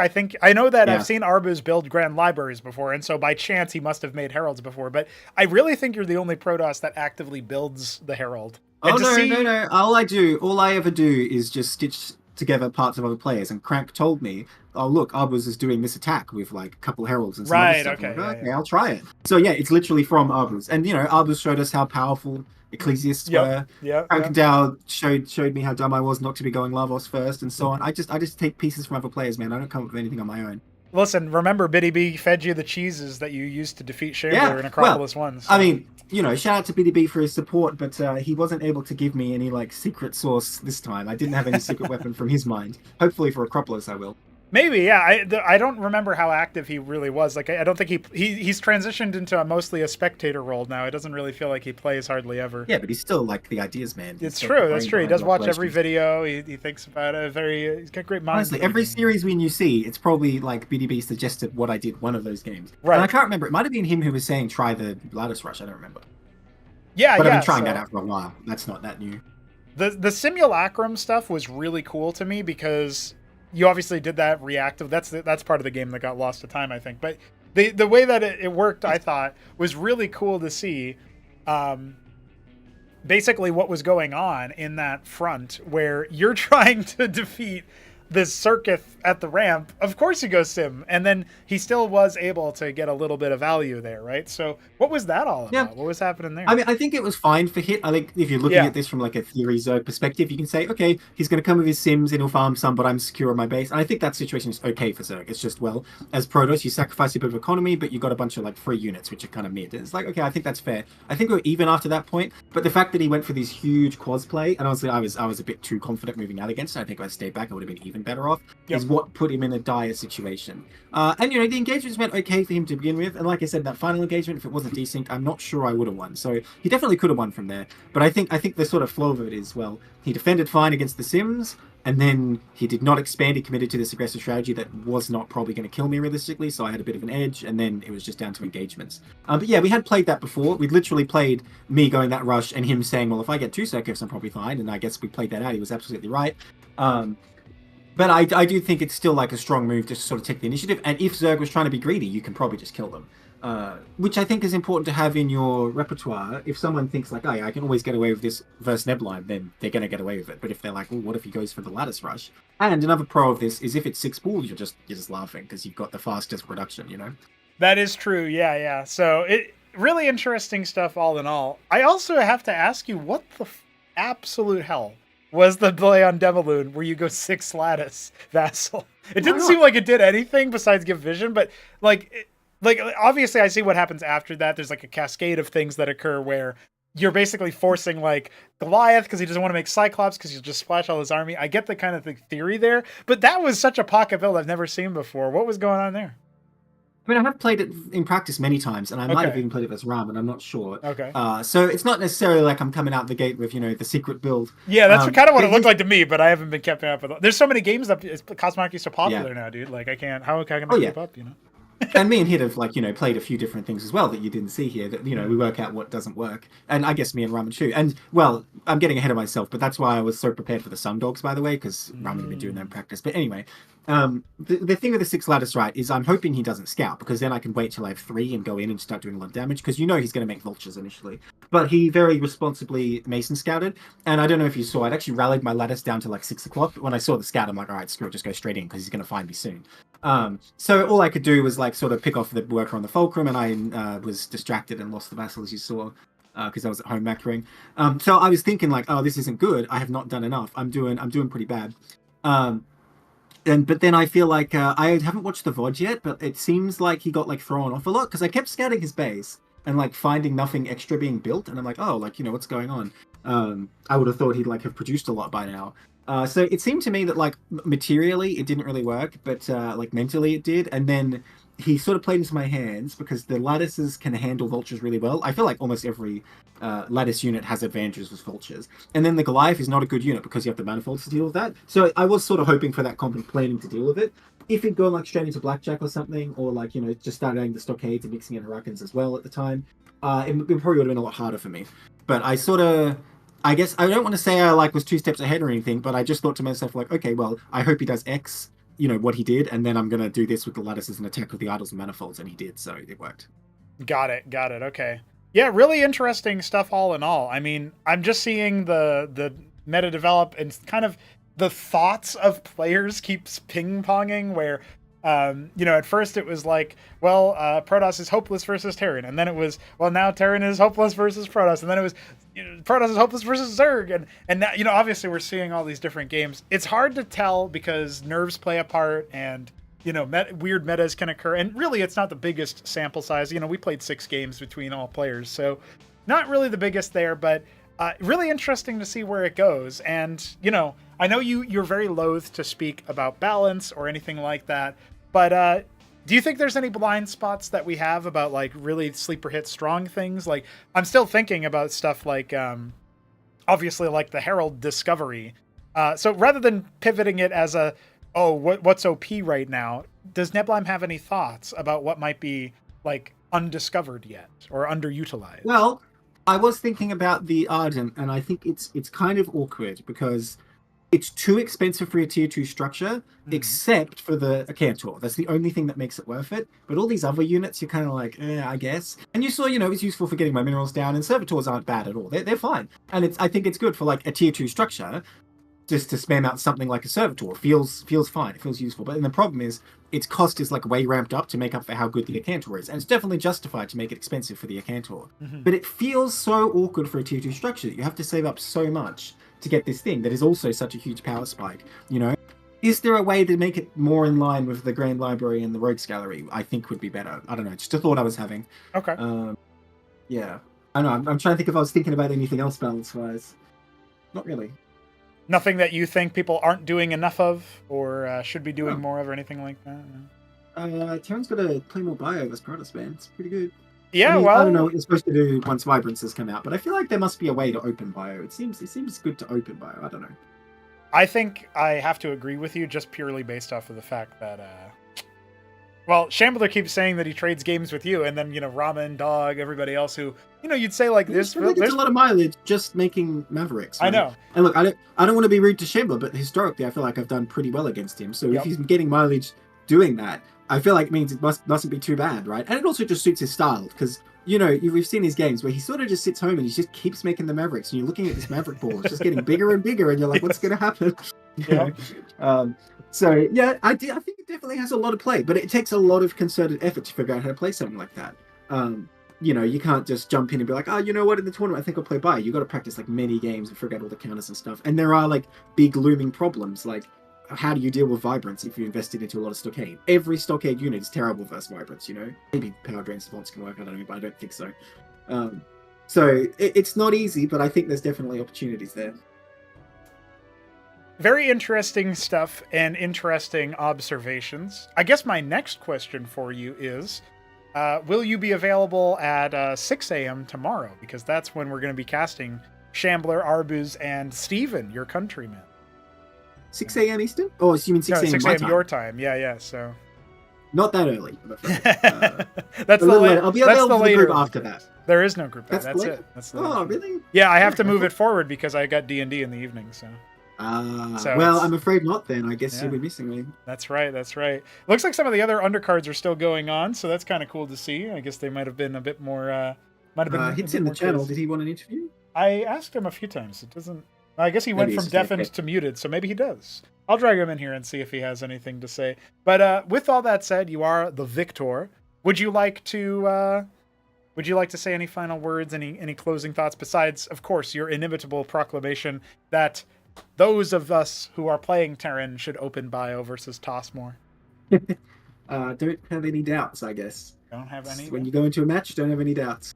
There you go. Well, Green Eggs calls for a Cantor nerfs. I think maybe, but we'll see. That would be fine, because I would be fine just never using them if the Ardent was cheaper and I just used the other Ardent units. I'd be fine with that. See, there you go. I'll have to think about if it's that. strong, I'm going to use it. I don't mind it, but I feel like I'm like, oh no, the Cantor's been nerfed too much, I can't use it. That's fine. I can plan my game in other There's so ways. many other units. Like Dog said, Protoss just has so many tools. So OP race. All right. Thanks for playing, and thanks for the interview. Thanks for the thoughts. We'll see you next time, and GG's, GLHF, etc. Bye. All right. Hello, HitEmUp. Are you there? Oh, hey. What's up? I didn't know if you were looking for an exit interview. Fine if not, but figured I'd drag you in here and say hi. I can get one, I guess. All right. So I guess I should actually start with the end. You had some of the most deranged TVTs I've seen in my whole life. What, were you channeling Shambler in those? It's just Mavericks all day long.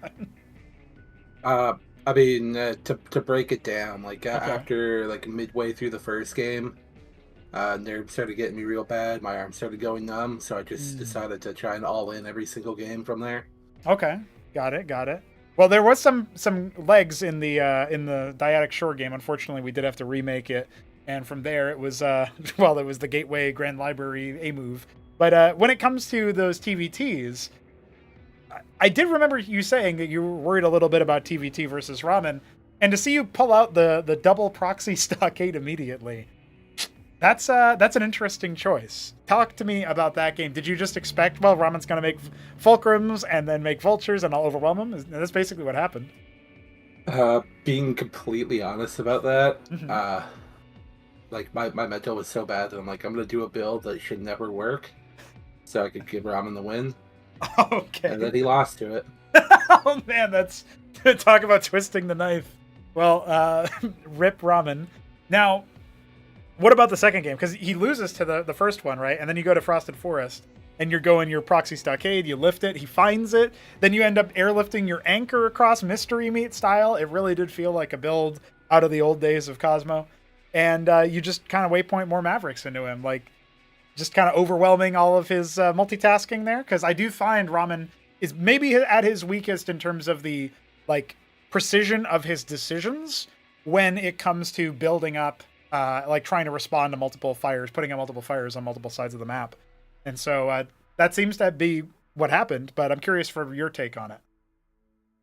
I mean, after the first TVT where like I somehow won that, the second one I wanted to get out as quickly as possible. Right. I just made Mavs and like You shambled your way. I don't know how it worked. I really don't. Fair enough. You did avoid the Protoss mirror, but you also avoid rolling Protoss at all, even versus Ramen. Were you hoping to play some PvT today?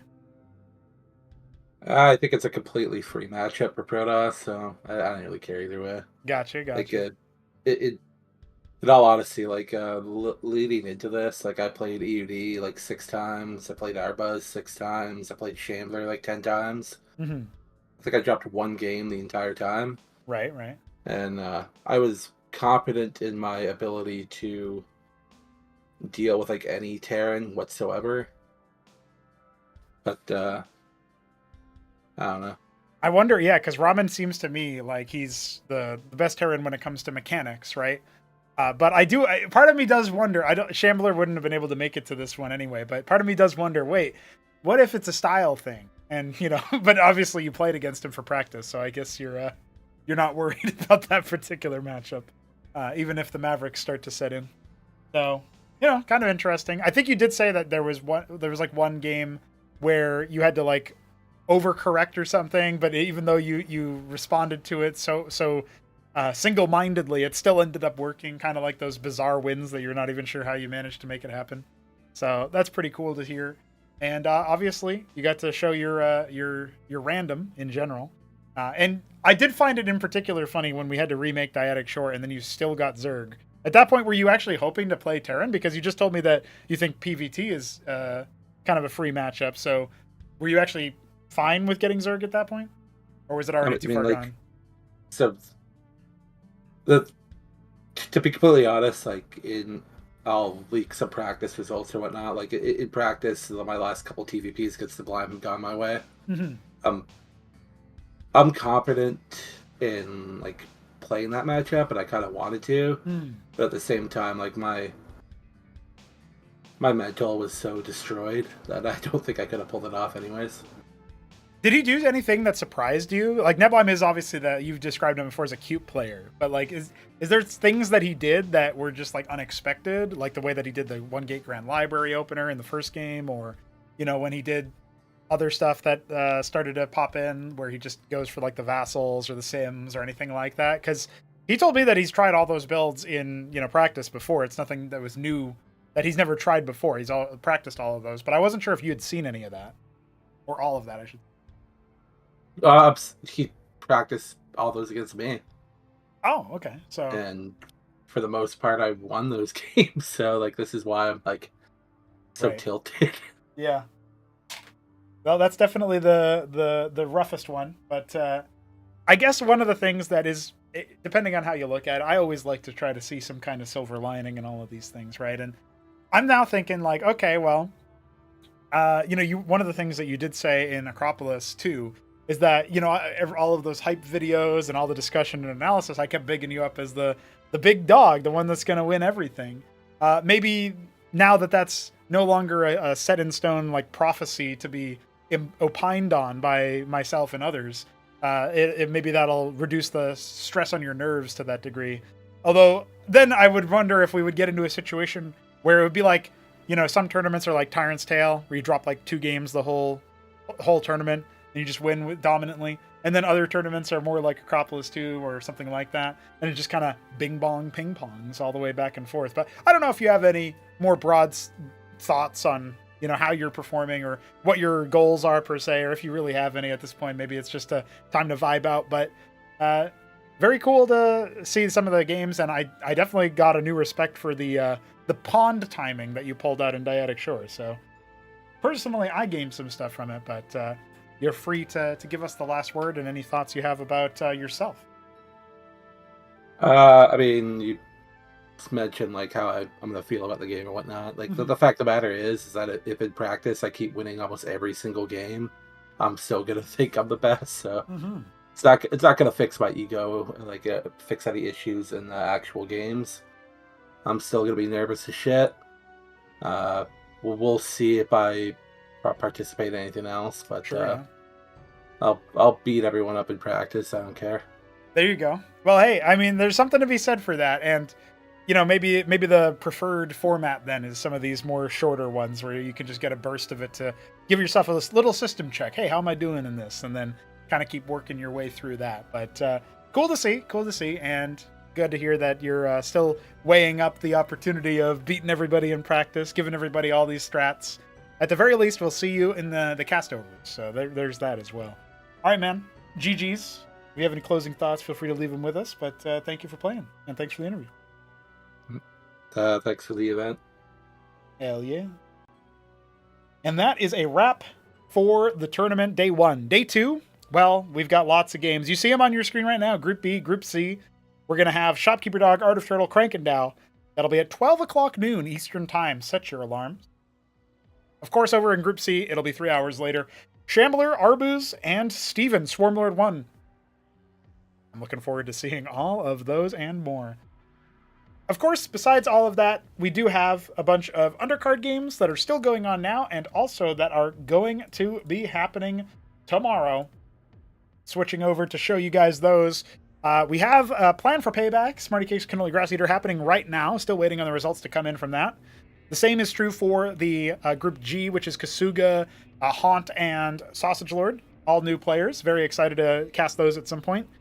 Meanwhile, Group C and Group D of the undercards, that's going to be Rain Roll, Blade Hollow, RWL, and This Is Jimmy. That'll be tomorrow, also at 12 noon. Going to be casted from replays later on. All Faction Wars, very cool. And Decider Please, that's going to be Group D, Toyota Miguel, Tudor, and Fenris. That'll be at 3 p.m. as well, also casted from replays. So maybe there will be some streams for those. I'll be sure to shout them out if it happens. The Night Fox was streaming the Jack Yelansky, Blade Hollow, This Is Jimmy games. So that was pretty cool. And that's pretty much where we go to close things out. I hope you guys had fun. I'm definitely pleased with some of the games that we've got here. A lot of laughs, a lot of love. Cosmonarchy will continue. We'll see you guys then. Peace.